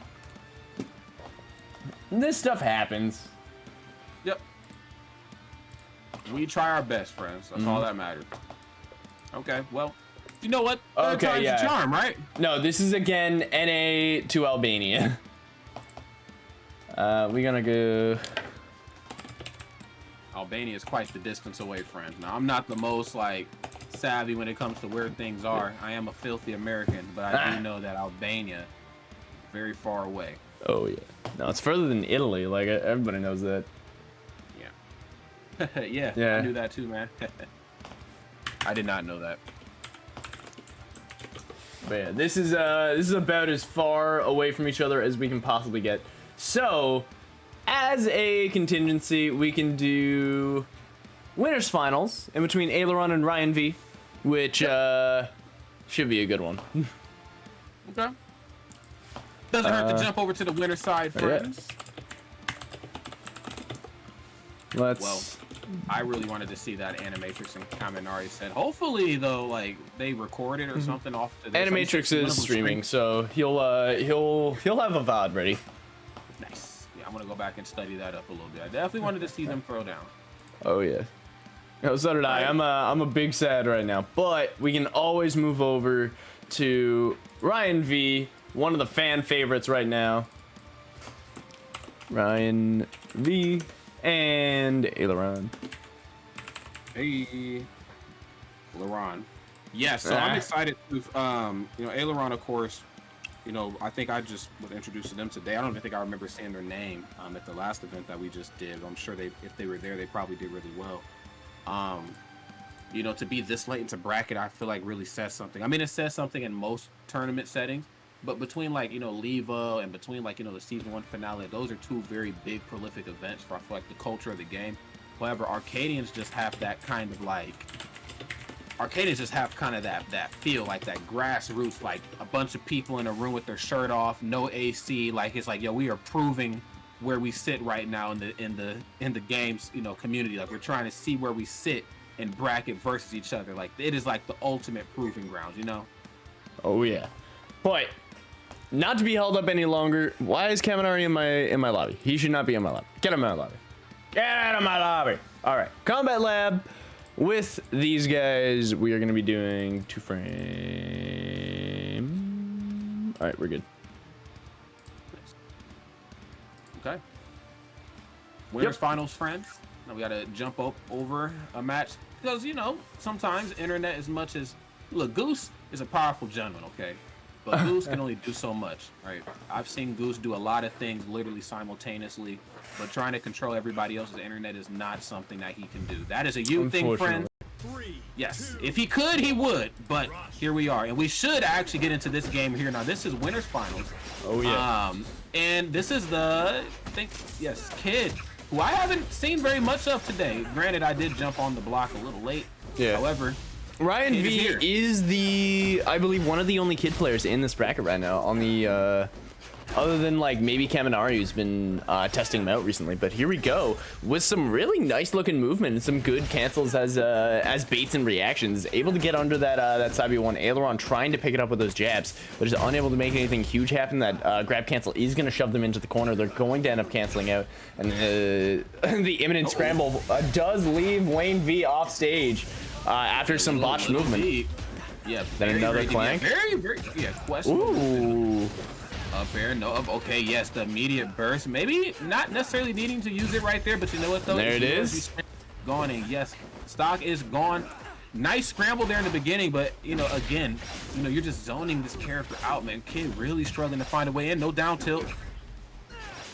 Okay, comes down with that forward air. Really smooth stuff. And there it is, that super jump up air.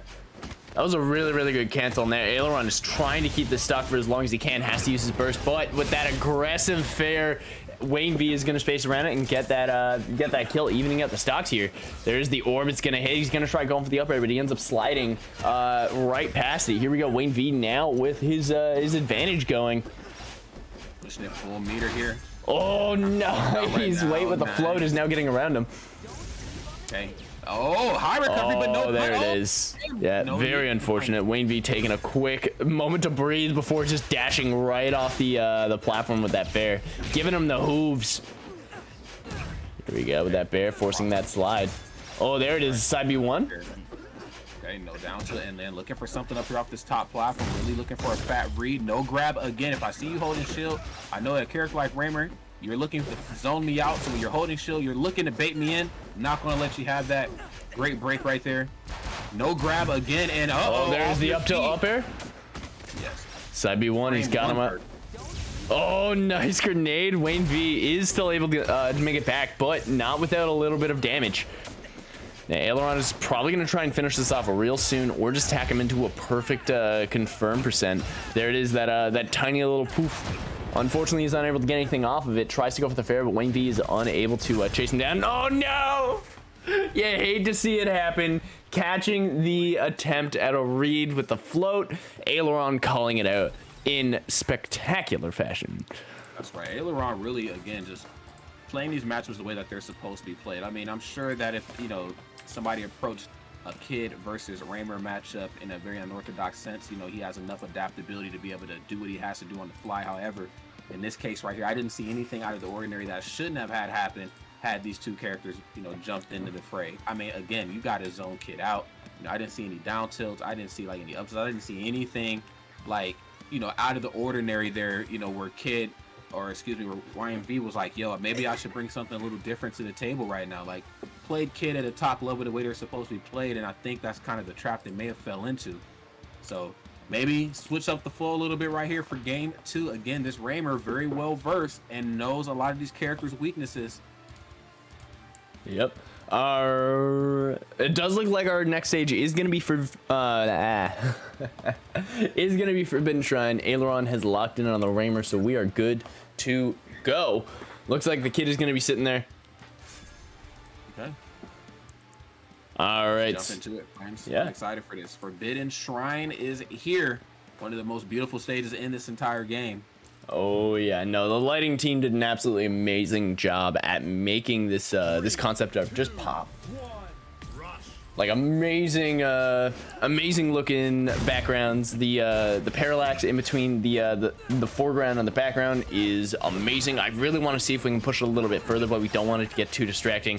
But I'm not gonna get into my weird design tangents. We have Aileron defiantly holding stage despite being down a whole lot of health, and then Wyanvee with some slick movement on the platform to get around it.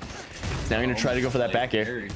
That's right, yeah, the back there is very good. Looks for 2 in a row, a little off the mark, and then the answer back there order gets stuff down. Now there's the down throw, doesn't quite get anything off of it. I gotta say, you gotta be counting your stars right there. You know, devastation comes after the Raymer down throw. Oh yeah, and then there's the fair's gonna miss that back air, is gonna send Aileron off. He ends up doing a bit of a low back air. I think it might have been a misinput, but here we go. On center stage, is gonna rush in. Oh, what a float over top of him. Wyanvee really turning up right now. This is his counter pick. This is his territory. He refuses to give it up. And there it is, the back air. Yeah, you gotta have that type of fortitude in a matchup like this. There's the up air once more. Again, you're playing a dangerous game, staying on top of Raymer. You know what's to come. Something even worse right there, too, if you keep playing off stage that type of way. But even as I say that, though, solid size lead. And we're starting to see the movement options right here from Kid showcase just a little bit better than what we've seen in game 1. Oh, decent yeah. size ring to work around. And of course, that platform, I'm sure, cushioning a lot of the blows. There's down throw once more, though. Down throw into up air. Another up air is going to allow him to burst pretty safely. Now, Wyanvee still with a full stack. He's putting Aileron into full health debt right now. Tom Nook, he's sent his mercenary to collect. Wyanvee moving his way back in with that down B. Oh, no! Okay. Okay, bit of a missed opportunity right there. And yeah, you know, even as I see this though, man, again, 19 HP, something you can't quite forget about the turn of events right here. And then there it is, that side B going into that super jump up air, forcing Aileron up into the corner. Good ledge lob into that down air, into the up air. Beautiful stuff. Aileron barely keeping the stocks even right now, but it does still have his burst, so there might be a little bit of wiggle room, but unfortunately, just charging headlong into that counter attack is going to get him snuffed. That's right, just kind of wiggled themselves right into a casket there, sadly. But you know what, though, this is still doable now. There's the fair. Ooh, the jab down tilt. Oh! Forward air, missed the mark. There it is, the F tilt into the corner, gets the grab, down throw, good stuff. Like, good call it on the get up attack. That is something that you've got to be doing at this level.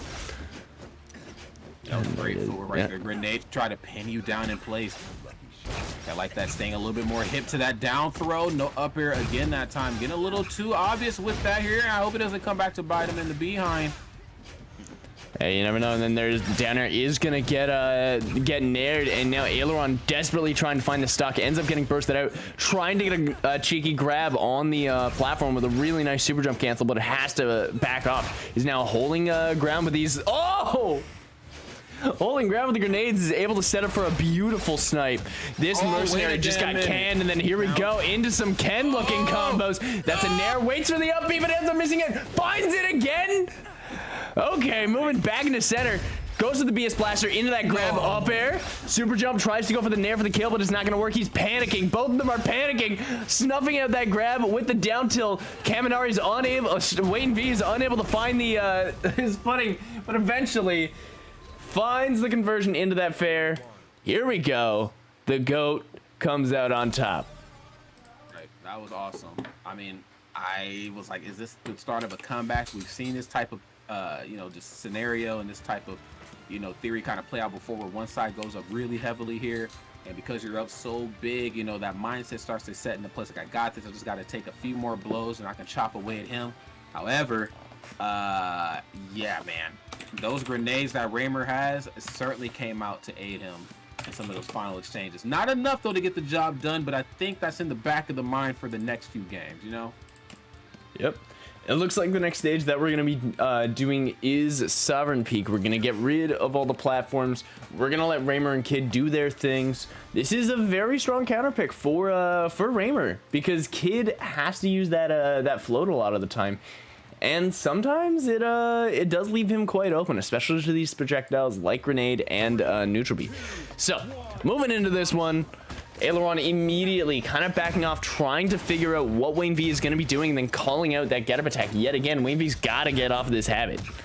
Yeah, you have to, man. I mean, these bad habits always, I like to say they die hard, but you know, if you don't break that habit, you're going to be the one that's dying even harder, man. So we're going to have to see, dog. I mean, again, they're keeping this one close, and I'm glad too. I mean, I think that's the mark of like a true competitor, that two people are certainly starting to figure things out on the fly.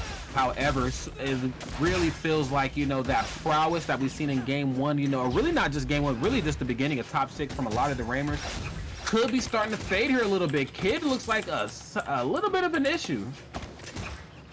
And there it is, forcing the burst. Wyanvee trying to take center stage with the Satyr flip, ends up going high in the second one. Oh yeah, no, that's a pretty tricky grenade setup. If you time it right, you can hit the grenade with both hits of your F tilt and then send it flying forward like that. Just barely trying. That was some great movement options right there. Yes, back to the ledge we go, down throw, but doesn't get anything off of it. Now, good back throw. Get this life taken. There is the F tilt. Again, Wyanvee just doing his absolute best to make his way in. The down air, the down tilt is going to miss, and Wyanvee's going to take advantage of it, forcing Aileron up. And then there it is, second F tilt is going to allow him to take that stock. Aileron looking really fabulous right now. Yes, the burst to kill momentum. Back to the ledge we go. And yes, a bit of a slight high recovery, but that's okay though. That's just how there you go. Designed. Yes, not a recovery in the world strong enough to save you right there from Kid's forward air. Forward Kid, it's very, very pivotal move, especially in their toolkit. But here's the down throw. Oh yeah, and then there it is. He ends up falling out because of the dead spot on the F tilt. Luckily, he's able to get that grab, but Wyanvee now turning it around. Jeez, look at the movement. Crazy smoothing right now. And there it is, the back air up tilt, tries to go for an up air, but is unable to make it connect. There you go, good down throw, up air. He's got him up in the corner, ends up throwing out the orb for the back air, sends him right up. Good stuff. Yeah, the two of them clanking. Aileron now. Was that a bait with a grenade? That's what I thought it was, but I was like, maybe I'm crazy. Maybe I'm just getting old up here. Oh!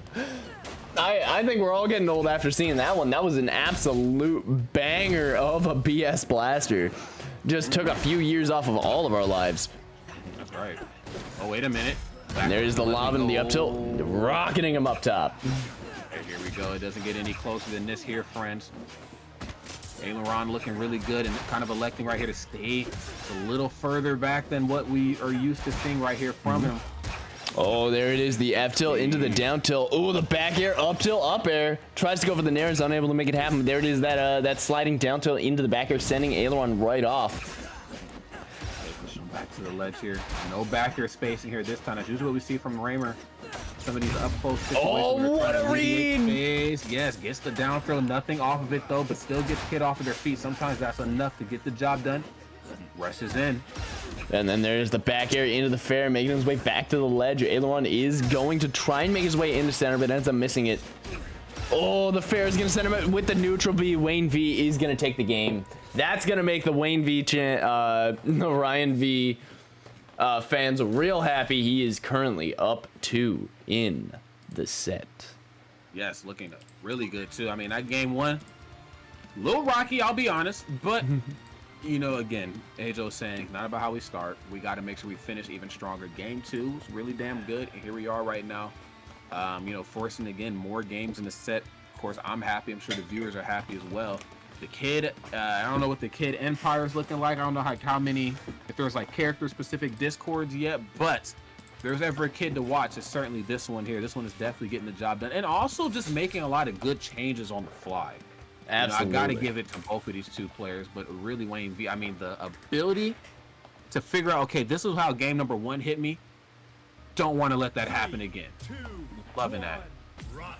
Exactly. So here we go. Going to the next one. Aileron is actually just going to go right under Wyanvee's high approach. And here we go. These aerial combos, just bringing him down to 85. Jesus. Halfway through green, he's going to fall with that nair into the up air. Oh, he ends up missing that side B, but here we go. Into center. Oh, good break right there. Yeah. Unhand me. Yeah, trying to get him off the grab cancel with that hyper up. Definitely the meta on things like grab cancel is developing at an alarming rate, honestly. Yeah, you really just have to watch grab overall in this set too, man, to add to that. I mean, with the way like Aileron has been like perverting all the not good. Forcing a weird high recovery, but gets back into the corner here somehow. Great defensive options, but isn't. Oh, he tried to go for the BS blaster. He ends up using the bullets, and the hitbox doesn't even have time to come out. And here we go, catching the roll with the back air. Trying to make their way back. Aileron now with some pretty slick looking Raymer movement, ends up getting nared. He tries to go for that flamethrower, but is unable to make anything happen. The two of them are going to be just scrambling for hits. Aileron now taking center stage with that orb, and then ends up reflecting it. Aileron trying to avoid it with that B reverse. I think it actually did save Wyanvee in that situation. I think so, and I don't think the HP can get any closer than this here. And as I say that, I poke it into existence. That's right. And yes, easy come, easy go. The stocks are certainly falling like dominoes right now, friends, but that is a testament to how great these two players are. They don't want to allow any sort of leverage on one side, but Aileron, though, looking to push the lead. I like that opening with nair, but I love this forward air, especially with how it's positioned right now, a little bit better, keeping Raymer off stage. And here we go. I gotta say, I still can't get over the fact that Aileron just did like a rush cancel wall jump to prevent himself from turning around, and then getting Wyanvee on the most ridiculous upper I've ever seen. It was just perfectly spaced. And here we go, still with the lead. He's going into backing off into the corner with these grenades and ends up hitting with that nair. Okay, Aileron looking for something and fast here. Has a bit of a lead, but I've seen Wyanvee, I mean, really just shut down leads very, very quickly here. And there is side B1. Oh, good grenade. There you go, popping him up. Oh, there it is. Hey, what was that about? Very sneaky. Good very stuff, good stuff. Right. Oh, what an F-tilt. Using that gun fu pose to avoid getting in his eyes. Foot stomp by Kid. Look, they're hooves. You gotta watch your toes in this matchup. Yeah, you really do, man. Hanging out at that ledge right now. Face to face with some toes here pretty soon. And here we go. Aileron manifesting his inner John Woo. We got all the action movie craze going on, but unfortunately he's unable to make it back there. And right back to center stage, Ryan is gonna just go all in, trying to get a whole bunch of damage. Ends up going for that F tilt into the spark up air. There we go, the orb. Ooh, fair nair. He's now got him off stage. They got a spark, man. Nice down throw. Up there. Up there gets a couple more, but letting them off the hook, looking for more of that position. You know what? Kind of electing to back off. I don't need to actually go for this hit. I just need you to actually be right here in this corner. There's the down tilt up air, trying to go for the fair, but he ends up missing on Raymer's pretty skinny posture here. This little butter noodle is so hard to hit, and even there, Aileron just barely making his way out. That definitely would have been a kill had that flamethrower connected. But here we go, the two of them just kind of bouncing away from each other. It's like watching two dogs fight where they're just not ready to bear the fangs. And there we go. Oh, good dash back. Uh-oh. And there we go. Yeah. Oh, that's a kill. That's a kill. What a collage, dude. Oh my god. DIing in. Aileron is gonna just send rocketing up the top. That was pretty clean. Didn't expect it to end like that, but I did know that it was going to end in a very electrifying way. It just felt like with how close it stayed, I'm like, how is either side really going to be able to make a big play? Like, I really see this game coming down to just these final, 2-3 interactions where we just got to chip away at each other. But wow, I mean, those two players there, wonderful stuff. Absolutely. So that is going to be the set for Wyanvee. Wyanvee fans are very excited in the chat here. But keep in mind, Aileron hasn't been knocked out yet. No, they have not.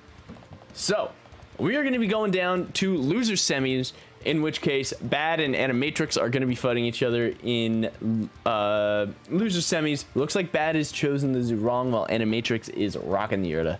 So yes, we got a little bit of a Zhurong earlier for those who are just tuning in. Again, probably my second favorite character to watch in this game. Not to play, but to watch. And then, of course, Urdah, I mean, you know what this character can do, friends. I don't even need to break this character down, all right? When this character is in the hands of somebody as talented as these next handful of individuals coming up, you kiss these lives goodbye, all right?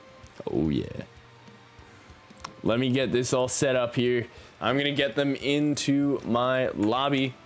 But Animatrix did overcome Kaminari here. I believe it might have actually been a DQ situation off a lag check, but we will I'll confirm that later, probably on Twitter or something. But it does look like we're going to be heading to Combat Lab in between Bad and Animatrix. Got the Urdah and the Zhurong. Something smells good. Two characters that are going to have to approach each other. Like, there is no, I don't have like a cool projectile thing to kind of keep you out. I mean, sort of, but not really. This is going to be a bit of a slugfest, you know what I mean? And I guess in a lot of ways, Urdah, she's kind of her own projectile, the way she just kind of flies at you and does stuff. But yeah, in this case here, this is going to be a very interesting match because we've seen what Zhurong can do off of something as simplistic as a down tilt. However, in those moments where you're trying to edge guard Urdah or just like wait for her to come back with either down tilt again or you're trying just to get out there, you got to watch out for that command grab because how many times have we seen Urdah turn a bad situation into a very great one because the opponent is just overshooting the ledge. Absolutely. So we're gonna be getting into this one the moment that they decide to pick their characters. It looks like that is the case. I just got emailed a new emote, which I will, I'll see if I can send in ASAP here, because this is just great. This is great. But here we go, going into our next one here. We got the Drain Eyes immediately, and Animatrix rocking that Nemesis Urdah while bad, holding this Twizzler, brandishing it. There we go, the uppy downer up air. He's got him in the loops. Oh no! Oh wow! Oh, brutal! Wow! Brutal! I mean, this is not uncharacteristic right here for Badge to just open up a match like this. So I mean, I get. There's that down tilt I was talking about. Where are we going? Oh yeah, and then there it is, that up air. Oh, nice plat slide into the nair. Now going all the way up for that rush. He ends up missing the side B. There we go, try and challenge him with the jabs. Ends up going in with that nair. Just balls to the walls right now. There's catching the up B. That's right, trying to find an opening there with the up. Oh, there it is, that hyper up nair. That is such a good move to use out of a hyper hop. Oh yeah, I was gonna say in the platform. Oh wow, great parry. The platform game has been so strong right now from Bad. I mean, Bad again, just short hop, aerial, anything. I mean, just those little gestures right there. Even if they don't connect, they send a very powerful message. Not okay, but speaking of message sent, I'm talking that was Amazon Prime next day delivery forward air right there. Animatrix looking damn good. Oh my god, and then going immediately for an up air ladder, mixing up those timings to make it just as ridiculous as possible. And then there it is, that side B from Bad is gonna send him off top. Animatrix now in center. Oh, doesn't get the parry, and then there we go, the up B, down air, up air. He's got another side B, up air. The fair is gonna miss. Good burst from Animatrix. Uh-oh, back to the left. Yes, the saying goes, you miss the parry, things certainly get scary. No down air. Okay, yes, and I actually thought we were going to see a back air right there just because of the overextension right there on the top platform, but a little off the mark, finds the opening with the nair, but we got to see some of the safest Urdah gameplay we've ever seen because this deficit is pretty ugly. Oh yeah, it's definitely not looking good for Animatrix here, but definitely doesn't want to be left out. All right, and then there it is, Bad. Just real casually, just taking that. Just no issues. That's right. Nothing gained, nothing lost. Yeah, he said, for you, this might be the Arcadian. For me, this is just another Sunday. That's what that type of ending was. And oh yeah. Yeah. Again, Bad. Play that one very, very well. I don't want to take anything away from Animatrix quite yet, though, because I've certainly seen Urdah get the job done in a lot more ways than one. But you're gonna have to switch it up just ever so slightly. I mean, Bad, not even just the conversions. I mean, you know, since I've been watching them play, they haven't really dropped very many, I don't believe, but really playing to a lot of Urdah's weaknesses though in that game was really cool. I mean, knowing how to outspace her, but the biggest one for me was the platform play. I mean, just not giving your opponent that opportunity to breathe and land on those platforms for free really says a lot to your gameplay. And I mean, and it's just a testament to just how well you can withstand time versus Urdah, because sooner or later she's going to find that opening if you let her. Now, if you take some of these, you know, kind of these crutch options, I don't want to say crutch because that sounds bad, but you take away some of these options she needs to really get the neutral back into her favor, or really to just try to reset it, like platforms, namely right there on Combat Lab. You take that away from her, you're in a good spot. Oh yeah. So it looks like our next stage is going to be Shadowbriar here. No character changes. We're just going to hop right into it. All right. Shadowbriar is here. Friends, Zhurong, Urdah. Those are the characters. Now, you know, game number one certainly did not go in Animatrix's. Animatrix, I guess it's possessive. Yeah, Animatrix is. What is the plural form of matrices? Is it matrices? Matrices? I believe matrices. Matrices. Sorry, yeah, my Ebonics was like, what? I'm like, wait a minute, what do you mean what? Anyway, get into this game right here. Animatrix jumping into this game here, and Animatrix with a pretty lofty, oh my goodness. Yeah, no, a pretty heavy start. He's ready to burn the forest down with his gameplay right now. Bad, immediately firing back with some pretty risky combos. Ends up getting hit with that get up attack, but now with the reversal on his own sliding attack. Okay, not good here. Oh, I like that. Tilt's gonna miss. No, that's the one thing I do really appreciate about Urdah is that a lot of her moves take her from one side of the stage to the other. So like if you catch the opponent just kind of dash dancing back and forth and really trying to show that quick movement, you just close the gap. Like no other. Oh, absolutely. She's all about these really bursty options, but otherwise she is fairly slow. There it is, that fair trying to get the side beaters, unable to make it work. Danner's gonna miss, and then he's gonna pop over top of that shine. Now Bad doing an amazing job at juggling him. There it is, the side beat for the kill. Bad seeing it at 27%. Pretty with the burst now burned. Animatrix trying to find that stock, ends up going for that up air. The side B2 is gonna miss. I'm surprised that he didn't get hella punished for that. Yeah, the trade. Whoa, yes, a trade. Kind of going in most cases with Urdah, kind of going in her favor, but with the way the match is going, the tone of the match certainly tells a much different story. Now there is the command grab to come back. Bit of a mix up there. What are we doing off stage playing around? Hey, not while Bad's in town. Oh wow. And there it is, the up tilt is gonna miss that. Oh, nice F tilt. And there it is, good lob. Oh, the shine dance just is not going to stand up to this big burly wrestler. Like she pulls on your heartstrings and then crushes it with her bare hands. She really does, man. We're seeing that and then some. Oh my god, that was again, like I said before, close the gap. They just pressing too many buttons in the corner. Just fly in there. You got side B, you got hyper hop nair, you got F tilt. You have all these tools just to say screw your dash dance. You have to do something else. But here we go, Animatrix with that up tilt, trying to go for that down air, but it's not quite gonna connect. Now again, just kind of stalling in a pretty difficult position. Ends up getting blue shine forced into tumble there. Zhurong, look at the Bad gameplay right here, or bad meaning good from Bad. You know what I meant, friends. There's the throw, though. Now, this is a bad situation. Yes, and that bad situation just got even worse. The throw out into the blast zone, as you can see right now, we brought this thing back to a slightly more even front. I'm sure it could go a lot better right here in Animatrix's behalf, but we're gonna have to see how it pulls. Oh my God, that green life is here, friends. But yes, and using again your there's the up B. Really your great normals that Zhurong has, because he has that good sword. Oh yeah, and then there's the up air. Oh, good nair, trying to go above him with that side B. Now again in the corner, he's gonna try and make his way into center. Bad now, just dash dancing in the corner, making Animatrix come to him. The two of them doing a little bit of melee inspired movement. Oh, the Scorpion, let's go! Animatrix barely able to scramble out of that. Perfect DI, and it goes for the plat slide, but ends up getting called out. There it is, ladies and gents. Bad is gonna be up 2-0, and we're moving into game 3. That's right. Now I like the way that game went, even though like it didn't play out for Animatrix the way they probably had liked it. I love the way that they approached the neutral and a lot of those interactions. Again, using those tools to try to close out that gap, man. Like, you know, when you have a sword, you know, and you brought up melee, and I'm glad you did. You know, that's some very melee-esque, you know, very early melee meta Ken stuff where, like, you know, Ken wasn't rolling, you know, he wasn't, you know, wave dashing. He was just kind of doing this dash dance back and forth, waiting for the opponents to come in, because you keep so many options out of your initial dash in a lot of ways. But if you notice they're pressing too many buttons, you as a heavy character gotta close that gap. Absolutely. And I love the way that Animatrix did that. That was just so clean. Wasn't clean enough to get it taken, but certainly clean enough to make me a believer.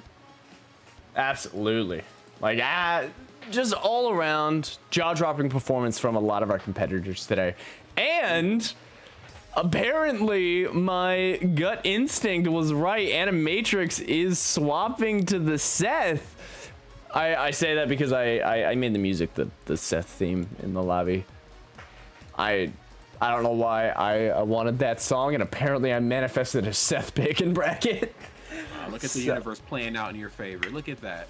You know it. So here we go. We're going to be going off to Sovereign Peak. No platforms, no shenanigans. Just two dudes sitting on a cliffside ready to mash their faces against each other. Take that however you will.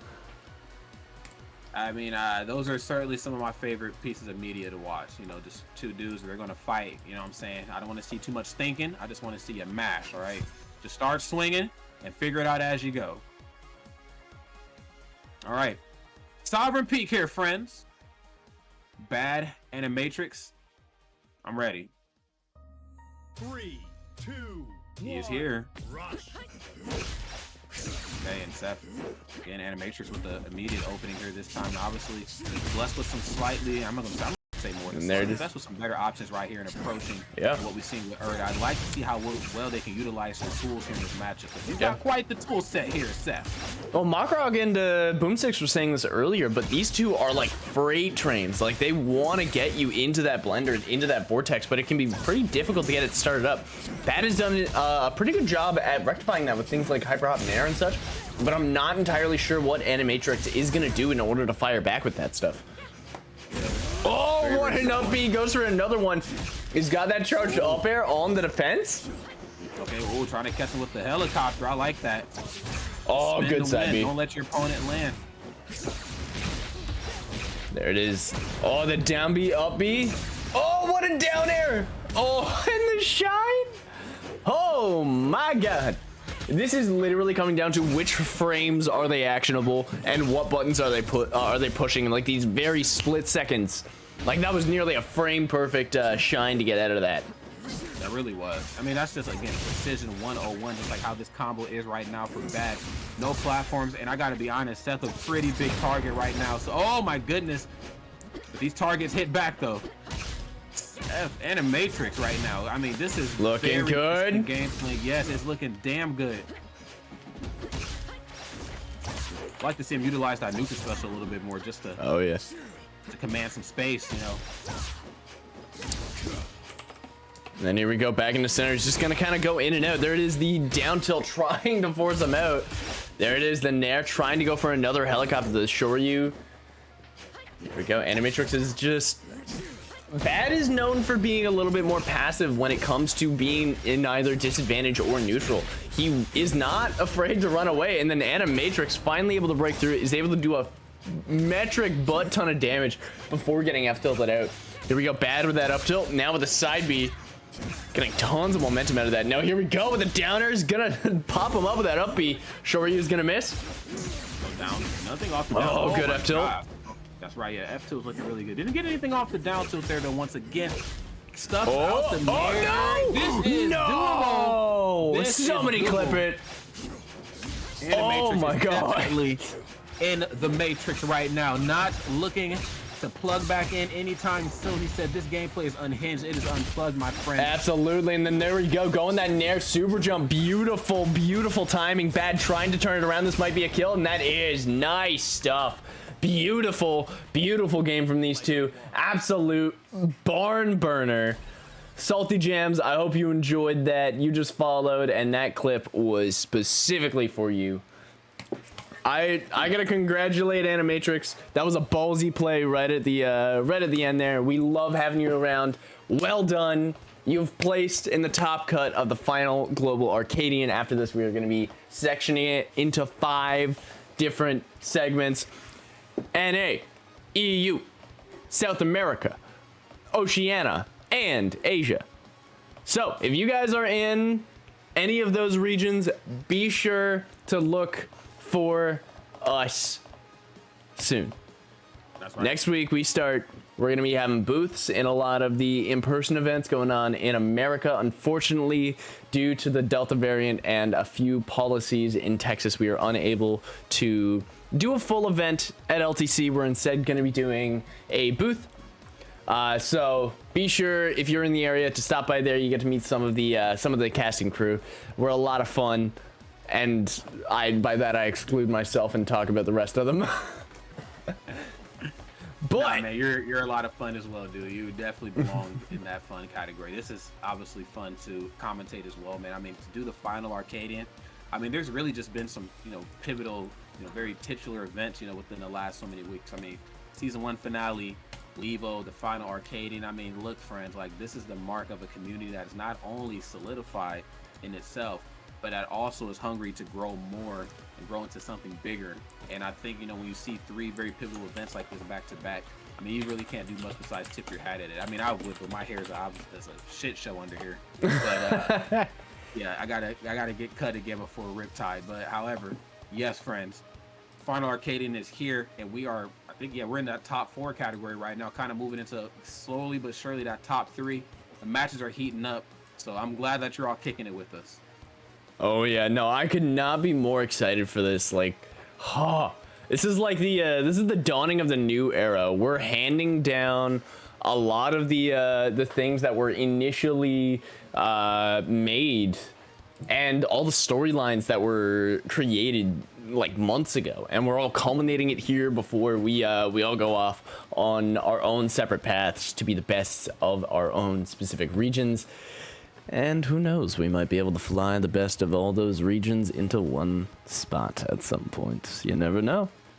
Just Fingers saying. crossed for that. Fingers crossed. Just like the Wi-Fi, though, we are working against unseen forces that we really can't fight against the way we'd like to, and that happens to be the COVID part. I think it's 2 or 3 now. It's coming back, and it's bringing friends, and it's getting stronger. However, friends, as annoying as that is, we as people are certainly much stronger. Human beings are naturally resilient, and we naturally lean on each other for help. So friends, like, all Smash and all Rushdown and fighting game stuff aside, like, you ever just want to reach out and talk because things are on your mind? I mean, look, I wouldn't be able to guess, you know, when I was a lot younger, that we'd be playing video games at home because of a pandemic. These are very strange times we're living in, and if you need a spot to talk about it, I'm sure you can reach out to any of the developers. Goose, a very open gentleman. I'm always here. Reach out to any of us. Yeah, let's just chit chat. What's on your mind, okay?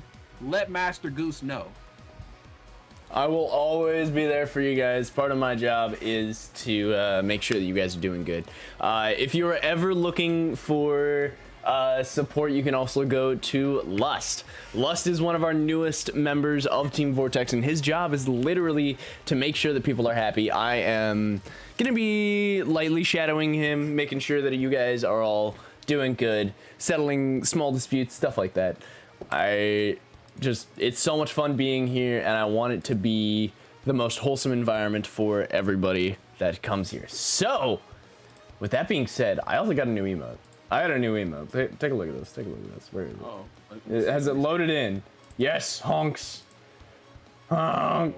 They're honks. Nice. Now, is that... I just got it brightened up a little bit, so we'll see how it ends up looking in a second here. Okay. You know, it's funny, I used to have a coat when I was a kid. The brand was called Triple Fat Goose. Canadian brand, because it had like goose feathers in it. It was really thick and really heavy and stuff. And so, now I'm thinking like, dang, was this a Canadian jacket? Like, was I already destined for this? Is this my fate? You're stuck here with me now. All right, so it does look like we're gonna be going with Zhurong versus Raymer. The Emperor's faces off against the Mercenary. Now, we are in losers semifinals, right? No, we're in losers finals, mate. Losers finals, excuse me. Sorry. And see, that's why I'm single now, man, because I just keep living in the past and like that's my issue. I'm sorry, y'all. We are in losers finals, and this is why you need Goose, okay? Because I'm getting old up here, and I'm like, where am I? I'm getting senile. I'm starting to lose my. What am I doing? It's like, Rod, you're commentating. Like, stay with me. Like, oh yeah, that's right. My bad. Yeah, we're commentating. You know? I'm old, man. Oh yeah. So, looks like Platform Alpha's the pick. We're gonna be hopping right into it. Yes. Wonderful stage here, friends. Platform Alpha is here. Goose, do you got names for your subs? Like, what do you call them? Gooses? We're just a flock. That's all I call it. Flock. I need y'all to start. I need you to go flock yourself and start spamming that emote. Spam it. I want to see it. Please, maybe. Oh, I'm not sure they're here right now. They're all on time zones. Like, they watch me in the morning half the time. It's hilarious. But here we go into our next game. We got Bad and Aileron. I'm gonna swap the sides here on my UI just to make it a little more UI or friendly to the eyes. But here we go. Bad coming in with that nair. Aileron immediately trying to DI into the orb, but Bad like surgically avoiding it. There we go, the nair side B into the up air. Nice. Yeah, Bad looking phenomenal here. A really aggressive cross up. Yeah, very just aggressive opening just in general. But you know what better way to set the tone? I mean, if you know you have the skills to pay the bills, then get behind the wheel and definitely do your thing. Now, however, Aileron here not going to allow that for too much longer.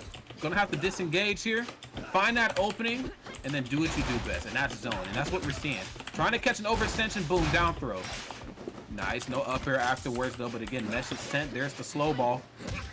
And then there it is, the nair. That's what I'm talking about. Ooh, good up air on that shine. Now here we go. The side B1 is just gonna get completely whiff punished. Bad is gonna get the first stack here. And there we go. Oh, nice stuff into this uppy. We're in the vortex now. Into that up air. Follows him up. Oh, he gets the contingency. Aileron forced to make it back in using the orb. And then there we go. The F tilt to shove Bad off. Aileron scrambling to try and find the upper hand here. Okay. Oh, looking good. Okay, wait. Oh man, better here. That is a that's a pie core right there. Had Aileron DI'd in, he would have been dead. Like that that shine into that red side B is terrifying. It's really difficult to land, but it's terrifying. Oh yeah. And there we go, the grab down throw. Walks right up and goes for the grab. Yeah, that's some. There it is. Right there. Mate's got balls, I gotta say. Trying to go for the shield grab, but Bad immediately busting his way through, and then there it is. The trade's gonna set him off top. Bad looking real hot right now. Okay, full ball once more. Force you to stay on that top platform, and this is Raymer at their most dangerous when they know that they have pinned you down into a corner. And more times now, when you play fighting games, the person's first instinct to get out of disadvantage is to jump. That is what Raymer is looking for. Don't give it to him. Don't trust this bad man in the trench coat. Look, you don't know how many watches and stuff he has stuck in there. Yeah, seriously, he always knows what time it is, but right now it's certainly time for them to make a big play and fast. Right now, the way Bad has been holding this match down, it is certainly a pleasant sight to see, I would imagine, for the Zhurongs. But however, on the receiving end, it's not looking so hot, and I'm sure they don't feel the same. Now there's the nair pinning them into the corner. No down tilt for you, but no grab that time. No Bad trying to take a page out of Aileron's book. There it is. He's got him all the way up there. Oh, nice. That was a beautiful grenade to attack on a little bit of damage on Bad, and then Bad nairing right through that grenade. Okay, scary business here. Nice, the grenade. There's one thing I will say about Aileron is that no matter what the stakes are, no matter how thick the pressure is, like they always know that because of how their character is designed, they can always alleviate the pressure and just create that space. And even if they are in a deficit, they can be in control of how the tone of the match is going to go. That's beautiful stuff. Okay, Lance went in there. Whoa. Nice home on the range right there. Zhurong, Bad right now, kind of electing to stay into this corner. A little preemptive on how they're going to try to approach. Get stuff for Roa, and yes, it might not look it, but Raymer, he's been in the gym, man. Not everything just run into somebody who can just, in a trench coat too. I mean, you can imagine going into H&M, dude in a trench coat and skinny jeans just threw you like that. Where do they feed these guys today? Where do they feed these guys, man? No, Raymer grew up on the farm, but unfortunately, the good diet goes to Zoo. She's able to knock him right off the top. Unlike Seth, Zoo never skips leg day. There you go, man. You can't skip leg day these days, all right? Absolutely not. Who knows what you need to run from? See? Now, you understand what I'm getting at, man. Fight or flight, okay? Whoever has the best leg muscles, they're going to flight the hell right out of there, man. All right? So, friends, that was really awesome. First game right there. Losers finals. Had to make sure I got it right there this time. Though I do like commentating more sets. However, that was losers finals, and Bad opened that one up in a very extravagant way, very efficient way from the very start and closed it out really strong. Now, Aileron, though, again, has a script, and it looks like they're sticking to it.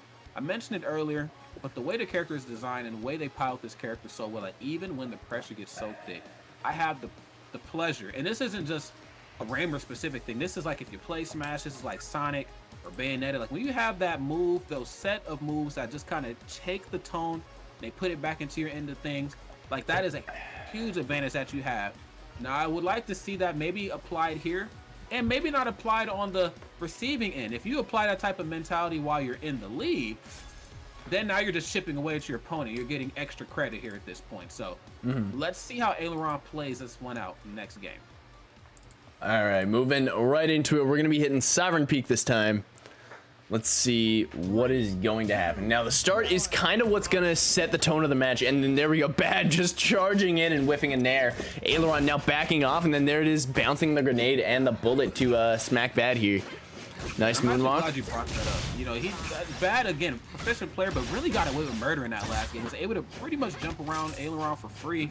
A lot of nairs. Was able to approach. I mean, I think even in one instance, you know, was able just to walk right up and get grabbed. I'm like, yo, this is not the type of gameplay you can be given to Zhurong, especially not one of this caliber. Now, Aileron though, keeping this one a little bit closer than what we've seen before. Oh, and then here we go. We're just gonna keep on moving here. That's a nair into the uppie. Oh, he's got the upper, gets the burst. Beautiful stuff. That was a really good weight on that one. You have to be able to burst them, like burst that perfectly, or else she's just gonna take you right out of it. Yeah, quite literally looking to take you right out of this game here. I mean, yeah, I mean, yeah, and there it is. Right out of that. Right. You just spoke that one into existence. Yeah, my bad, y'all. The commentary curses is unfortunately real sometimes, man. Oh, don't worry. I've won and lost people's sets because of that. But here we go. Bad with the uppie, down air uppers. Now going to chase him up into the corner. Aileron just floating back to stage with like no options. There we go. Try and charge him down. Good reverse up till immediate reaction. Ooh, using shine? Okay. I know. Getting a little fancy right now. I mean, what better time to do it than in losers finals? I mean, you don't really have too many more opportunities to get fancy and get clean like that. I know. It's like you gotta get that stuff on stream, and it is just a glimpse as to what we might be seeing with these characters in the future. Beautiful snipes coming out from Aileron. You're gonna need more than fast and clean right now to bring yourself out of this deficit, though. If you're Aileron, now I do like that immediate toss out. Now you seen them go for the burst, that was cool, and then right when they go for the burst, you're like, you know what, let me set up shop here and just start shooting. Even if this doesn't KO, this is still going to apply a lot of pressure to get back to the stage, and even better, no platforms, which means I get to basically dictate how you land. Oh my God. Nice. Beautiful stuff. Beautiful stuff. Yeah, Bad is playing completely out of their mind right now. Nice, gets the throw, doesn't KO this time. You're gonna have to play your best stock of your life and then some. Your best stock of your next 3 lives. Okay, gets the nair. Side B is gonna miss. He's now gonna back off. Like his movement is so nice, and it's like it's reminiscent of Pycore with while being its very own style. So Bad is doing a very good job. Yeah, I'd like to see Aileron maybe use air or forward air just a little bit more, but back throw also get the job done too. I just hate that it had to come at the price of so much HP. But you know what though, if you've got breath in your body, I guess you still have a chance here, and I don't want to count him out too quickly. However though, Bad though, playing so well here and has not really shown any signs of slowing down. Whips a grab though, this is your time to open it up. Yeah, no, that's the 1 inch that he's able to give you, and unfortunately Aileron is kind of struggling to get too much off of it. Coming down with that shine. Oh my God, getting the whip, grab that down tilt. Beautiful stuff. Like Bad spacing has just been so immaculate this round. Tries to go for the up B, jumps over the up tilt, and then there we go, the shine getting bursted out. Yeah, I was gonna say, does have burst online. It's a matter of time on when it's going to be used. Oh, there it is. Okay. Using the orb. Bad just going right over top of it, allowing Aileron to get onto stage, and then there it is, the Nair trying to find someone else. Now just rushing him. Aileron taking full advantage of this bloodlust. Oh, what a shield! And then the side B to finish it off. All right. Beautiful stuff. A little bit of rollback jank there. That was just the game predicting certain things, but other things happening. Yeah. I gotta say, man, really feels like Aileron's figuring some stuff out as the match kind of goes on. I know, again, it was shaky in parts, but that ending, you know, just knowing when to kind of kick up the jets, when to turn them off, I think that really speaks volumes right there to Aileron's play style. And I know I said it on stream, I kind of wanted to see a little bit more nairing, and then I looked over at the chat, and they kind of feel the same way as well. You know, more grenades, more orbs, excuse me, and then of course more nairs. And I kind of share the same sentiment as well. But we'll see though. You know, they're the ones in the driver's seat, and of course, Bad is no slouch. So, like Mike Tyson says, everybody has a plan in the ring until you get punched in the face. All right, so you could have the biggest plan in the world you want, but once you get in that ring and things get a little crazy, you know, you got to figure it out on the go. So, potential final game right here for Aileron. I'd hate to see them get 3-0'd like this. Let's see what they can apply here to this potentially final game. All right, we're going to Forbidden. We've locked in on Zoo. It looks like we're probably going to get the same character matchup. All right, let's see what they're going to do. Unfortunately, we can't see like their cursors or anything as they select characters, which is unfortunate to say the least, but I understand it. Yeah. It makes sense. It makes sense. You're just tuning in, friends. Welcome to Losers Finals. Grand Finals are on the horizon, but before we get to that fantastic part of bracket, we gotta certainly move. Oh, that's an issue. Here. And yes, here we are. And there we go. A little bit of neutral, kind of interrupted by that grenade. Now going to center, the side B is going to knock him up. Okay. And there we go. The double up air is going to miss. Bad now, just just letting him do his dance. Like, I'll wait. There we go. Bad taking this opportunity to kind of rush in. There we go. The up B. Oh, bursting him out. Good stuff. Okay, slides right up underneath there. Back air, no back air. Hold shield though. Boom, down throw. Up air and then disengages. Very, very smart. I have to say that I have not seen very many of the Raymers today in bracket. I think there's been at least 2 in this top 6 elect to really take the game off stage. They've been getting a lot of their KOs, just hard hits, final HP slots, like boom, I'm taking this life from you. But I'd like to see them kind of force it off stage a little bit. Zhurong, great recovery system, but it ain't the best recovery in the world. It's certainly enough to challenge. Yeah, no, it's a very good horizontal recovery, but definitely struggles on the vertical end, which is kind of where a lot of the Zhurongs ended up falling off. They were very sad that they weren't able to go so far off stage, but then realized that you can carry people off the top and off the side. So, unfortunately, they just can't go all that deep. No, they cannot. There we go. Bad kind of doing his little circle game now. Aileron just kind of chasing him down. I gotta say, definitely not the best strategy for Bad to be doing right now because he has to force Aileron to come to him, and then circle camping like this is definitely a way to get called out. But you know what though here, Goose? As I'm with you, I share that same ideology. Aileron, first time I feel like in this entire set where they've had the lead. Now, I talked about this earlier. The idea that, you know, they have the ability to slow it down, to chip away at the opponent. They've only ever showcased that here in the passenger seat. Now they're in the driver's seat. All of this is extra credit. And Raymer gets really frustrating to approach after a while. So, I would love, yes, see, this is what I'm loving here. Use those tools and make it hell for the opponent to approach. Oh, getting the first parry, but is unable to get anything else off of it.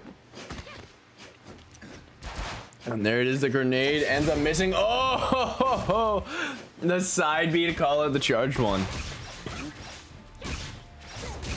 Okay. And there it is. Oh, nice. Oh, burst, unhammy, hands off the trench coat. Oh, there it is. Nice stuff. Now there's the Nair. I've seen one. I'd like to see just a few more when it comes to approaching, because Bad, I mean, if Nair was a button, Bad would certainly be worn out right now. I mean, they are getting their money's worth out of it, and I don't blame them. Absolutely. No, it's such a good move, and it's very effective at closing space and then getting rid of a lot of these lingering projectiles like Orb and Grenade, so long as you time it right. Here we go, Aileron snagging that stock with that good old Fox up air is now moving into the final stocks here. This is absolutely great to see. Adjustments on the fly. The adaptability right now that's being showcased by Aileron is so good, but it needs to be just a little bit better because Bad, no slouch, K approaches. High recovery. Oh my god, he clanked the shine with the grenade and is able to get a full combo off it. Amazing. Hold up a minute here, Goose. There we go, he's got the orb. He's playing his own game now, going for the super jump. Bad is gonna go up high. Gets him with the F-tills, unable to find that Nair. Oh, there's F-tilt, fair, gets bursted out. There's the upper, second one is gonna hit. Aileron is making this a set right now. Yes, I am so happy. This is what I was talking about, friends. Like, sometimes you just have to think a little bit, man. And I'm not saying that neither one of these players are brainless or they aren't thinking, but you know, you've got a lot of time to find out where you need to adjust. Game 1 and 2 didn't go your favor. You know what? You'll be surprised what people will do when they have no choice but to rise to the occasion. And when your back's against the wall, Aileron certainly has rose to prominence here. I hope this goes 5 games. Oh, absolutely. So, as we move on into stage bans, it looks like Combat Lab, Cyber Skyline, Platform Alpha, and Sovereign Peak are currently off the list. It looks like we're going to be going to Cryo Station, which makes sense for sure. Cryo Station has a lot of room to play around with, and I do think Zhu struggles a lot. She can't really challenge that top platform all that well, and then she has to cover a lot of space in order to get things going. Or sorry, no, it's a good counter pick for Raymer as well, because he can't really go up high as much because of the platforms, and then Zhu has an advantage on the lower platforms, disadvantage on the top. Nice. Well, we'll see how well this one is going to play out here, because, you know, and I've seen this type of like just situation play out so many times. I'm sure you have as well. You know, one side goes up 2-0, you're just absolutely beating ass and taking names. But then, you know, you give that opponent that one glimmer of hope, and things get a little sticky for the opposing side. Now, Aileron has the idea in their head that this is very doable. Okay, it might have felt undoable game one, but now they're starting to come into themselves. I would imagine that we're going to see a couple adjustments here on Bad's behalf on how they're going to try to approach, because the grenade gameplay and the naring in that last game was at its most proficient. As you can see here, it's coming back out. Oh yeah. And there it is, the F tilt. Oh, he's got him up there, going for that down or upper. He's got him up top, ends up waiting on it, and tries to go for that side B, but is not going to make it happen. And there we go, the Nair. Oh, good get up attack, and then there we go, trading off that that up B. Ooh, there is the F tilt, down tilt. Oh, beautiful. Calling out the orb in dominant fashion. Now Aileron forcing him up into the corner. And there we go, holding center stage. He's going to drop through the platform, and then that rush in fair is going to give him a little bit of space. Now following him up. Oh, there it is. The call-outs on the side B. Those are never going to get old for me. Like, Bad. I know, it's like, it's got such a huge dead spot, but like, in order to catch dashbacks and call-outs on projectiles, it's just so good. And there we go, the up air. Yes, 7 HP and still playing like they got all 150 of it. Oh, but not for long though. I like that turnaround. That's right, yeah, man. That's the commentator mix-up. Like, as you're explaining one thing, you gotta like kind of bleed it into the next, because these two players here, I mean, they're not only mixing each other up, hell, they're mixing us up, and we have to commentate this game. Oh yeah, no, it's like I end up getting silent during these matches, because it's just like I have no idea what they're gonna do. Like, I know what they're looking for, but I have no idea how they're going to try and start it. And that's what makes these matches so intense to watch. And then there we go, the side B and Bear catches the rush in with that up air. Bad's going to bring himself into a pretty distinctive lead here. Going for that back air, up tilt. He's got him up top, goes to the up air. He's on the platform. Oh, no. Oh, good rush. Oh, my goodness. Okay, yeah, no upper. Yeah, that was a beautiful rush. Comes right in. Yes, getting his money's worth once more off of that Nair, man. I mean, the Nair button is getting pressed, friends. I can't stress it enough, you know, but I got to say, we need to see that also from Aileron as well. Yeah, no, well, the thing is that Raymer's Nair is a kill tool rather than a combo tool, so it's very difficult to use it in neutral. And there is that back air. Oh, the red burst now falling through the plat with the up air. Ooh, good stuff. Oh, nice. Throwing up the grenade. He's popping it up with that grenade, trying to find his way on stage. Oh, the BS Blaster forcing out the burst, trying to get the snipe, but is unable to make it happen here. Nice F tilt on that side B, and the upper is going to send him right up to the top, just barely skimming the edge of the blast zone. Aileron trying to find their way in. Oh, getting the grab out of the cancel. Oh, wow, my God. Now that right there is Platform Fighters 101. Wait for them to expend that option off stage and punish it accordingly. Very, very smooth gameplay from Bad. And also same could be said for Aileron as well too. Unfortunately, their journey stops here at 3rd place. A phenomenal run. Oh yeah. But it was Bad who just wanted it a little bit more today.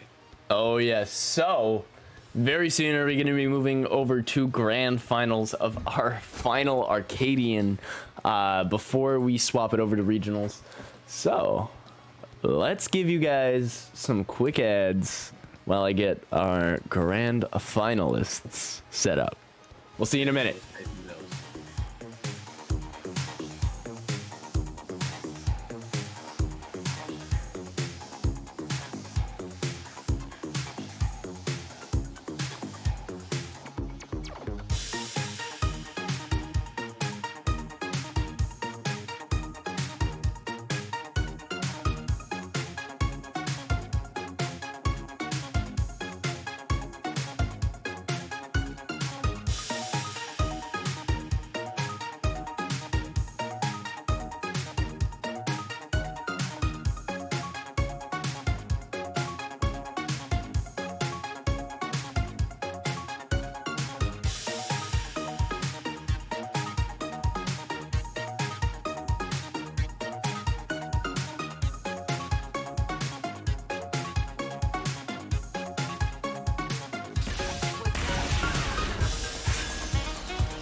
Yo, what's good, guys? This is frayESC from Team Vortex, and today I'm very excited to be showing you something that we've been cooking up.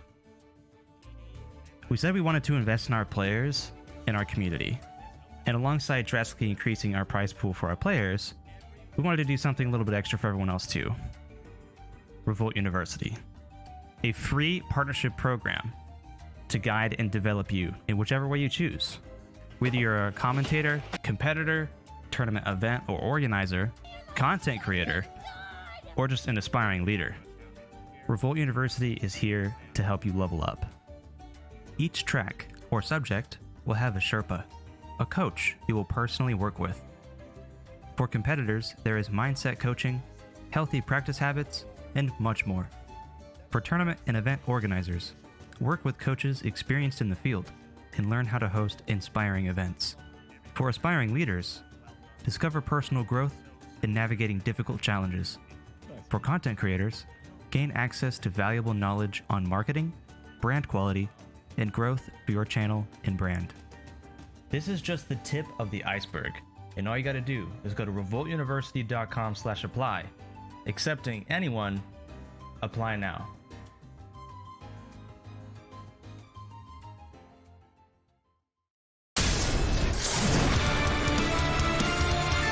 Platforms, that is a bad time for most opponents, man. You better watch yourself. Wait a minute! Hold up a second. Your opponent might approach aggressively, and then from there you can punish the way you're supposed to, but it's neither here nor there here. The up airs are coming out here. Oh my god. Yo, Malibu, is he about to kill him right here? Yes, he is! Another Urdah Ditto. Yeah, the third most popular character in the bracket among those who actually declared what their characters were. Both guys doing a little bit of a mind meld. What a parry on that up air. I gotta say. Axie and Branson, for that matter, have the philosophy of using up air as a cross-up tool.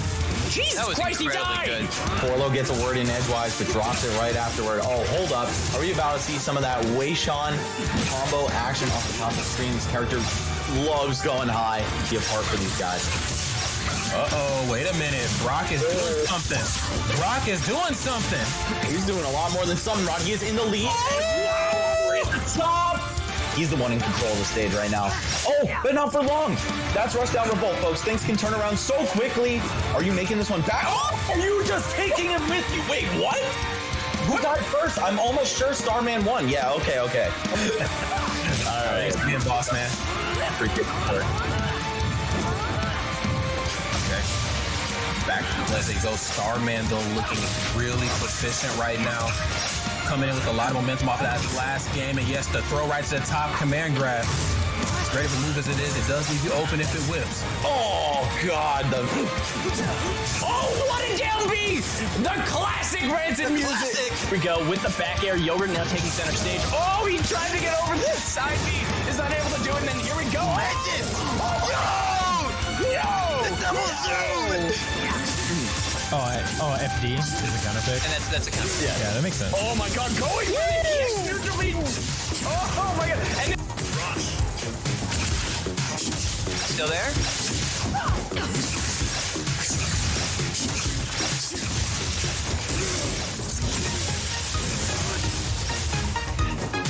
Neither player with a burst. Both players in very low health. Zhurong, can he do it? Yeah, no, I remember when we used to do Tech Tuesday, we showed that off. That was fun.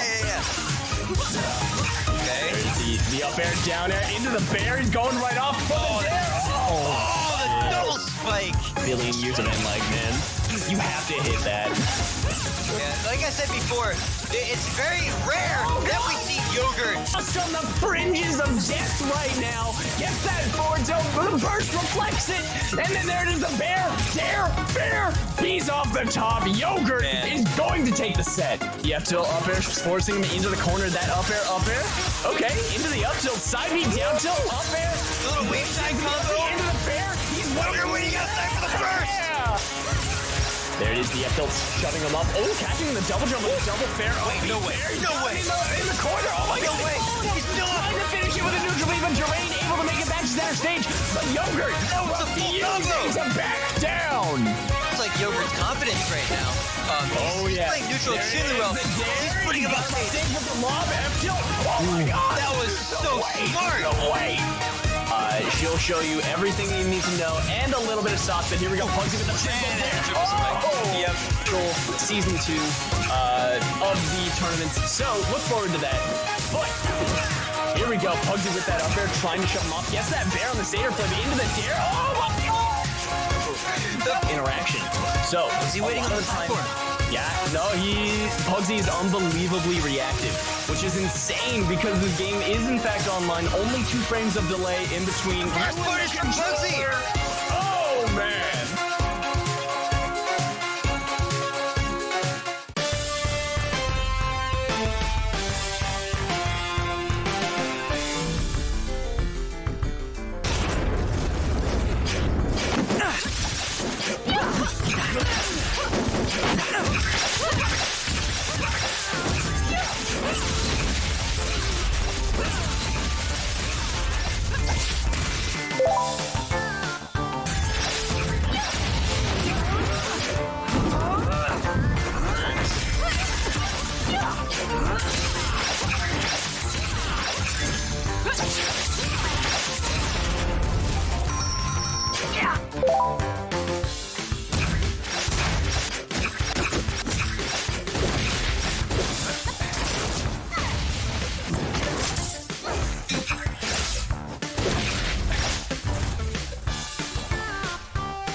Sorry to cut you off from the amazing content and clips in there, but once again, it is Goose with Rodney Conyers Jr.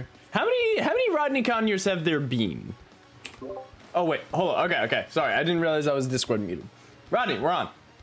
Oh yeah, you're muted. I couldn't hear you, man. Okay, yeah, I'm Goose here with Rodney Conyers Jr. How many Rodney Conyers has there been in the past? This would canonically, there has been one other one, so I am the second one. I don't know how I stack up well against the first. You know, my dad is a pretty awesome ass dude. However, I am trying my best out here in the real world. So, yeah, and I mean, if I have a son one day, he might be the third. Who knows?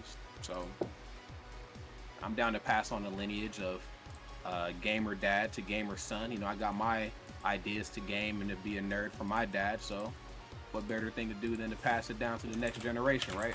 Oh yeah.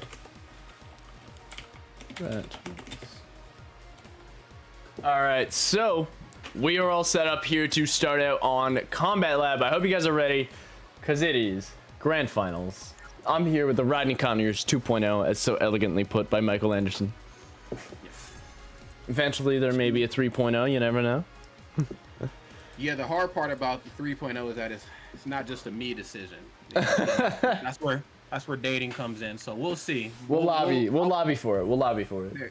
That's right. We'll clip this and then we'll reference back to this, and I'll show it to my kid. Like, hey, remember my friend Goose? He wanted you to be here. So here we are, friends. Right now, Grand Finals, and I can't think of two better players to start this thing off with than, of course, Wyanvee and Bad. These two are absolute terror throughout the course of this evening, and they are going to keep up with that mindset here. I gotta say, Ryan V's movement is off the charts. He's got this character on a freaking dime. He can freaking turn, do a backflip, and just drift right back around on said dime while avoiding every single attack that Bad is throwing out here. And then there it is, that side B actually bursting right through this this defense. And now here we go. Zhurong just having a good time with Kid's fast falling nature. That's right, having a phenomenal time, as you can see here, man. I mean, getting their money's worth off of that Nair and then some right there for the road. But the forward air is coming out, and yes, using a little bit of that gas to try to keep the pressure moving. And again, bad. Never electing to just slow down. It just seems like they only know one direction, and it's forward sometimes in neutral. And it's certainly come out to aid them here. There's Nair. Wonderful burst. Relax. Yeah. Keep in mind, Bad has been in losers ever since winners round 2 and clawed their way up, going through Silent, Aberrant, Adrian, Animatrix, and now Aileron. So he's been playing hot all afternoon. Yes, they most definitely have, man. And, you know, that's wonderful. You know, when you get so hot, you just can't cool off. And I guess the only turnaround to that would be when you get so hot and then you cool down. How do you heat yourself back up? But I guess the world may never know right here with these two. I mean, they've been pretty hot here from the start. I mean, as you can see right now, man, Bad, that once strong lead that they have once had, it's starting to kind of dwindle away here. I mean, Wyanvee starting to figure it out here ever so slightly. And then here we go in the corner.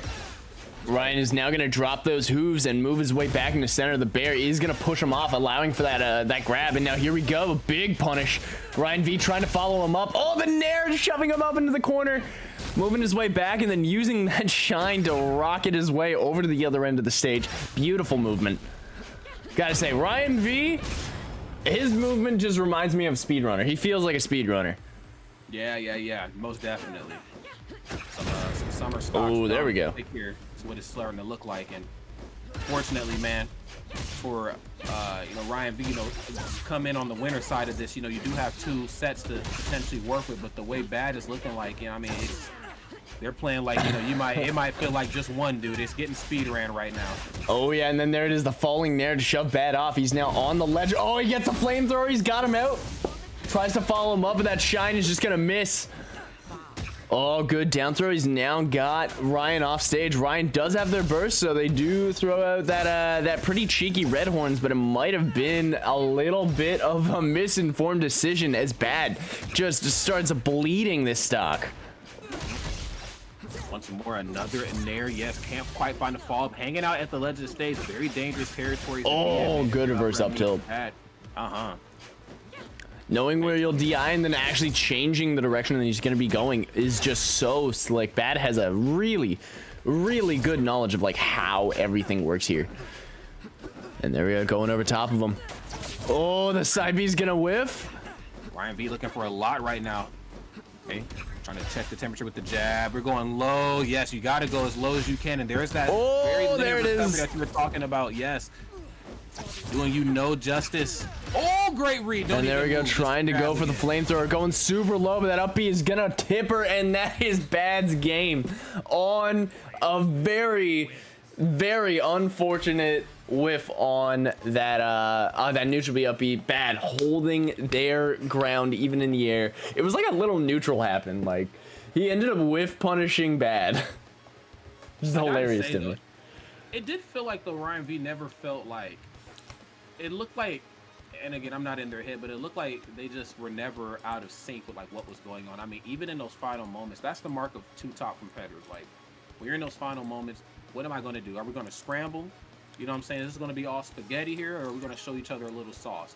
And the fact that he did not move, he did not rush, he did not do anything. He just literally stayed in the same position and jabbed, and even waited for Bad to move out of place. I mean, that is just very solid mindsets, you know, being displayed here, I gotta say.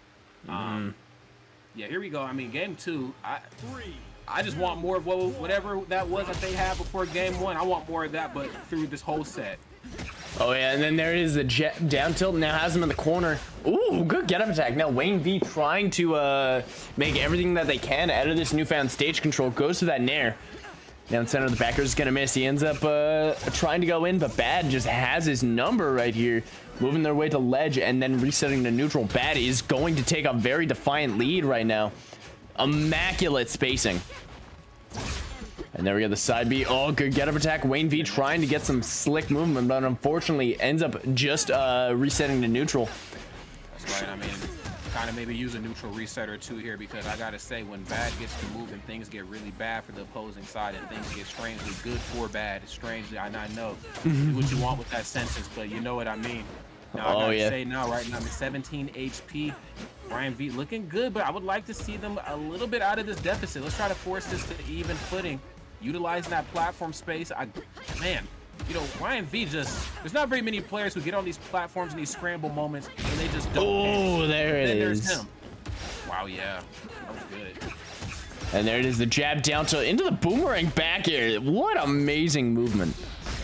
And there it is, the horns. Jesus. Luckily for Bad, the ceiling is pretty high here, but the walls are still quite close. There it is, the grab right off the bat, going for that F tilt. You gotta treat that shit like a hit grab sometimes. It's insane. Yeah, you seriously do, man. Bad looking really good. Forcing this possibly into another set. We'll have to see, man. I mean, it's a little overwhelming, and then plus we have that reach advantage. So no matter how great the footwork is here for the kid players, you know, the fact that she can just kind of throw out a hitbox with how long she is, you have to kind of respect it, man. And on top of that, kind of anti-airing them as well. Oh my God, Wyanvee dancing on this platform. Bad, no idea what to do. Ends up getting whiff punished on their on the defensive option. Wyanvee making his way back into center with that Satyr slide. There we go. Oh, nice back air. Ends up getting bursted out. Bad going way up top, coming down with that shine in order to bring themselves just a little bit of space, but Wyanvee missing that back air. Here we go. Bad rushing him down, trying to go for that bear. Oh, just barely missing. There it is. Oh my God, I love that. Yes, but can I get a forward air though, right in the corner? I feel like it's coming. Oh, there it is. Now the jab up tilt. Nice stuff. There it is, the back air, ends up missing the F tilt. Trying to chase him down with the side B, is barely able to pick it up again. There we go, this vampire going in. Jeez, what was that? That move, man, that's you. That's that move you love so much, man. It's I know. It's beautiful when it hits, but boy, when it misses, are they in for a world of hurt. Oh yeah, and here we go. Wyanvee doing his absolute best to try and bring this back into his favor, but Bad with these shines is looking real good. Ends up auto canceling that charged fair. Has him off stage, uses that B reverse to make their way back to ledge. Nice stuff. Their movement is on point, like pixel perfect. Oh, that was a slick little down tilt up air. Yeah, Wyanvee right now, I mean, on the money.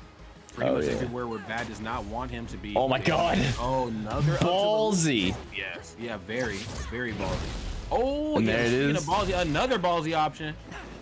No, Wyanvee is going all in. He's like, I got you in the pocket. Like, I know you're either going to be here or you're not going to be able to hit me because your other spot just is a little bit too far. But here it is, trying to go for that shine super jump. Trying to take away the platform to that back there. Very devastating. This is dangerous for both. Zoo just needs a two-hit combo with her normals to kill, and then Kid can kill at some war crime-esque percents. Oh, and then there it is. The bear charging it up. That is going to be Bad's game for game number 2. I gotta say, this will be a freaking Cinderella story if he 3-0s Wyanvee. I gotta agree with you, man. I mean, but I can't say I'm surprised either. Now, I only seen Wyanvee play once earlier, and they played very well, but Bad is just working with some new grease here that they're cooking with. And, man, you know, every match that I've seen has been pretty much a steamroll in certain spots. And maybe not a steamroll from start to finish, but there have been some interactions where I'm like, yo, Bad kind of feels like the better player right here of the two, but can't really call it yet. It's a little early. I mean, you're up 2 games. You still got a whole nother set. So this is more of a game of not just tenacity, but, you know, you also got to test your stamina here. I'm also not aware of, does Wyanvee play any other characters, or is it just Kid? I have no idea. I've seen very, very little of Wyanvee.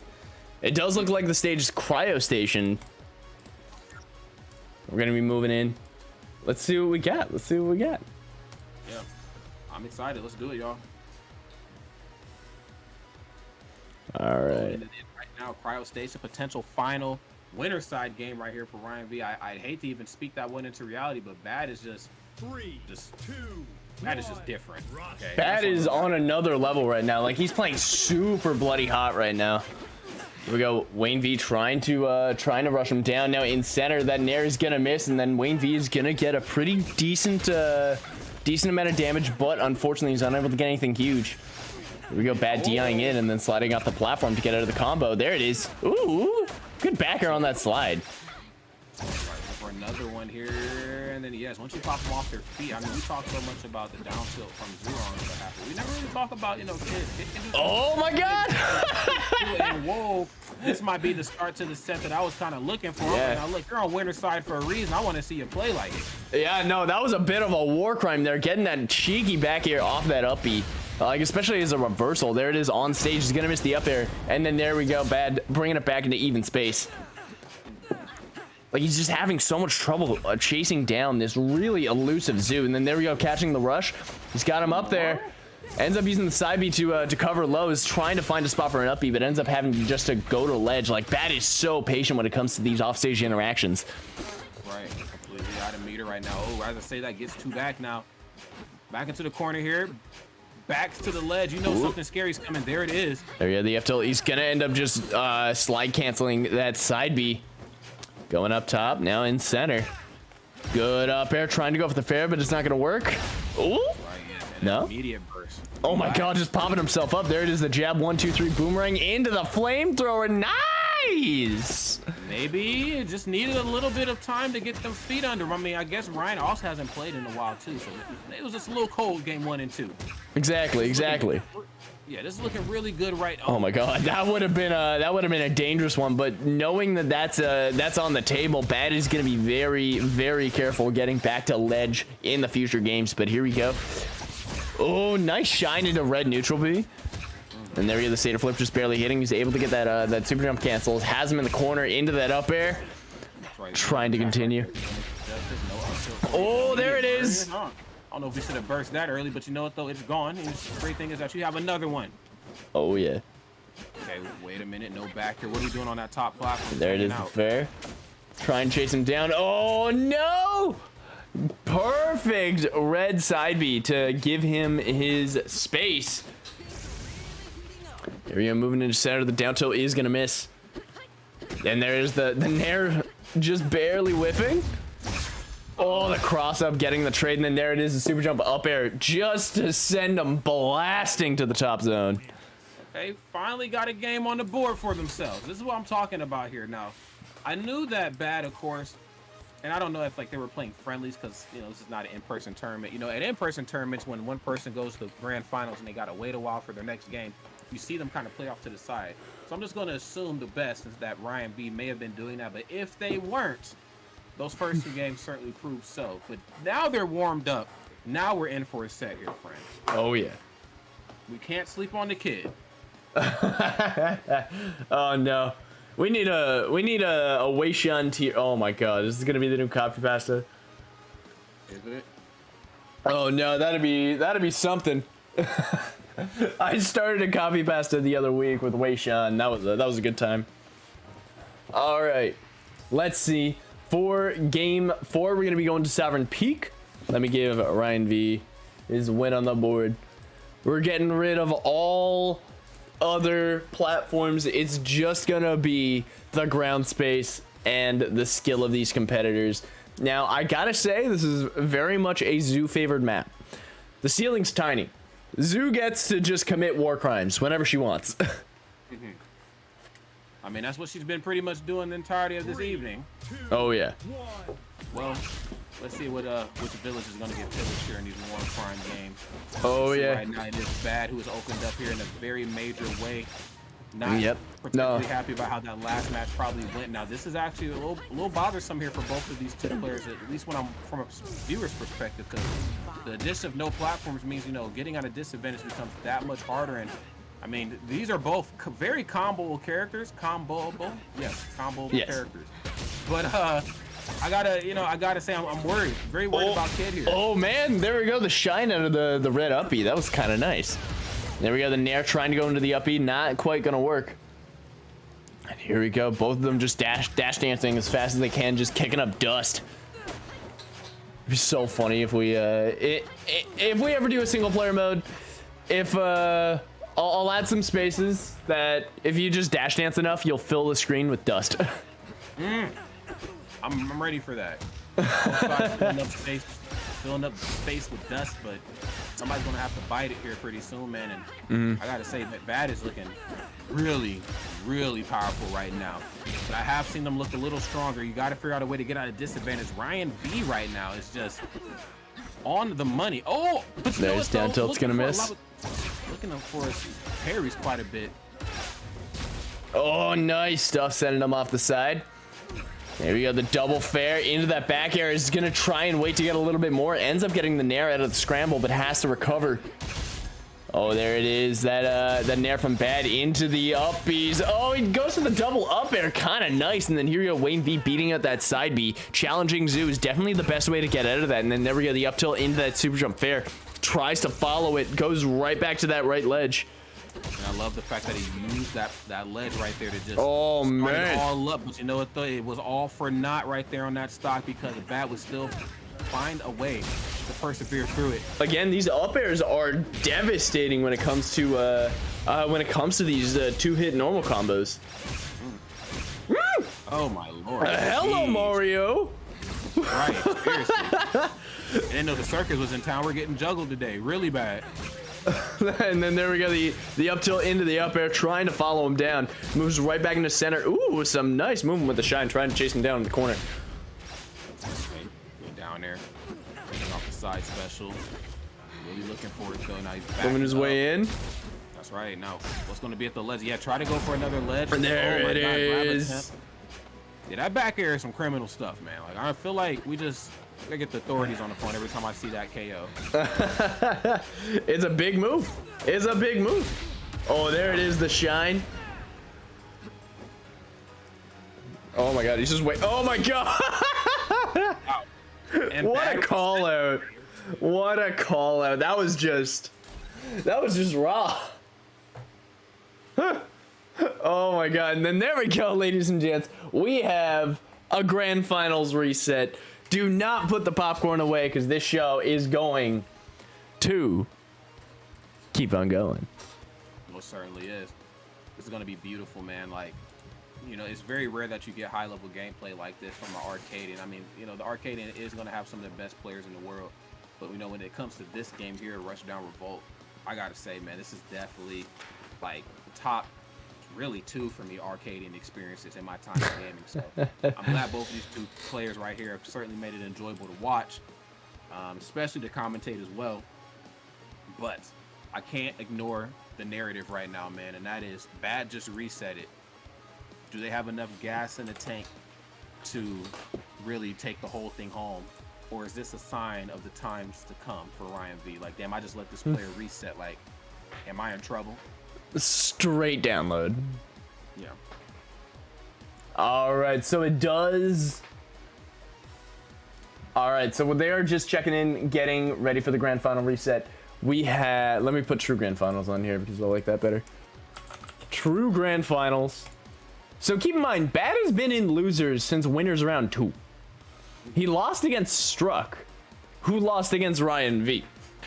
So he's been climbing his way out. He beat Vax, Normally Silent, Aberrant Yokai, Adrian 187, Animatrix, and Aileron, and now has gone 3-1 against Wyanvee. He has dropped a total of, since he's been in losers, 1, 2, 3 games. That's it. Yeah, he's on a complete and utter tear right now. Absolutely. Will not back down at all. But Bad, I do need you to sign in real quick. People are cheering for Wyanvee. Others are cheering for Bad. Let's see what we got. Noise for whichever side you want to win in the chat there, please. And thank Absolutely. Give him a honk. Show up, pull up, do whatever the hell you need to do. We're just waiting on these two to lock in here. We have the check-ins. All right. We're going to keep things the way that they are. Keep in mind, this is NA versus EU, and there's only 3 frames of input delay. And it's working out pretty well. Oh, yeah. So, yeah, we got Malu Malu Combat, Cryo, Platform, and Forbidden as our starters. They both locked in their characters. We have no swaps. Looks like Malu Malu is off the list. It's on to Wyanvee. He's gonna strike Forbidden. Back to bad. He's got the choice of combat or platform. Some pretty standard starting stages, and it does look like we're gonna be heading to combat. Oh, nice. Let's do it. Oh, nice. Pretty standard run-of-the-mill type of stage. You know what I mean? Like I was like, yo, are we gonna get like Malu or some like strange counter pick to kick this off? But it's pretty status quo here. Yeah, no, we're keeping it. Kicking off true grand finals. You know, don't not do anything too crazy here. Oh yeah.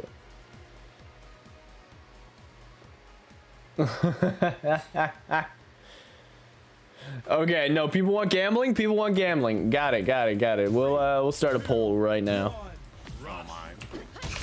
Actually, all in wonder, I need you to do a prediction. I know you're here, but here we go. Bad with starting out with this crazy conversion into that super jump up air, going so hard that he needs to use his burst to make it back. There we go, the nair. Ooh, good back air sending him out. God, it's so difficult to track down Wyanvee when he's up in the air. It's like he's forced to drop, but it's just B reverse shines are so slick. Yeah, seriously. And I gotta say, like, there's just been so much respect for Nair here from Bad. Like, the fact that, you know, not only have they been using the move a lot, but it's also been working, which means that you need to keep using it. But the imminent threat of it, I feel like is enough to sometimes keep Wyanvee at bay. Like, okay, this move is good. I need to watch how I approach. It's not a move I can afford to trade with. It's certainly not a move that I can keep in line with them and keep jumping around in on me for free on. Oh, so there we go. Do to move around this? And there we go, the F tilt trying to go for the fireball. It's not gonna pan out for him. Back in the center. Fair's gonna miss. There we go, popping him up. Now in center, that back here is going to end up getting the kill. Wyanvee looking pretty good right now. Ooh. Oh, there it is. Oh, what a read. Not even allowed to use that burst, mate. Here we go, off stage, the up air, back air. Second back air isn't going to work into that nair back air, trying to go for the fair, but that Zoo rush again coming into play, avoiding them hooves. Going high with the up B now. Wyanvee trying to chase him down. That is a very unfortunate SD, giving us the emotes, letting him know, like, hey, yeah, it happens. That's right. Sometimes unfortunate things happen to good people. By the way, if you want your Twitch emotes in this game, be sure to put them in on the Discord. There is an application process for it. We will take a look at it, and maybe you'll get them in the game. You never know. But here we go, the nair up air. Oh, nice. Love that back air. Good stuff. To stay on that top platform. No up air though. There's the back air getting bursted out. Oh, good falling nair into that F tilt. Neutral B. Oh, we're even again. Wyanvee playing out of his mind at the moment. Oh my god, not reversing it. This could be a mistake for Ryan. Oh, there we go, the neutral B nair, or the up B nair, sorry. And there it is, the double bear to finish it off. Just robbing that stock from him. You gotta be careful. These reversals are deadly. They really are, man. Again, I mean, and it goes back to how talented Bad is of a player. I mean, to know that you have a small window to turn that situation around into your favor. I mean, most players, when they're in a spot like that, they're thinking, how the hell am I going to get out of this? And how am I going to get out of it quickly as possible? Bad, though? It's like, nah, man. Like, I am going to get out of this. But not only am I going to get out, I'm going to put you in it. And I think that's just awesome to see, man. Oh, yeah. Wyanvee, though, like, I wish I could say I know what it is that they really need to do to turn this thing around, but I just feel like this is such a tough one for Kid just in general. Ryan, of course, phenomenal player, but Kid versus Zhurong. Zhurong just, he got that reach advantage on you. Like, it's so tough. Yeah, it's just like the disjoints are just big enough to make it through a lot of Kid's smaller ones. But here we go. We're going to be going to Cryo Station. A lot of room for Ryan to be moving around. We've seen him do a lot of really good stuff with these platforms in the past. Bad trying to call out a double jump. Here we go, chasing him down with that hyper up nair. Is now going to go for that down air. F tilt's going to whiff, and then that the F tilt coming up from Wyanvee is going to hit him. Oh, nice shine. That's right. Just making way. Sometimes you just got to demand a little space. Okay, no back here again. Comes off the platform, or not the platform, excuse me, off the ledge. I gotta say, Ryan would be not afraid to get out there and try to make his opponent's recovery options. Okay, great break. Okay, nope. Oh, there you go. The F tilt. Ooh, boomerang fares. Now on stage, misses the up air, and that up B, the up B shine is gonna hit, trying to loop it. Oh my god. Oh, someone's been labbing. You can tell he's been labbing. He was super happy to be able to pull off that first one and tried to go for a second loop of it. And there we go, the Nair up air tries to get the up B, but he only catches him on the fringes of it. Wyanvee going for the shine up B, following up. Not able to make it happen. Luckily, Kid's really fast fall speed allows him to make it back. That's right, Bad struggling here just ever so slightly. Oh, there you go, there you go. It is double back air, triple back air. Oh my god, using a full tank of fuel. Ends up bringing Bad down to the fringes of green, finally able to push it past that blue point. A triple back air, I mean, talk about just double and triple dipping, man.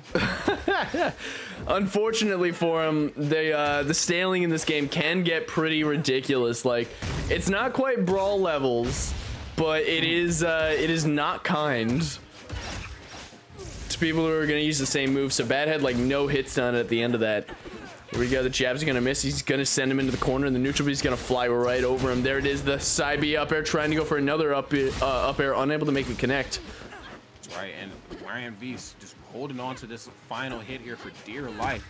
I mean, talk about milking this.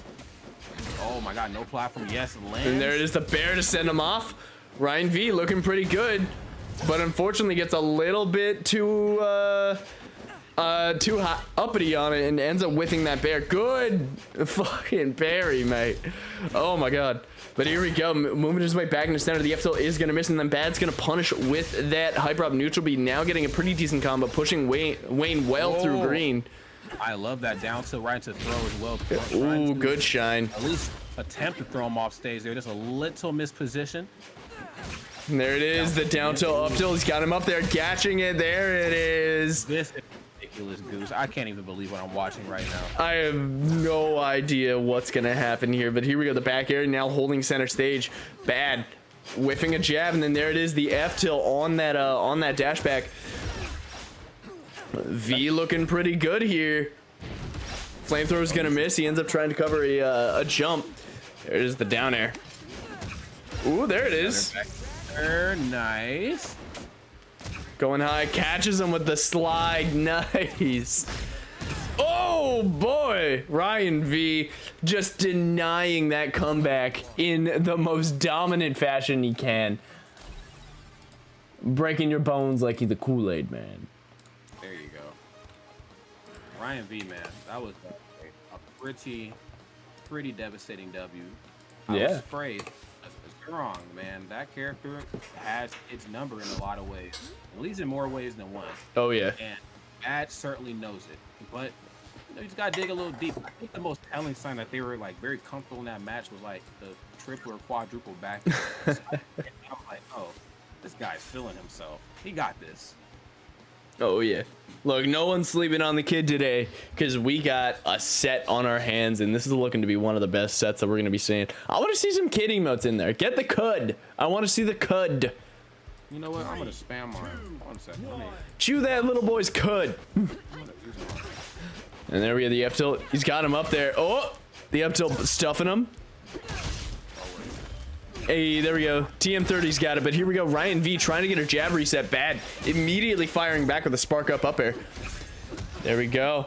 Wyanvee's got him off stage. Oh, just barely misses. The up tilt fair.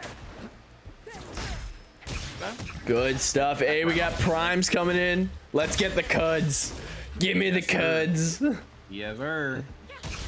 There we go, and then there we go, the double fair has Wayne all the way down to the bottom. He uses the shine and side B to make it back, and then Bad immediately stuffing that stubby little satyr flip. They utilize these platforms to their advantage. We did see this earlier. Nice lick with the fair. Yeah, the fair looking really good. Wyanvee looking pretty good. Could certainly be looking better, though. What's going to be at the ledge? And there it is, that super jump up air. Ooh, just barely missing with this with the side B. Oh, nice bear. He's got him off stage. Oh, the side B is going to send him all the way up, forcing that burst out.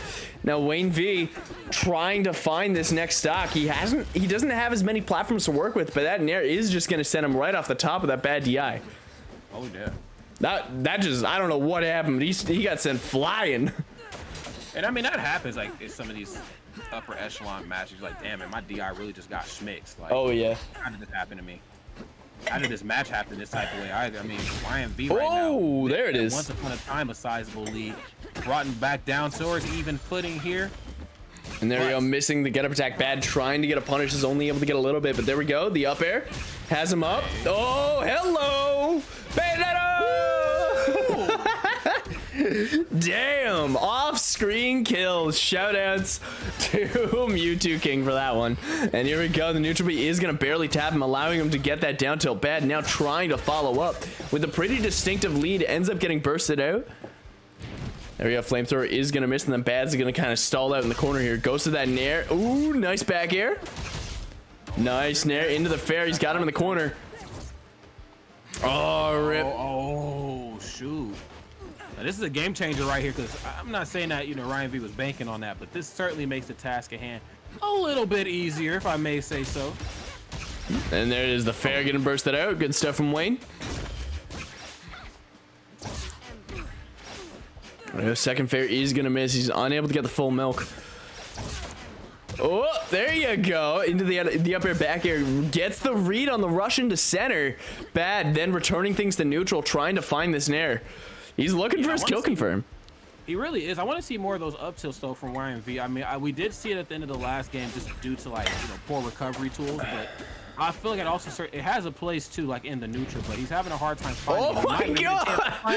That was so mean. That was so mean. Just ran through the move, down tilted, and then up aired him. Oh, I'm sorry. That is hilarious to me. Yeah.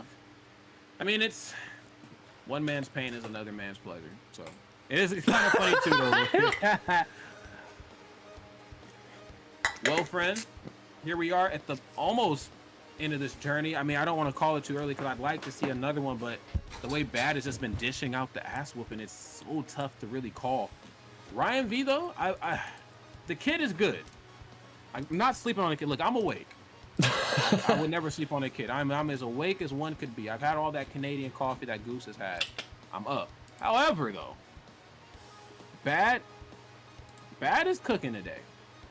I can't take anything away from them. I mean, to force the reset in a 3-0 or I was 3-1, not 3-0, 3-1 the way they did.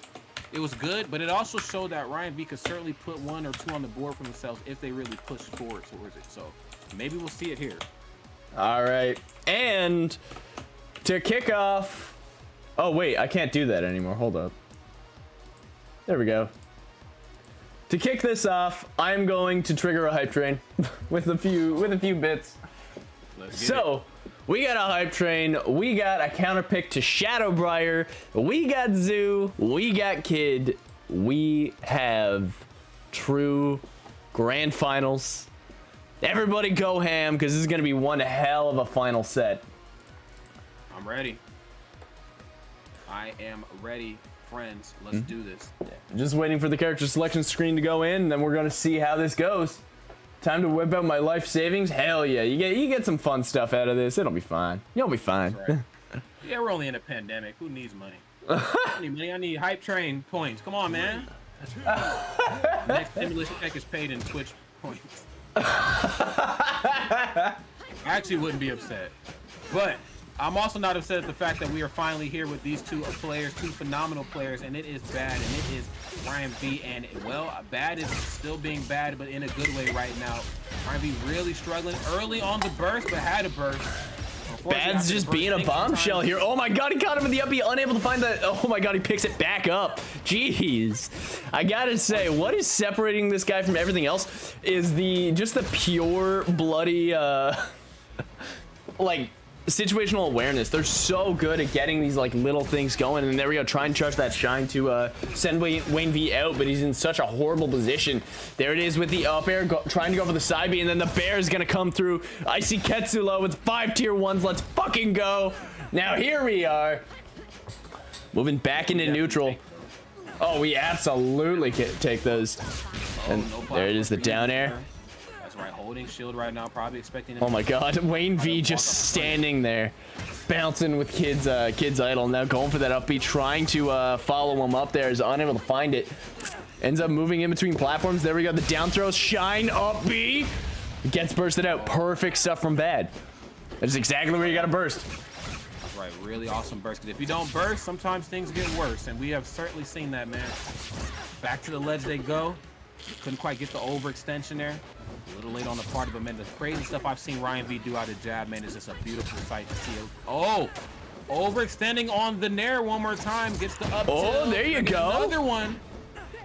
And there you go, moving his way back to the stage. Bad is just gonna hang on here. Neutral-B's gonna go out. Good F tilt. Good stuff. Now Wyanvee trying his absolute best to make his way in. Ends up whiffing that up tilt. There it is, the fair.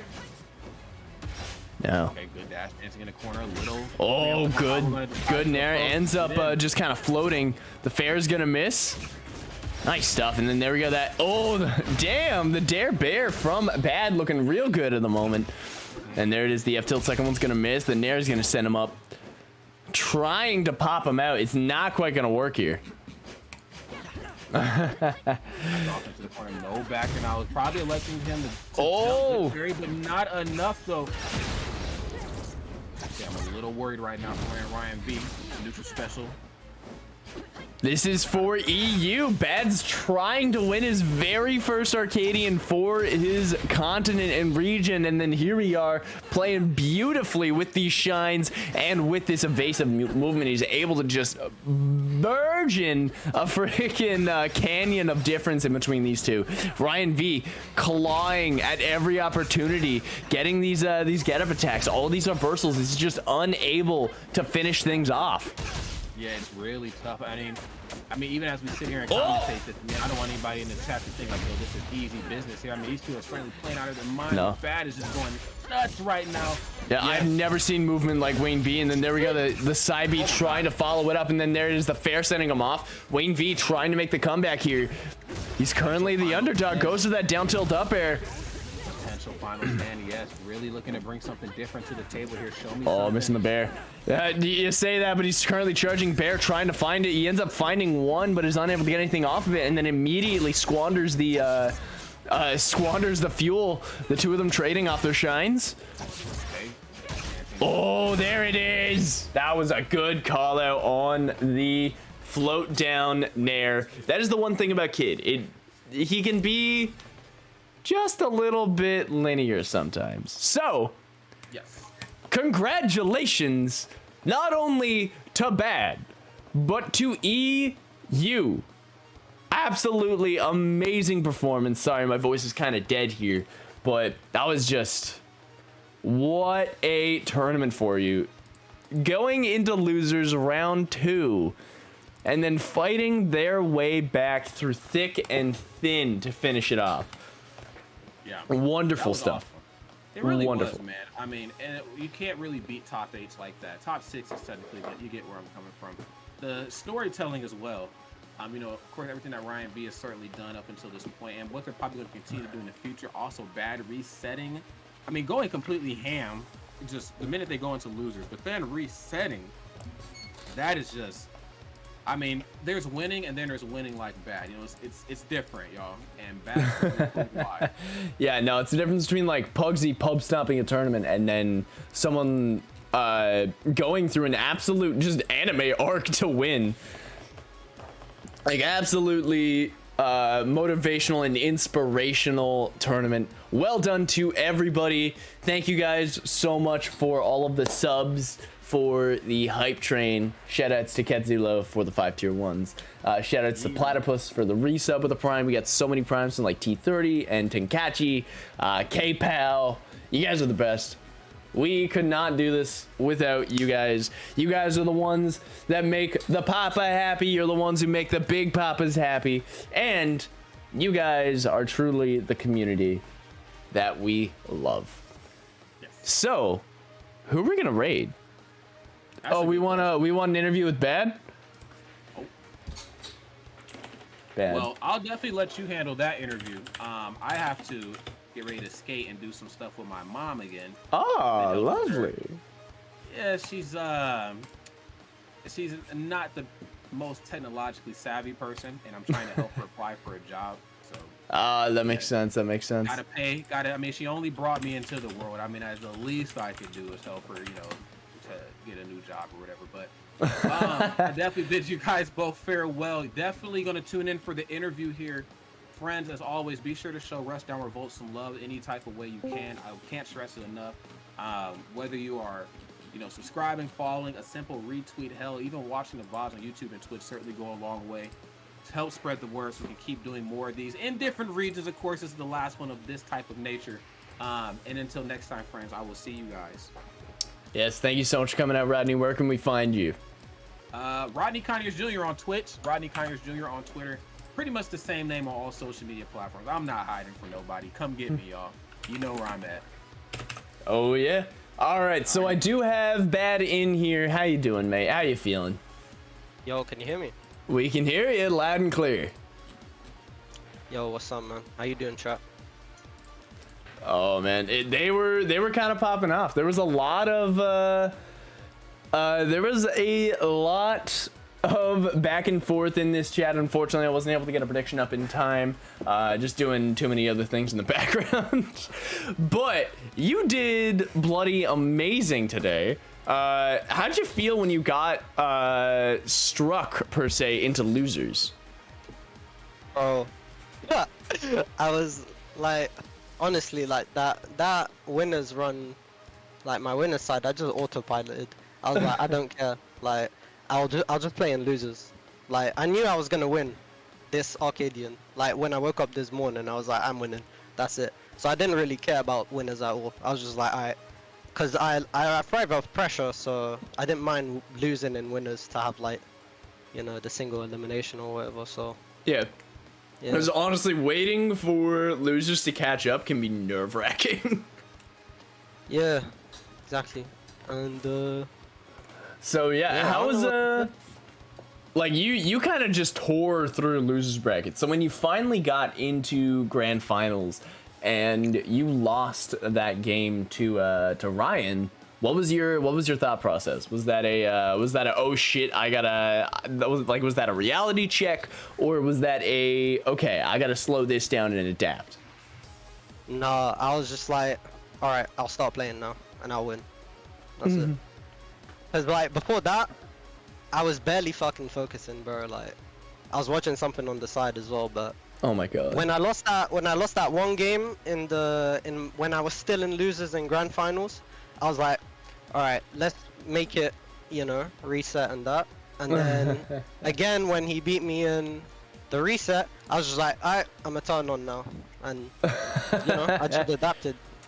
Everything clicked, you adapted to it all, and you were able to make it through. So, is there anything that you would like to say before we close this up? I think we're gonna go raid Iuna, who is playing Rushdown right now. What do I want to say? I want to say easy, fucking easy. There was no competition at all. You guys are trash. Whoa, hold up. You better be careful with that. You know that people can beat you with your own character at this point. Cause you No, Brock is a fluke. Brock is a fluke. Oh Brock, man. He's like my son. I feel bad if I try against him. Oh really? You already know. Brock, if you're listening, you're trash. I'll money match you season 2, don't worry. When I get a bit better, when I can fucking do anything other than auto cancel Nair, then I'll money match you. And you're free. $50 on the line as well. Oh my god. Bad with the trash talk. All right.